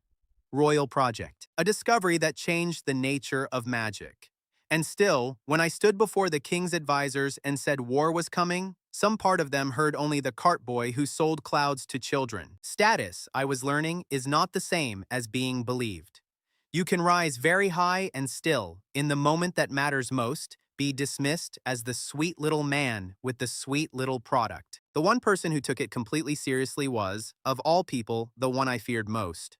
Word reached me that Vase, the Inquisitor, had heard my warning through his own channels and had, quietly, begun moving. Where the court dithered, he acted, securing what needed securing and preparing what could be prepared. The man who had taken our cat and seized control of our discovery was also the only powerful person treating the threat with the gravity it deserved. That did not fit my picture of him as an enemy, and it was starting to bother me. Learning late had cost us our chance to prepare. If the court had moved the day the envoy fled, or the moment I first warned it, the kingdom could have fortified and negotiated from strength. Instead, the warning came late and was believed slowly, and Ashrain used every day of that delay to get ready while we did not. By the time the court truly understood, we were not preparing for a war on our own terms. We were bracing for one already halfway to our door, and I felt the specific helplessness of it in my own hands. All my life in this world, when trouble came, I had a move, spin a cloud, find a clause, cut a deal, make a person smile. My skills had always, somehow, been the right skills for the moment. But you cannot spin a cloud that stops an army. There is no recipe for a war. For once, the thing threatening us was so far outside anything my craft could touch that I felt, honestly, useless. I understood a little of what Gareth had felt standing in front of Vase with fists that could not help. Some problems are simply bigger than the tools you were given. But I did not have long to sit in that feeling, because a war does not wait for you to feel ready for it. The kingdom scrambled. Advisors who had waved me off a week ago now hurried through the halls with grim faces. The comfortable peace I had built my whole strange life inside was ending. Fast, and there was nothing any of us could do to slow it down. All we could do now was decide what kind of people we would be when it finally arrived at the gate. Hope that the thing we made for joy might somehow be turned to protect the very people it had put in danger. You could feel the city change as the truth sank in. The comfortable hum of the capital soured into something tighter. Guards doubled at the gates. Prices jumped as merchants hoarded. The rumors that had been vague grew teeth, and people who had lined up at my carts for joy now hurried past them with fear in their faces. Because you do not buy candy for your children when you are wondering if there will be a war. The whole mood of the place curdled, and my sweet little business sat right at the poison center of it. The reason for all of it, the thing everyone was suddenly afraid of. I kept thinking, through all of it, about how small the beginning had been. One spoonful of sugar, one dying machine, one child with one copper coin. I had wanted, genuinely, nothing more than to survive and to make people happy. I had done both, and somehow doing both had lit a fuse that now ran under two kingdoms. There is a particular kind of guilt in that, the guilt of the man whose gift becomes a weapon in other hands. I had not made a war, but the war would not exist without me, and I could not quite put that down. Celine found me staring at nothing that evening and said the wisest thing anyone said in that whole grim stretch. "This is not your fault," she told me flatly, in the tone she uses for facts. "You made a good thing. Other people decided to fight over it. The blame belongs to the ones reaching for the sword, not to the one who made the sweet. Do not carry weight that is theirs." I did not fully believe her, but I have held on to those words many times since, and I think she was right. I think she said it because she needed to hear it about her own discovery too. Then, on an ordinary gray afternoon, a royal herald came running into court, out of breath and clutching a notice under a foreign seal. Ashrain was sending a military attaché to present its terms in person. Not troops, not yet. Words first. The kingdom had finished preparing in secret and was ready to make its demands out loud. Every eye in that court slowly turned toward me, the sugar boy whose harmless little cloud had brought two kingdoms to the edge of the sword. The ultimatum arrived at last, in the person of an Ashrain military attaché. He did not bother with the soft dance of diplomacy that usually cushions these things. He walked into our court like a man who has already won and is only here to collect. A tall officer in a hard uniform who looked at the assembled might of our kingdom how you look at a shop where you have already decided what to buy. He did not ask us for anything. He simply told us how it was going to be. His terms were brutally simple. "Hand over the stabilization technology," he said, "freely and completely, or we will come and take it by force." There was no third option offered. No trade, no alliance, no compensation. Just surrender the discovery freely, or surrender instead to the full weight of the army that would come to take it. And he said it with such total, casual confidence that it took the room a moment to understand it had been threatened with war over a dessert. I watched our royal council receive this, and I watched them split down the middle in real time. Some wanted to refuse outright, insulted that a rival kingdom would make such a demand. Others, paler, wanted to consider giving Ashrain what it wanted to avoid a war we were not ready for. Both sides were reacting to fear, and the attachés stood there letting them argue because a divided enemy is halfway to a beaten one. What made my skin crawl was where several advisors looked when they discussed surrendering the technology. Several of those advisors, when they talked about handing over the technology, looked at me while they said it. Not at the discovery, at me. Because in the cold arithmetic of a frightened council, the fastest way to give Ashrain what it wanted was to give them the people who made it. I could see a few of them doing that math. The sugar boy and his mage, handed over to buy peace. I had climbed from dog food to a royal project. In one bad afternoon, I could feel how quickly a scared kingdom might decide I was a bargaining chip again. The king did not let that idea live, to his credit. He shut it down flatly, reminding the room that we were his subjects, under his protection, that a crown that sells its own people to avoid a fight has already lost more than any war could take. It was the moment I stopped fearing my own side and started, grudgingly, to respect the man who had once read out death sentences like a grocery list. I had misjudged the king too. He was still the man who had once read death sentences like a grocery list, but he had decided that a crown could not purchase safety by selling its own subjects. Gareth had a simpler analysis. Throughout the whole tense exchange, he had been getting visibly more agitated. Finally, in the middle of the delicate diplomatic standoff, in front of foreign officers and royal advisors, he said loudly, "Just tell me who to hit," dead serious. As if the entire crisis were a matter of identifying the correct face and applying a fist to it. I had to put a hand on his arm. Knox had to put a hand on his other arm. It took two of us to keep our warrior from personally opening hostilities in the middle of the throne room. It would have been funnier if it were not so close to the mood of the whole court. Everyone in that room wanted a simple answer to a problem that had none. Gareth just wanted his out loud. And I understood the appeal, honestly. My whole life I had solved problems by doing something with my hands. Here was a threat that no cloud of sugar and no clever claws could touch. A threat that could only be met with the ugly machinery of war. Part of me envied Gareth his straightforward wish to simply hit it until it stopped. The attaché did not react to Gareth at all, which only made Gareth angrier. There is nothing our warrior finds more insulting than being ignored when he has gone to the trouble of being threatening. He spent the rest of the meeting glowering at the man with the focused intensity of a bull, deciding whether a fence is worth the trouble.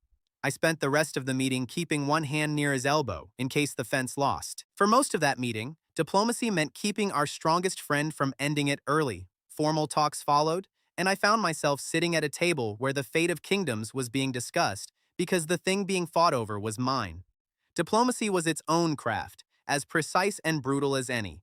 Celine, thank every god, was fluent in it, because I certainly was not.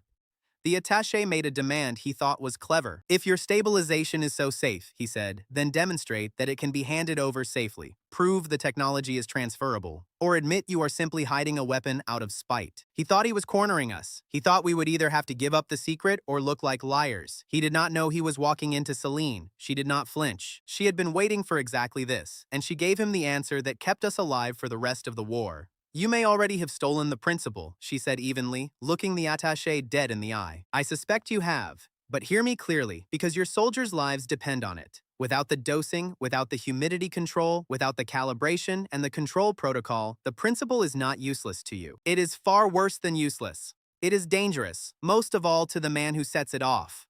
The room went quiet. She pressed on, precise and merciless. You can build a thing that works from what you have. You cannot build a thing that works safely. And an unstable magical weapon does not politely fail. It turns on the hand that holds it. So by all means, take what you have stolen to war. Just understand that the incomplete version you are so proud of is as likely to destroy your own army as ours. That is not a threat. That is the physics of it. It was a beautiful argument, and it was true, and it was strategically vital because it did two things at once. It told Ashrain that stealing the secret had not actually given them the safe weapon they thought they had, and it planted, in the record, the exact reason their coming attack was going to go so wrong. Celine was not bluffing to save us. She was telling the literal truth, and the truth was that Ashrain had rushed a broken version of our discovery toward a battlefield. Broken versions of this particular discovery explode. I understood, listening to her, why she had insisted from the very beginning on doing this carefully. Quietly, with control samples and protective circles and endless, tedious measurement. Everyone had thought her caution was a scientist being fussy. It was not. She had understood, before any of us, that this was a thing that killed you if you got the numbers wrong. That the whole difference between a marvel and a massacre was the boring, careful work in the middle. Ashrain had stolen the exciting part and skipped the boring part. And the boring part was the part that kept people alive. The attaché tried to save face. Our alchemists, he said stiffly, are perfectly capable. Celine looked at him with something almost like pity and said, then I hope, for your soldiers' sake, that they are more careful than your generals, because the sheets you were given do not contain the one thing that matters, and no amount of talent invents a control protocol you have never seen. She was not gloating. She sounded genuinely worried, which unsettled the attaché far more than triumph would have.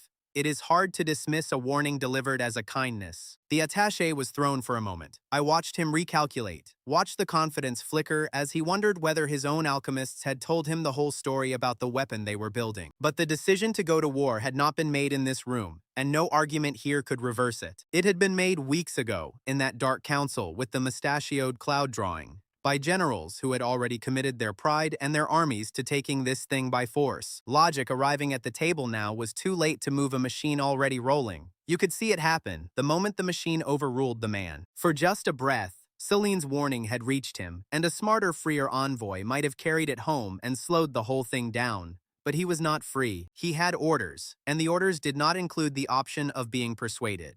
His kingdom had decided to want this thing, and a decided kingdom does not undecide because one mage at one table made an excellent point. That is the cruelest thing about war, I learned. By the time the reasonable people are talking, the unreasonable decision has usually already been made. So the attaché gathered himself and did what had been decided long before he entered our court. He declared the negotiations broken, accused us of bad faith, and announced that since we would not surrender the technology, Ashrain would take it by force. The polite fiction ended. It was war. Not a threat of war, not a rumor of war. War, declared out loud, in a room I was sitting in, over the thing I had made to make children smile. I remember the silence after he said it, how total it was. Somewhere in the capital, in that same hour, children were buying clouds from my carts, laughing, sticky-faced, completely unaware. And in that throne room, grave men were beginning to count soldiers. Both things were true at once. Joy and war sharing the same city, sugar and afternoon. In the silence after the declaration, I could not stop thinking about the distance between a laughing child and a marching army, or how my cloud connected them. Our kingdom mobilized. I watched, numb, as the machinery of an entire nation preparing for battle spun up around me. Soldiers marching, supplies moving, the whole grim apparatus. It is a terrible thing to see up close. A country turning itself into an army. Farmers became recruits. Wagons became supply trains. The ordinary hum of a peaceful capital reshaped itself day by day into something with a single grim purpose. I could not stop thinking that every marching boot traced back somehow to a spoonful of sugar and a dying machine in my pocket. In the middle of it came the order I had been dreading and expecting. My team was not going to sit safely in the capital while others fought. We were ordered to the front as specialists in magical stabilization, carrying our sugar to a battlefield. At the same time, several royal advisors drafted an emergency requisition broad enough to seize our workshop, master journal, spinner designs, and every magical subject connected to the project. The king had refused to trade us to Ashrain. His council still intended to nationalize the work if the war worsened. Vase froze that order for legal review before a quartermaster could execute it. The cart that had started with 1 child and 1 copper was going to war. I was terrified, not particularly for myself, but for Celine, Gareth, and Knox, the family now being marched toward actual killing because of something I had spun from sugar. Gareth was the only one who seemed steadier for it, because at last there was something he could do, a fight he could join. A use for the strength that had felt so useless against inquisitors and lawyers. The rest of us got our affairs in order and tried not to think too hard about the odds. We spent those last days doing the strangest work of my life, which was figuring out how to bring cotton candy to a war. Celine worked out how the stabilization could be deployed in the field, how much sugar we would need, and how to protect our spinners from the damp and chaos of a battlefield. I found myself calculating supply, how many batches, how many carts worth of sugar it takes to steady an army's mages. Doing the same economics I had always done, only now the product was defense and the customers were soldiers. It was surreal. The exact craft that had made a child laugh was being fitted carefully for war. And I made one thing very clear to Celine and to myself in those days, because it mattered to me more than winning. We were going to the front to stabilize, to protect, to keep our own mages from burning themselves alive. We were not going to turn the sugar into a weapon that killed. There is a line between a shield and a sword, and I was determined that whatever else this war made of us, it would not turn my cloud into something that took life. Celine agreed without hesitation, and we put the restriction in our field charter before we marched. That quiet decision, made before we ever reached the front, turned out to shape everything that happened when we got there. And then, the night before we were to leave for the front, something happened that I did not expect and have never forgotten. There was a soft knock, and when I opened the door, there was no one there. Just a warded box on the step, its seals already undone. And out of it, blinking, unbothered, radiating the total indifference of a creature who had been on an extended and boring vacation, climbed Momo, our cat, home. There was no note, no official release papers, no explanation of any kind.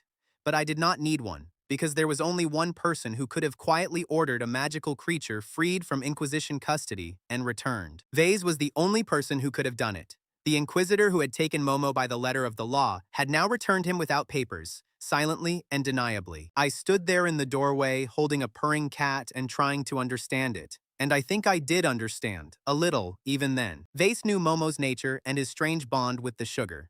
The emergency requisition named every magical subject attached to the project, which meant the Inquisition's cage would be the first place a quartermaster searched. Under our custody, Momo could be registered as a bonded companion, protected by the same defense-only field charter that covered the rest of our work. The front was dangerous, but leaving him in that cage would have delivered him straight into a weapons laboratory. Vase chose the risk that left Momo with people who would never use him up. It did not fit the enemy. It kept not fitting.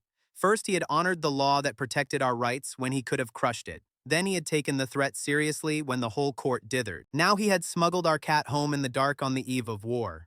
I did not know what Vase was. I only knew, holding that ridiculous purring animal, that the man I had marked as my next great enemy kept quietly doing the things a friend would do. I filed it away with all the others, a growing pile of moments that did not add up to a villain. Knox came out to see what the fuss was, saw the cat, and went absolutely still. Then did something I had never seen him do, which is get openly emotional in front of everyone. He scooped Momo up and held him without saying anything witty. The return of one small member of our family, right when we were about to risk losing each other for good, was more than his jokes could cover. Gareth reached over and scratched the cat's ears with one enormous finger, gruff and gentle at once. Celine pretended to examine Momo scientifically and was, I am fairly sure, actually holding him. In that moment, the promise I had made in the empty doorway came true.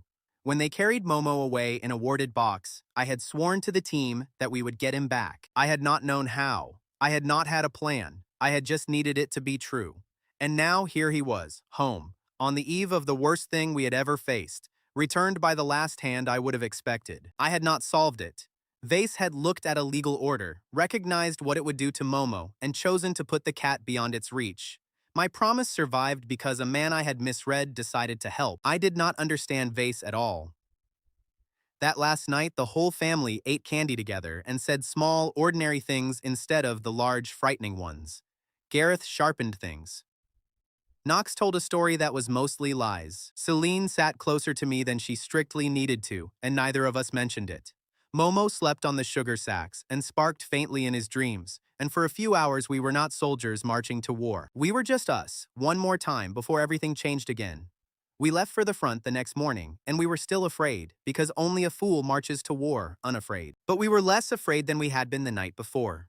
Momo's return reminded us of the thing that had gotten us through every disaster so far. We were not soldiers or scientists or statesmen, not really. We were a family the world kept trying to break apart and could not. Doran had failed. The Inquisition had, in its way, softened. And now Ashrain was going to try, with an army.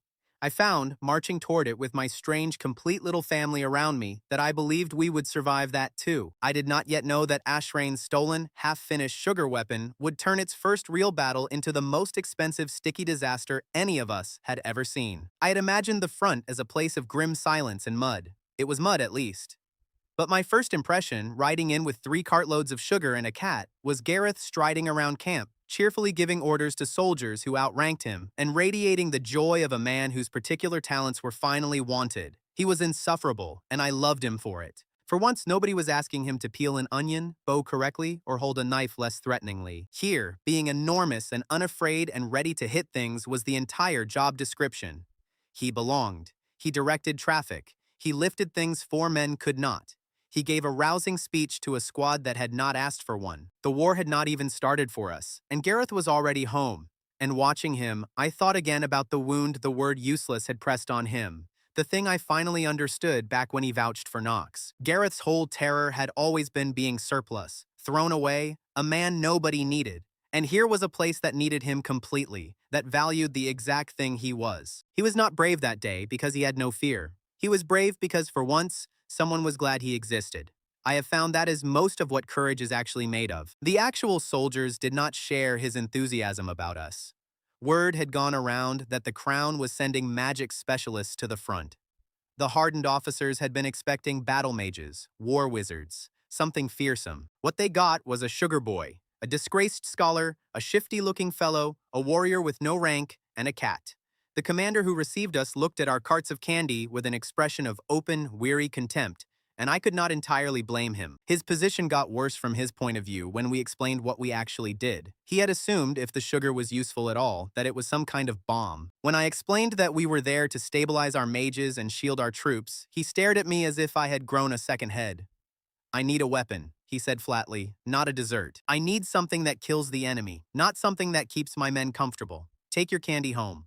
And this is where I had to stand my ground, on the thing I had decided before we ever left the capital. We are not here to make a weapon that kills, I told him. The sugar steadies magic. It protects. It shields. That is what it does well, and that is what it is going to do here. If you want us to help your men survive, we can do that better than anything you have ever seen. If you want us to make a thing that slaughters, you have the wrong cart. He was not happy, but he was desperate enough, and short enough on real mages, to let us set up on a defensive line. He expected us either to prove the work or embarrass ourselves, and clearly favored the second outcome. While we set up, I met the person who ended up mattering most to me on that whole battlefield, and he was not a general. He was a young soldier, barely more than a boy, assigned to the line we were reinforcing, and he was terrified. He was doing that thing terrified young people do, where they narrate their own courage to make it real. I am not scared, he kept saying, mostly to himself, cleaning a spear that did not need cleaning. I am a soldier. Soldiers are not scared.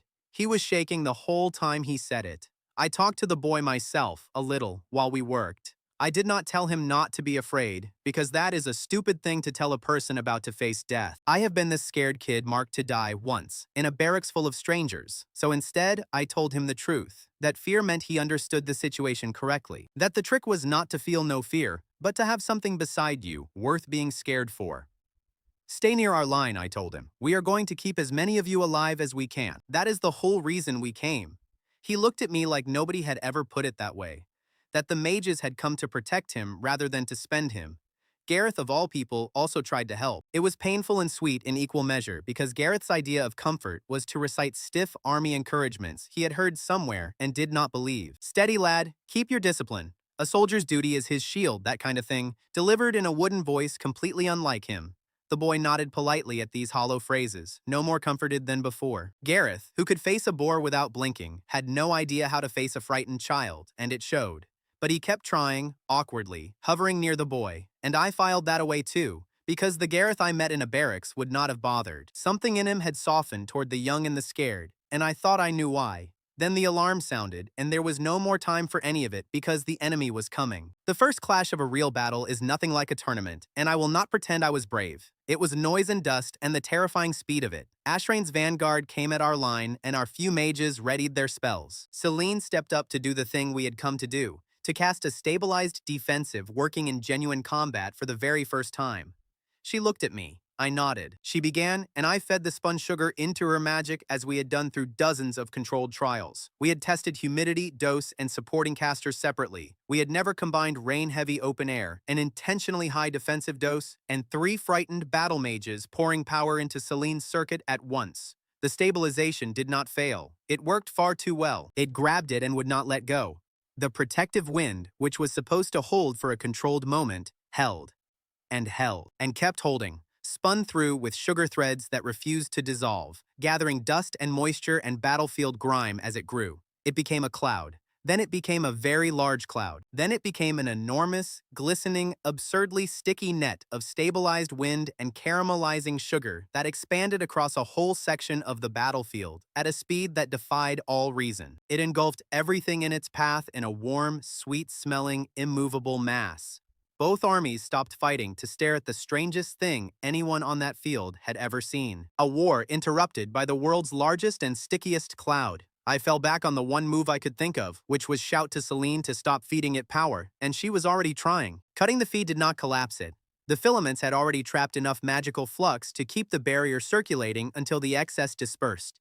We stood there, the great experts on this technology, watching our careful defensive spell turn into a runaway confection the size of a village green. Celine said in a small, stunned voice that this was technically a complete success and also a total disaster. I said those were the same things surprisingly often in our line of work. It kept growing. It rolled gently over a supply tent, which vanished into it with a soft crumpling sound. It swallowed a fence, a cart, and a very surprised goat, all of which are presumably still in there somewhere, preserved for the ages in sweetness. Our own soldiers scrambled back from the advancing edge of it, laughing and swearing in equal measure. I understood that I had, in trying to shield one line of men, accidentally deployed the single largest piece of cotton candy in the history of any world, and pointed it at a war. And the enemy vanguard, who had been charging our line at full speed, charged directly into it, and stuck, fast. Dozens of Ashrain's finest soldiers, mid-heroic assault, suddenly and completely glued in place. Arms and legs and weapons all caught in a sweet, unyielding web, thrashing like flies in honey and going absolutely nowhere. The attack did not break against our shields. It got eaten by a dessert. The young soldier, my terrified boy, got a little caught at the edge of it himself. One arm and a boot stuck fast in the spreading sweetness. And I watched his terror short-circuit completely, because you simply cannot maintain a fear of dying in glorious battle while you are gently, harmlessly stuck to a giant piece of candy. This, he said, staring at his trapped boot with a dawning, hysterical grin, is not exactly what I was afraid of. And then he laughed. A real one, surprised out of him. The dread that had been strangling him all morning dissolved into helpless laughter at the sheer absurdity of it. His fear did not need a speech. Gareth's wooden encouragements had done nothing.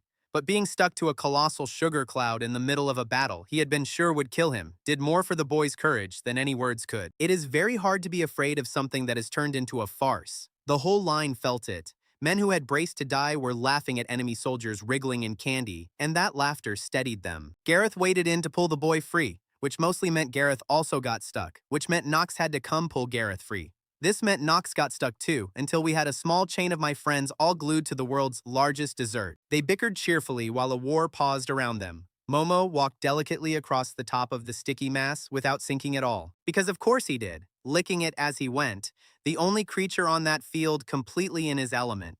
If you had told the boy from the barracks, the one waiting to be fed to dogs, that he would one day win a battle by getting his best friends stuck to a giant candy, he would not have believed a word of it. I barely believed it, and I was standing in it. The enemy did not find it funny. An Ashrain officer watching his elite vanguard glued helplessly to a cloud went purple with the particular rage of a proud man being defeated by something undignified. They mock us, he bellowed with a treat. They fight us with candy. He would almost have preferred to lose to a real weapon. There is no honor in being beaten by fairy floss, and Ashrain, I was learning, cared enormously about honor. That pride made them wonderfully easy to humiliate. But what mattered was the change in our own commander. Our skeptical commander, the one who had called my life's work a dessert and told me to go home, stood watching that sugar cloud hold the entire line. And he was not laughing, he was calculating. Because that absurd, ridiculous, sticky cloud had done what his shields and his soldiers could not. It had stopped a charge cold, taken the full force of an assault, and left his men completely unharmed behind it. He had wanted a weapon that killed. He was looking at a defense that made killing unnecessary, and he was soldier enough to know which was actually rarer. You could watch the idea rearrange itself behind his weathered face. He had spent his whole career thinking about war as a matter of who could deal death faster. And here was a thing that won a fight without dealing any death at all, that simply made the enemy's violence stick harmlessly to a wall of sweetness. For a man who had buried many young soldiers, the idea that a fight could be won and everyone could walk home was almost unbearable. He did not say any of that. Soldiers do not. But I saw it cross his face. He came to me after the vanguard had been pulled, sticky and furious and defeated, from the field. He did not apologize because commanders do not. But he looked at our carts of sugar with entirely new eyes, and he said the words that meant we had won him completely. "Get me more of that cloud," he said. "As much as you can make. Now." The man who had told me to take my dessert home was now demanding it by the cartload. It was, I will admit, deeply satisfying, and I made sure, right then, to nail down the thing that mattered to me. "You will get your clouds," I told him, "but they defend. They shield your men. They stop charges. They hold lines. They do not burn, they do not poison, they do not kill. That is the deal, and it is not negotiable, because the day this becomes a thing that slaughters is the day it stops working the way it just worked." He looked at me for a long moment, this hard old soldier and this sugar boy, and then he nodded. "Fair enough," he said. "Keep my men alive and you can call it whatever you like." It was the first time a military man had ever agreed with me, and it felt like winning a second battle, and the results backed him up, in the cold numbers that generals actually respect. Our line, shielded by the cloud, finished that first engagement without a single man dead. The unprotected position beside us had been forced to give ground and withdraw with wounded. The difference was measurable. The sugar did not win by killing. It won by keeping our people alive, and on a battlefield, that turned out to be worth more than any sword. We had barely a moment to feel good about it before the day turned, because war does not let you enjoy a victory, and neither apparently does my life. Scouts came in from the edge of the great sugar net, dragging a prisoner. The prisoner was not an ordinary scout. He was Ashrain's research liaison, sent forward to record our effect and authorize corrections to its field batteries. In his coat, he carried the dossier the weapon crews required before accepting those corrections. A tuning sheet in a foreign expert's hand, and a copy of Ashrain's offer letter bearing that expert's personal seal. The technical documents came straight to Celine. One glance stopped her cold. She knew the handwriting, the little abbreviations only one person used. The corrections marked with small red triangles, a habit she had learned from him and no one else had ever copied. And at the bottom, unmistakable, a personal seal she had seen 1,000 times in another life. Professor Merrick, her old mentor. The man who had exiled her, then stood up at her hearing and pretended to be an objective scholar. He was the traitor. He had sold Ashrain the incomplete science that started this whole war. She checked it 3 times before she let herself believe it, and I understood why. You do not want to be right about a thing like this. She held the sheet up to the light, traced the red triangles, matched the abbreviations against her own memory. Each confirmation landed on her like a small blow. "These are his corrections," she said. "This shorthand, only he uses it. This is his hand." There was no doubt to hide behind. The proof was physical, sitting in her hands, pulled off a man stuck in her own runaway candy, and it named the traitor beyond any argument. And clipped to the tuning sheet was a letter that gave the whole ugly thing its reason. It was from Ashrain to Merrick, and it promised him everything he had ever wanted and been denied. A university chair, a laboratory of his own, and worst of all, credit. Recognition as a co-author of the great discovery, his name attached to the breakthrough of the age. That was the price of Merrick's betrayal. Not gold or ideology, but wounded pride, and the recognition he had denied Celine when he buried her for outshining him. He had helped start a war to put his name on something. There is a bitter symmetry in it that I still turn over. Merrick had destroyed Celine's career because he could not stand for her to be recognized over him. And then, years later, he had betrayed his entire kingdom for the promise that he, at last, would be recognized. The same wound drove both crimes. A man so starved for credit that he would burn down a student and then a nation to finally get his name written large. Celine had spent her life being denied recognition and had kept her honesty. Her teacher had been denied the same thing and had sold the world for it. Same hunger. Opposite men. That contrast told me everything about why I trusted her and would never have trusted him. Celine did not cry. She went very quiet, which is worse, holding those pages with a stillness that frightened me more than tears would have. Because this was not about the war anymore. Not for her. This was the man who had trained her and ruined her, then sold the world she was trying to protect for a title he thought he deserved. The raid, the leak, and the war all traced partly to one proud man who could not bear that his student had been right. The betrayal of a mentor cuts a specific way. She had lost her teacher twice now, and the second time was worse because now she knew exactly what he was. I put my hand on her shoulder and did not say anything, because there was nothing to say that would help, and she is not a person you smother with comfort. She let it stay there a moment, which for Celine is a great deal. Then she straightened, put the pages away, and became again the scientist who had a battle to help win, because that is who she is. She would grieve the teacher later, on her own terms. Right now there was a war, and the war had just gotten worse, because if these were Ashrain's tuning notes, then Ashrain was about to use them. And they did, right on cue, because my life has a sense of timing. As we stood there absorbing the revelation of Merrick's betrayal, a cry went up along our line, and every head turned toward the enemy positions. Something was rising over the Ashrain lines. Not smoke, not a normal spell. A strange, shifting, multicolored glow spreading along their whole front, unnatural and enormous and growing. It was their version, the mass-produced, incomplete, unstable version of our discovery, built from Merrick's stolen sheets, and they were about to deploy it at scale. Our whole line went quiet watching that glow spread. It was beautiful, honestly, in a wrong way, shifting colors rippling along the enemy front like oil on water, growing brighter and wider by the second. The soldiers around us gripped their weapons, braced for whatever terrible new magic Ashrain had built. They thought they were about to face a weapon that would match or beat our miracle cloud. They had no idea what they were actually looking at. Celine looked at that glow with an expression I will never forget because it was not fear. It was dread mixed with a terrible professional certainty. She had warned the attaché in that very throne room that the incomplete version was dangerous most of all to the people who used it. She had told them it would turn on its own casters. And now she was watching a rival kingdom raise that flawed, dangerous, uncalibrated technology over thousands of its own soldiers, at scale, on a battlefield, with none of the safety she had bled to work out. Whatever was about to happen over there, she understood, was going to be a catastrophe. She did not yet know it was going to be a hilarious one. "Get everyone back from the front edge," she said suddenly, urgently, to the commander. Not because of what it will do to us, because of what it is about to do to them, and it will not be neat. The commander, who 2 hours ago would have laughed at her, now barked the order without hesitation, because he had learned in one afternoon that when the candy people tell you to step back, you step back. And so our whole line pulled away and watched, braced and baffled, as Ashrain proudly raised its stolen, broken, magnificent mistake over its own army.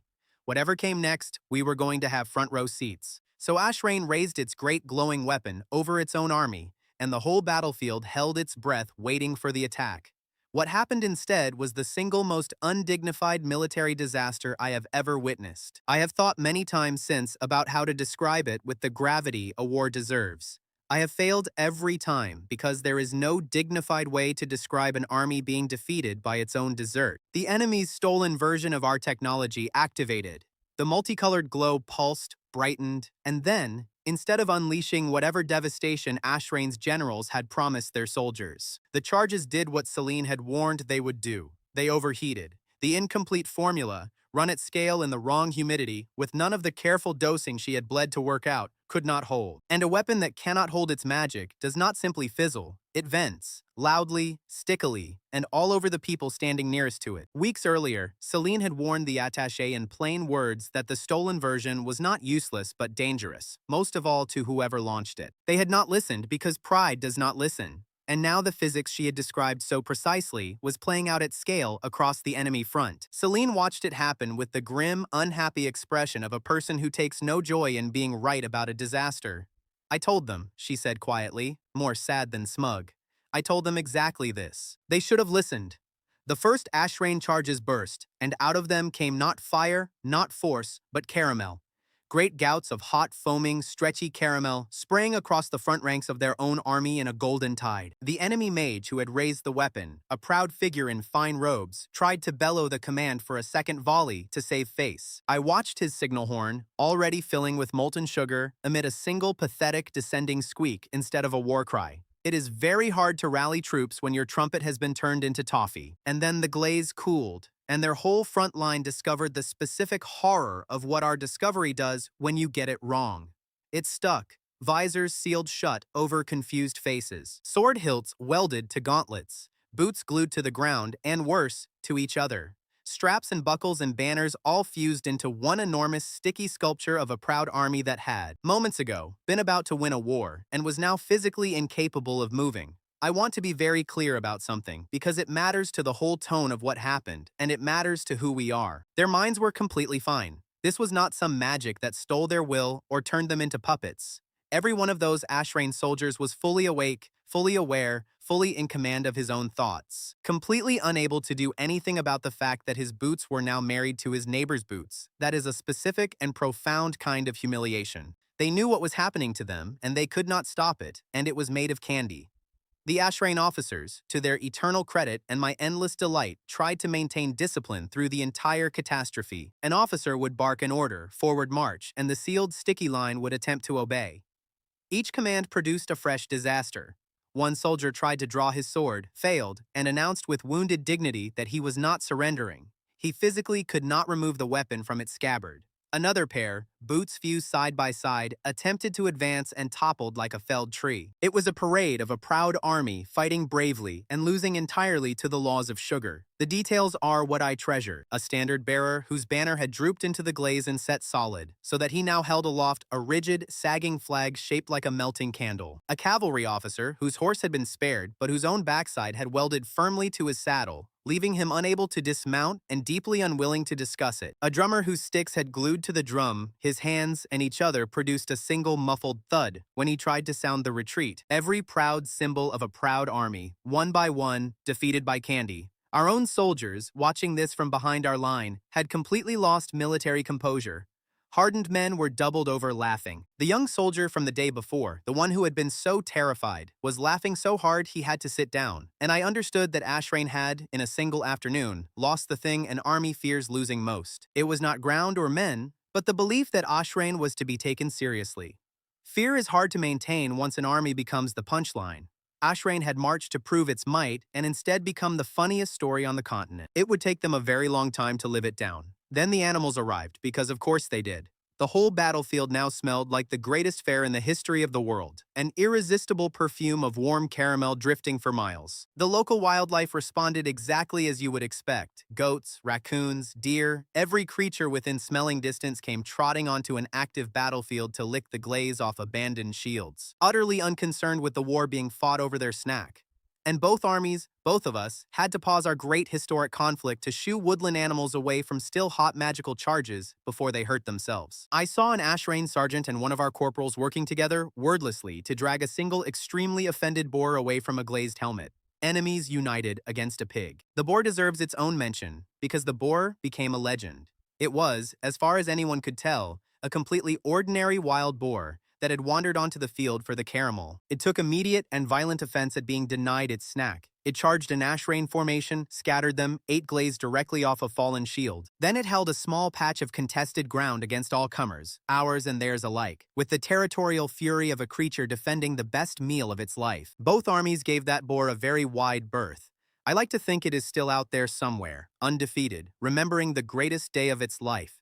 And in the middle of all this, my cat betrayed me. Momo, whom we had brought to the front against all sense, discovered the enormous supply of enemy sugar spilling from the burst charges. He did what any cat with a magical connection to sugar would do. He ate as much as he physically could, swelled to roughly the shape of a furry melon, and lay down in the middle of the chaos with no intention of moving again. The creature the Inquisition had declared a priceless magical asset was now lying belly up on a battlefield, too full to be bothered with a war. We had to carry him. For the rest of the day, one of us was always holding a very heavy, very content cat.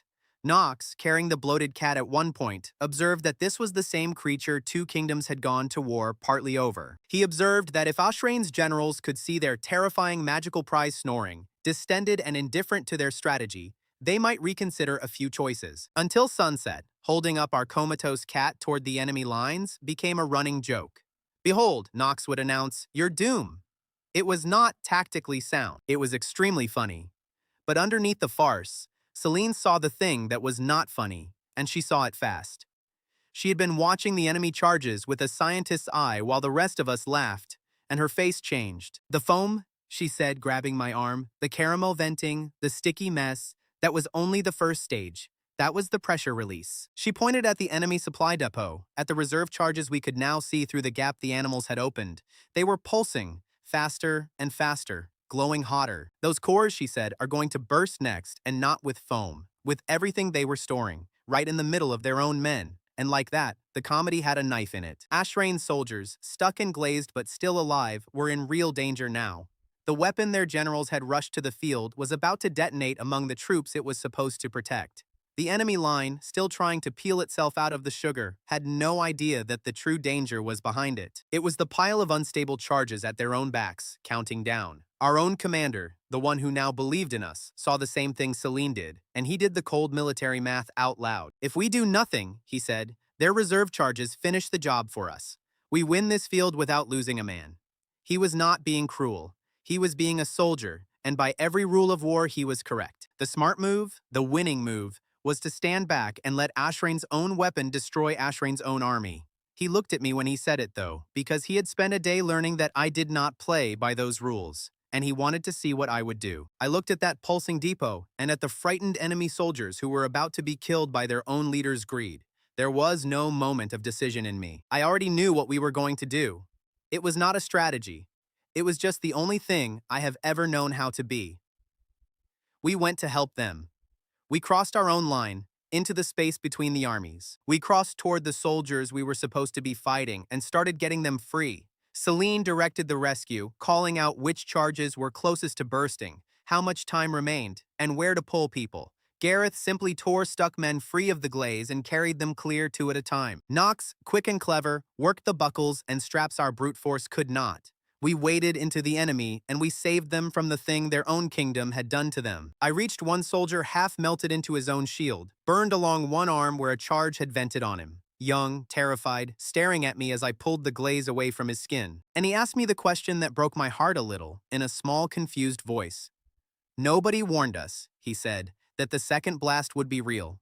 Nobody told us it was dangerous." He had marched to war believing his weapon was a triumph. He was learning, burned and stuck and rescued by the enemy, that his own command had sent him out holding a bomb they knew might fail. He was not a villain. He was a kid who had been lied to, same as I had almost been, once, in a barracks. I have thought about that boy a great deal since. He had been told a story, the same story every soldier gets told, that the enemy was a monster and his own side was righteous, and his weapon was a triumph.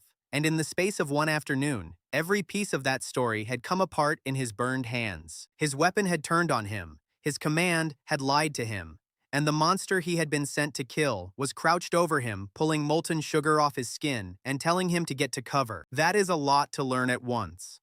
I watched it land on him, and I watched something in his face that had been closed since he put on that uniform quietly open. "Why?" he kept asking me, as I got him loose and helped him back towards safety. "Why are you helping me? We are enemies. You should let it kill me. And I gave him the only answer I had, the same answer that had built my whole strange life in this world. We are not going to let your own commanders kill you with our discovery, I said. Not with the thing we made. It was made to protect people. It does not get to check which flag you fly first. Get to cover. And I turned to pull the next one free. He did not go to cover. He stayed and helped us free the next of his stuck comrades, working beside the enemy who had saved him. What he had seen could not be reconciled with what his officers had promised. The truth was that the people on the other side of that field were not what he had been promised. One rescued soldier does not end a war, but it plants something. And I would learn much later that stories of what we did on that field traveled back through the Ashrain ranks faster than any official report, soldier to soldier. Did more to end the war than any battle could have. I said it loudly because I wanted both armies to hear. We will not let your own command kill you with our hands. I called to every stuck, burned, and frightened Ashrain soldier in earshot. That is not what we are. Both armies saw the people Ashrain had gone to war to rob cross the field not to finish the enemy, but to save them. The Ashrain officers had no answer. They had marched with a story about a dangerous rival hoarding a weapon. They were watching that rival pull their own drowning men out of the fire for free. You cannot fight that with a speech. Some of their officers just stopped and stood and watched. I could see the story they had been told about us dying in their faces, replaced by what they were witnessing. Our choice to save them mattered more than the sugar cloud. By the end of it, the immediate danger had passed. Celine had walked the enemy through venting their own charges safely, shouting instructions to men who an hour ago had been trying to kill us. The great catastrophe at their depot was defused. The battlefield was a sticky, ridiculous, animal-infested ruin, and it was, remarkably, not a graveyard. Two armies had met, and one had defeated itself with candy, and the other had responded by saving them. The number of dead was a fraction of what any general on either side had expected. I stood in the wreckage of the strangest battle in history, holding a bloated cat, and felt something I had not expected to feel in a war: hope. But the day was not done handing me confusion, because it never is. As we regrouped, a rider came pounding up to our position, an Inquisition messenger, out of breath, carrying orders from Lord Inquisitor Vase. And the orders he read out made no immediate sense to any of us, because they seemed to point in 3 directions at once. He read them, and my stomach dropped and then twisted, because I could not tell what I was hearing. Vase had ordered the Inquisition to freeze the Crown's planned seizure of our project, effective immediately. He had ordered a protected corridor opened for the wounded, of both sides, ours and Ashrain's alike. And he had ordered all our field stocks of stabilizer placed under his personal seal. Read one way, that last one sounded like a man seizing our life's work for himself at the moment of its greatest value. Read another way, all 3 orders together sounded like a man reaching out a hand to protect us and the wounded and the discovery all at once. Knox, ever the reader of angles, laid the 2 interpretations out for us. Look, he said. Either the Inquisitor used the chaos to grab our entire project while everyone was distracted. This is what a clever man in his position would do. Or, he said slowly, frowning like the idea confused him, he used his authority to protect our work from the Crown, get the wounded to safety, keep the stabilizer out of the wrong hands, all in a way he can deny if it goes badly. And the maddening thing is, the orders read the same either way. Gareth, who does not enjoy ambiguity, said he would prefer an enemy who simply hit him. And I stood there on that absurd, hopeful, ruined field, holding my sleeping cat, trying to understand which it was. The man I had marked as my next great enemy had just, in a single set of orders, either moved to take everything we had, or moved to shield all of it. The words themselves would support either reading. Was this a coup against us, dressed up in the language of protection? Or was it protection, disguised, deniably as a power grab, from a man who could not yet afford to be seen helping us openly? I did not know. Nobody did. But I thought about the pattern. Vase had respected the law, treated the threat seriously when the court would not, and returned Momo before the requisition reached him, the cat he had smuggled home in the dark for no reason that served his power.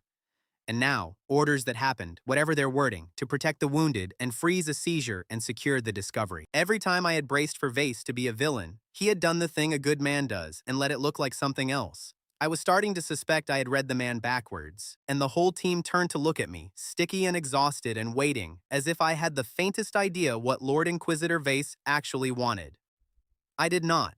But I was about to find out, and the answer was going to surprise every single one of us. The messenger stood in front of us, reading out Vase's orders again, slower this time, as if slowing down would make them make sense, and it did not. for him or for us. Freeze the crown's confiscation of the technology. Open aid to the wounded of Ashrain. Move all stabilizer stocks under the Inquisition's seal. He got to the end, looked up, and said, with the honesty of a man who has given up on understanding his own job, that he did not know what any of it meant either, that he had never delivered orders he understood less. He left, and we stood in a circle staring at one another, holding the fate of a war in 3 sentences that pointed in every direction at once.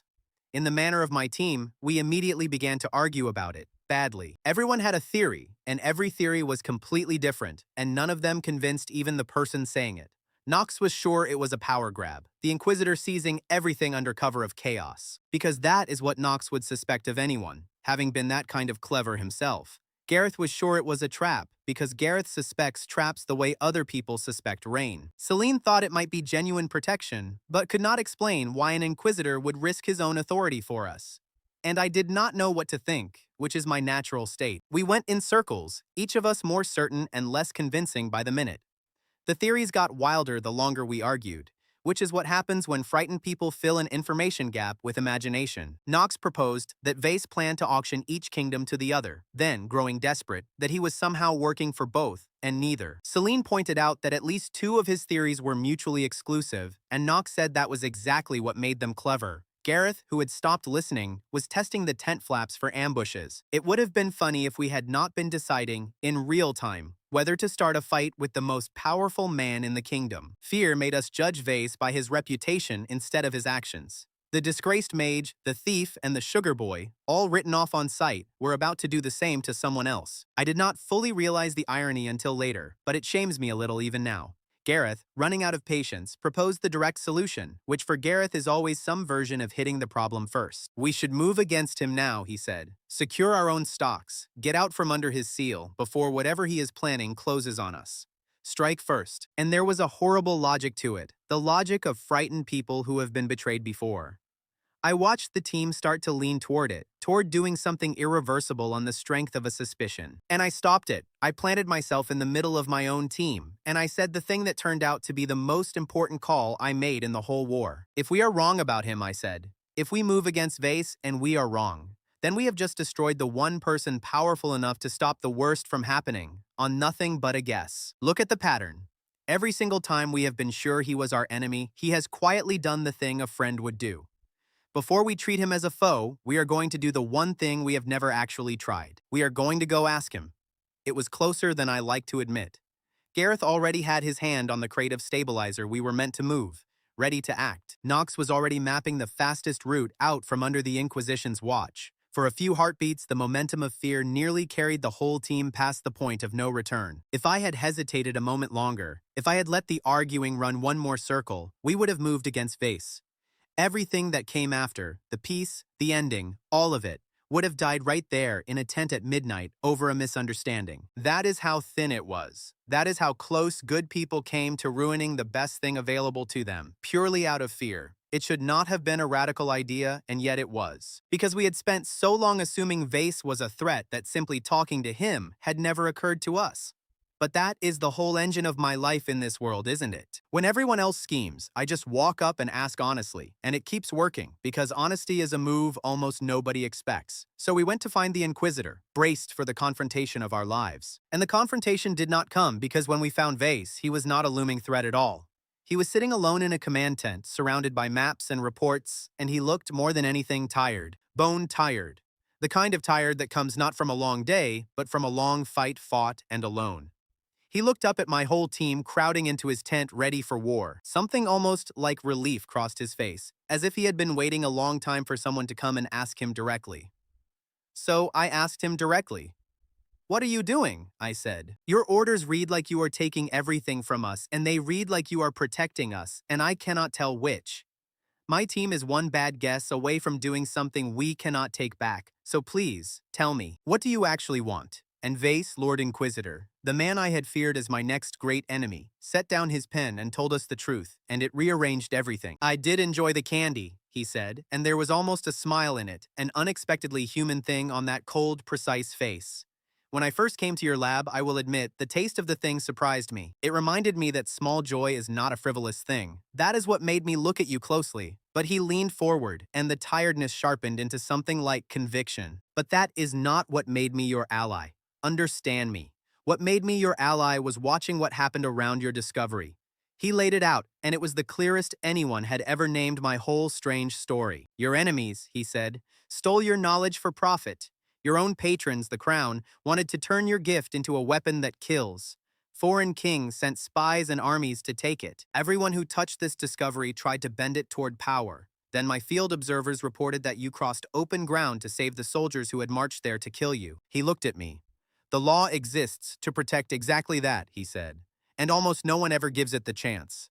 I have spent my whole life enforcing rules over magic. You are the first people I have ever wanted to protect. Nobody spoke. It was, I think, the last thing any of us expected. This cold, institutional man confessing that the thing that had won him over was not the sugar, but the goodness. What won him over was the choice we made when the easy military answer was to let Ashrain burn. The scariest figure in the kingdom had been quietly protecting us for weeks, and we had been too busy fearing him to see it. And I understood something about Vase in that moment that made me trust him completely. He had spent his whole life inside a machine built to control and to punish, an office that made him feared everywhere he went. Somewhere in all that gray authority he had kept, carefully hidden, a genuine belief that power was supposed to protect the good. He had been waiting, maybe for years, for something good enough to be worth spending that power on. We were it. Not because we were special, but because we were, stubbornly, kind in a world that punished kindness. He had decided that was the one thing worth breaking his own careful rules to defend. Celine broke the silence in the funniest possible way. She got jealous. Vase had mentioned enjoying the candy, and a powerful, intelligent man, appreciating the thing she and I had built together, clearly needled her more than it should have. Well, of course, she said with a sharpness the moment did not call for. He simply got lucky enough to taste it before understanding it properly. The instant it was out of her mouth, she looked like she wanted to catch it and stuff it back in. To be completely honest, I am not sure to this day whether Celine was jealous of Vase enjoying her science, or jealous of Vase complimenting the thing that was, by then, half mine, or something more tangled than either. Celine's feelings arrive wrapped in so many layers of intellectual defense that even she needs a moment to unwrap them. All I knew was that a woman who could face down guildmasters and inquisitors without blinking had just gotten flustered over an inquisitor liking candy, that this was, for reasons I could not name, one of the most endearing things I had ever seen her do. And I, being me, being the single most oblivious man in any world, nodded and agreed. Yeah, I said warmly. He did get lucky. It really is something the first time. Which was the wrong thing to say, and made Celine's eye twitch, and I still did not understand why. The rest of the team very carefully did not laugh out loud. Knox developed a sudden intense interest in the tent ceiling. Gareth coughed. Even Vase, exhausted as he was, seemed to grasp the situation better than I did, which tells you everything about my romantic instincts. I thought Celine was making a scientific point about tasting versus understanding. She was not making a scientific point. But the jealousy passed, because there were larger things in that tent, and Vase moved on to the part that turned suspicion into trust completely. Let me account for myself, he said, since you came here doubting me, and he laid out every ambiguous thing he had done and showed how each one had been protection wearing the mask of control. The cat, he said. I returned him to you before the front because I would not let the army turn a living creature into a component. The confiscation I froze so the crown could not seize your work and hand it to its generals. I opened the corridor for the wounded of both sides. The investigation into the stolen sheets is sealed and ready to be shown to both commands the moment either side agrees to formal talks. Everything clicked into place. The silent return of Momo, the frozen requisition, and the bloodless orders that helped more than they took. The man who could have abused the law had enforced it fairly. Vase had never been seizing our discovery. He had been standing between it and everyone who wanted to weaponize it, using the only tools he had, the cold language of Inquisition authority. Because a man in his position could not be seen to simply be kind. He had been our shield the whole time, disguised as our jailer, and we had never once thanked him. I did not know what to say, so I said the true thing, which is usually the right thing. We were wrong about you, I said. All this time. And we almost, tonight, did something terrible because of it. I am sorry. And Vase waved it off, tired again, and said that being misunderstood was the ordinary cost of doing right through an office everyone fears. He did not need our apology. He had never done any of it for thanks. He had done it because the law, in his hands, was supposed to protect the good, and for once, he had found something good enough to be worth the risk. And then he gave us the thing that changed the entire shape of tomorrow. Because Vase had not just protected us defensively, he had been assembling, for weeks, the exact resources we would need not to win a war, but to end one. He handed it all to us. Controlled field stocks of stabilizer, a detachment of medics under his seal, the open humanitarian corridor, and certified proof of Ashrain's theft. Merrick's tuning sheets, the letter, and the full chain of evidence were documented and legally sealed. "Do you understand what this gives you?" he said, and for the first time he sounded almost eager. "Until now you could only defend, shield your line, stop a charge, save who you could reach. But with this, tomorrow you can offer Ashrain something no one has offered them yet. A way out that does not end in their destruction, proof that their own leaders lied to them and stole to start this war, medicine for their wounded, and a safe version of the very thing they went to war to steal. You are not walking onto that field to beat them. You are walking on to give them a reason to stop." He was not finished. "And you have something else," he said, "something I cannot give you and could never manufacture. The soldiers you saved yesterday have been talking. Word of your team crossing open ground to pull enemy men out of their own broken weapon has already spread through the Ashrain ranks faster than any order. Their own soldiers no longer entirely believe the story their generals told them about you.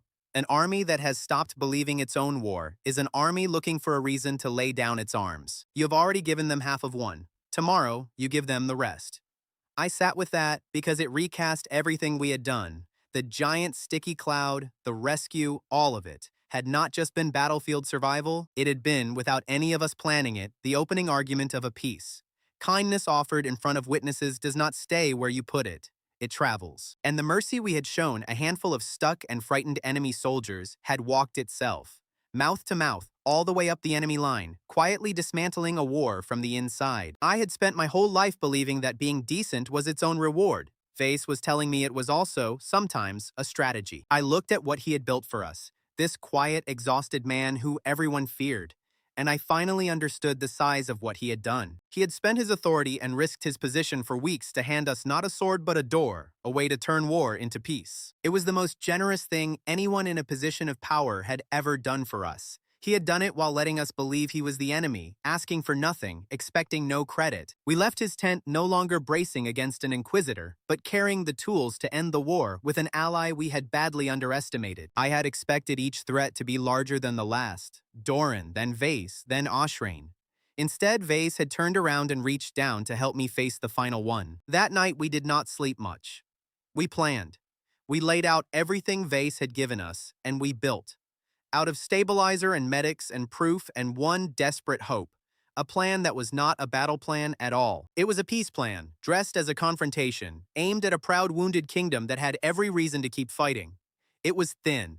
It depended on Ashrain being willing to listen at the exact moment armies are least willing to listen. But it was ours, built on the only approach that had ever worked for me. Honesty and generosity offered where everyone could see. Before we left his tent, I did one more thing. I thanked him, not for the resources or the plan, but for the weeks he had spent being feared and misjudged while doing the right thing through an office that made it look like a threat. "Nobody thanks the Inquisitor," I said. "So, thank you." And Vase, this cold, tired, principled man, looked genuinely caught off guard by it. As if in all his years of power, no one had ever simply said those words to him. He did not know what to do with gratitude any more than Nox had, once, or Celine, or Gareth, or me. We were all, it turned out, the same kind of person. People who had done good in a world that rarely thanked them for it, and had learned not to expect it. That is why we recognized each other in the end. There was a strange comfort in the tent that last hour, all of us bent over the plan together. The team and the Inquisitor, who was one of us now whether he admitted it or not. Momo, recovered enough to be a nuisance again, kept trying to sit on the maps.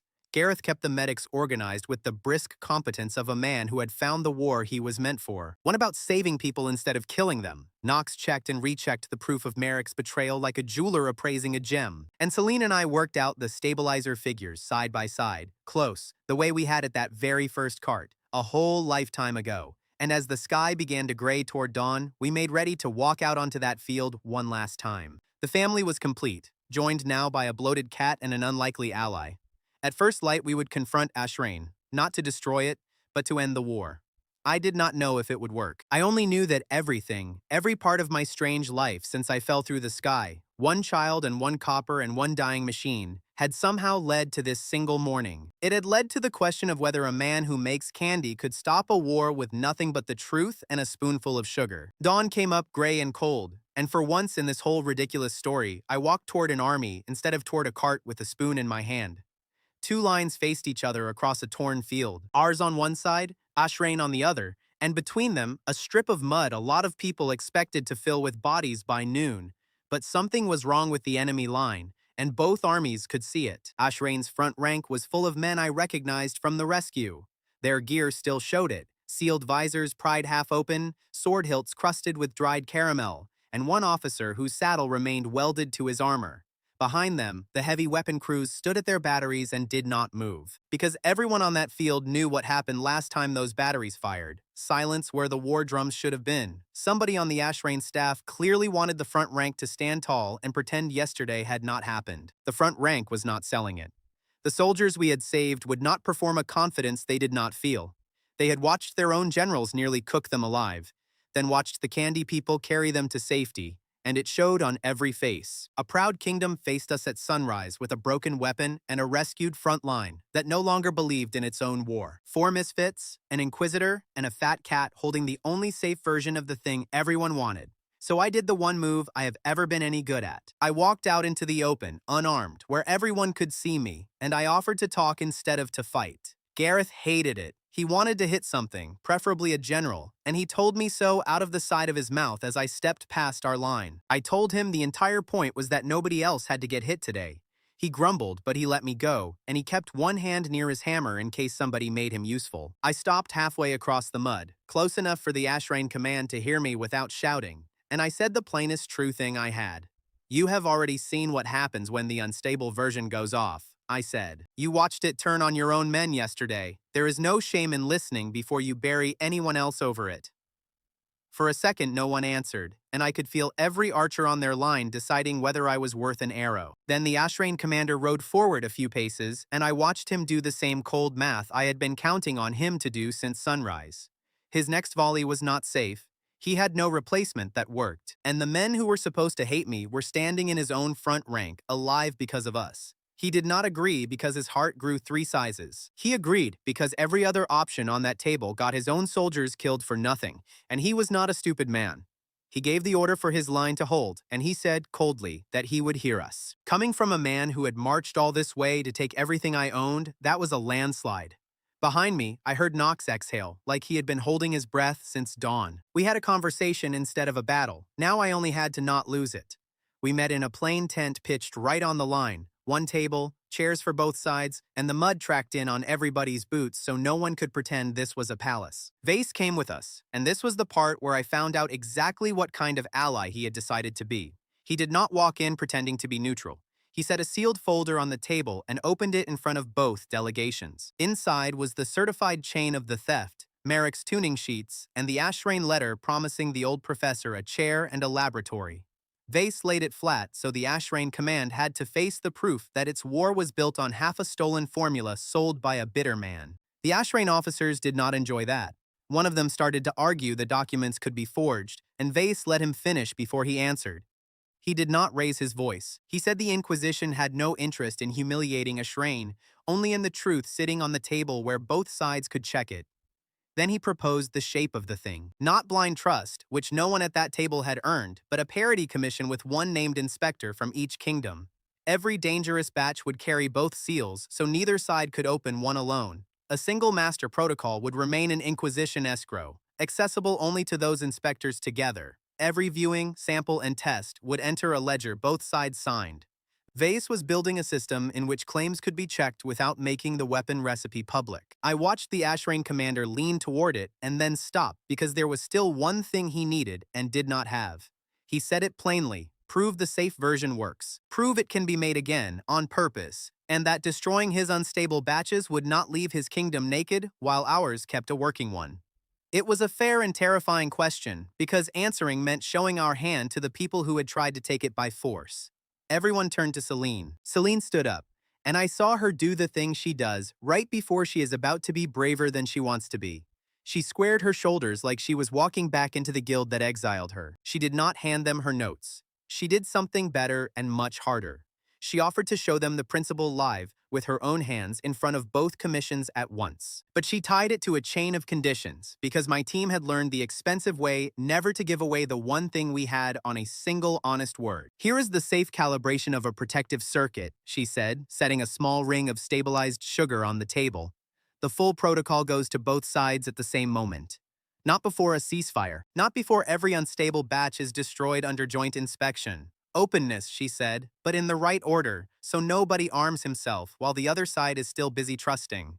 Then she did it. Right there on the muddy table, she ran a small stabilization, the same trick that had started as an accident near a candy cart a whole lifetime ago. A thread of magic that should have guttered and sparked went still and steady inside the sugar ring, then released cleanly with no blast because she knew the dose down to the grain. She passed a control sample around so their own people could test that it was real and repeatable, not a magician's flourish. Their field mage checked it twice and went pale, because it worked. This was the quiet knife under the whole scene. Ashrain had gone to war for this, and here it was in daylight, on terms, for free, if they would only stop shooting. Their field mage said the part that mattered out loud, to his own commander, not to us. He said ours was clean, where theirs was a bomb, and that he could not reproduce it from what they had stolen. That was the public come-down, and it did not need a raised voice. The men who called it a child's treat now had their own expert admitting, in front of everyone, that they had stolen the dangerous half and left the safe half behind. The Ashrain delegation asked for a moment to confer, and then they took far longer over it than anyone on our side of the table had expected.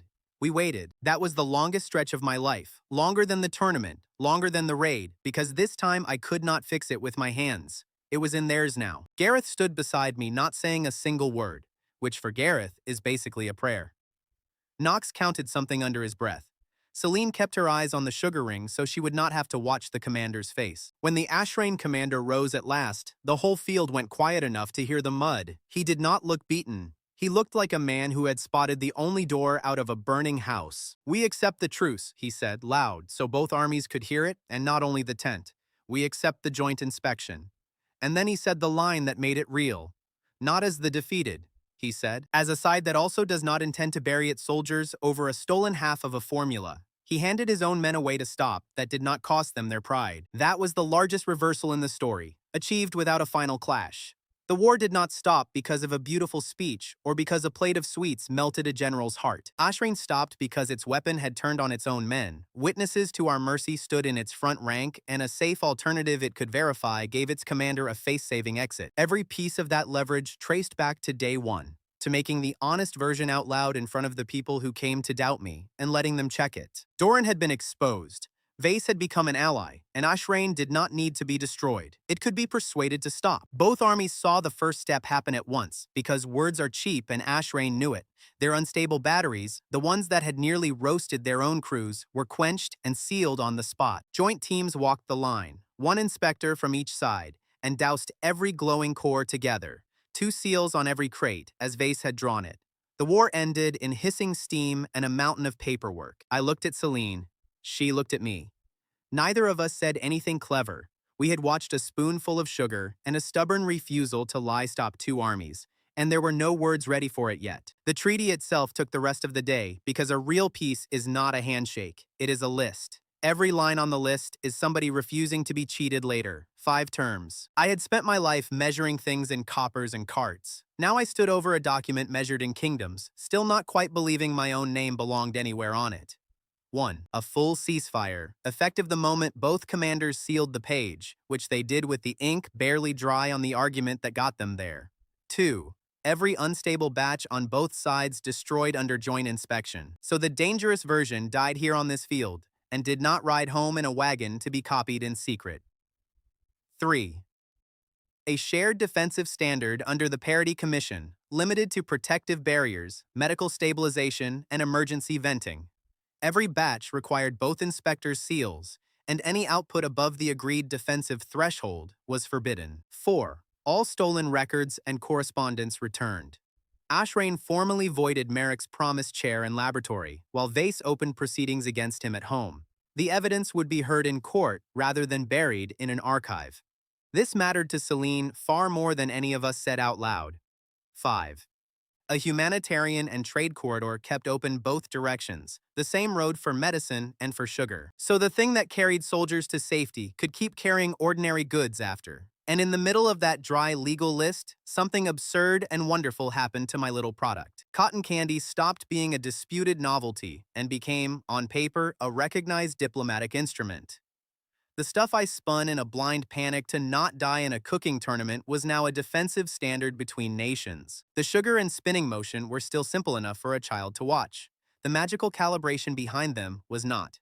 Only the size of the room had changed. One guard tasting a cloud on the first day, a whole court, then foreign kingdoms, in the middle, and now a treaty, the craft that began because one hungry kid deserved something sweet written into the law of two kingdoms. Nobody was more surprised than the man who made it. It cost us two. Neither side got to own it as a weapon, but Celine and I had to make the defensive work standardized and auditable inside the commission. Whatever privacy came with being nobody but candy people was gone for good. The royal chroniclers were already sharpening their pens before the ink on the fifth term had finished drying. Which brings me to the single most ridiculous argument of the entire war, and it happened after the war was already over. The official chroniclers of both kingdoms sat down to record the treaty for history. They promptly got stuck on how to write the words cotton candy in the formal language of state documents. There is no dignified way to inscribe spun sugar into a peace accord. One scribe wanted a lofty invented term. Another insisted on the plain market word, the one street kids used to yell at my carts. They argued about it with the exact same grim seriousness the generals had used over troop movements an hour earlier, a room that had just ended a war nearly deadlocked over how to spell a dessert. Gareth, who had wanted to punch his way through the entire day, watched two royal scholars fight about candy grammar and finally found something at the peace table he understood and approved of. Even the Ashrain officers cracked. You cannot hold full military attention while a man in robes asks you, with total sincerity, whether the cloud gets one word or two. In the end, they wrote it plain, the same word the child at my first cart would have used. I liked that far more than any grand title they could have invented. And that was the moment the candy stopped being a product and turned into a symbol. A clerk wrote it into the permanent record of a kingdom, and that made it real. If this were a cheaper story, everyone I ever met would show up on that field to clap.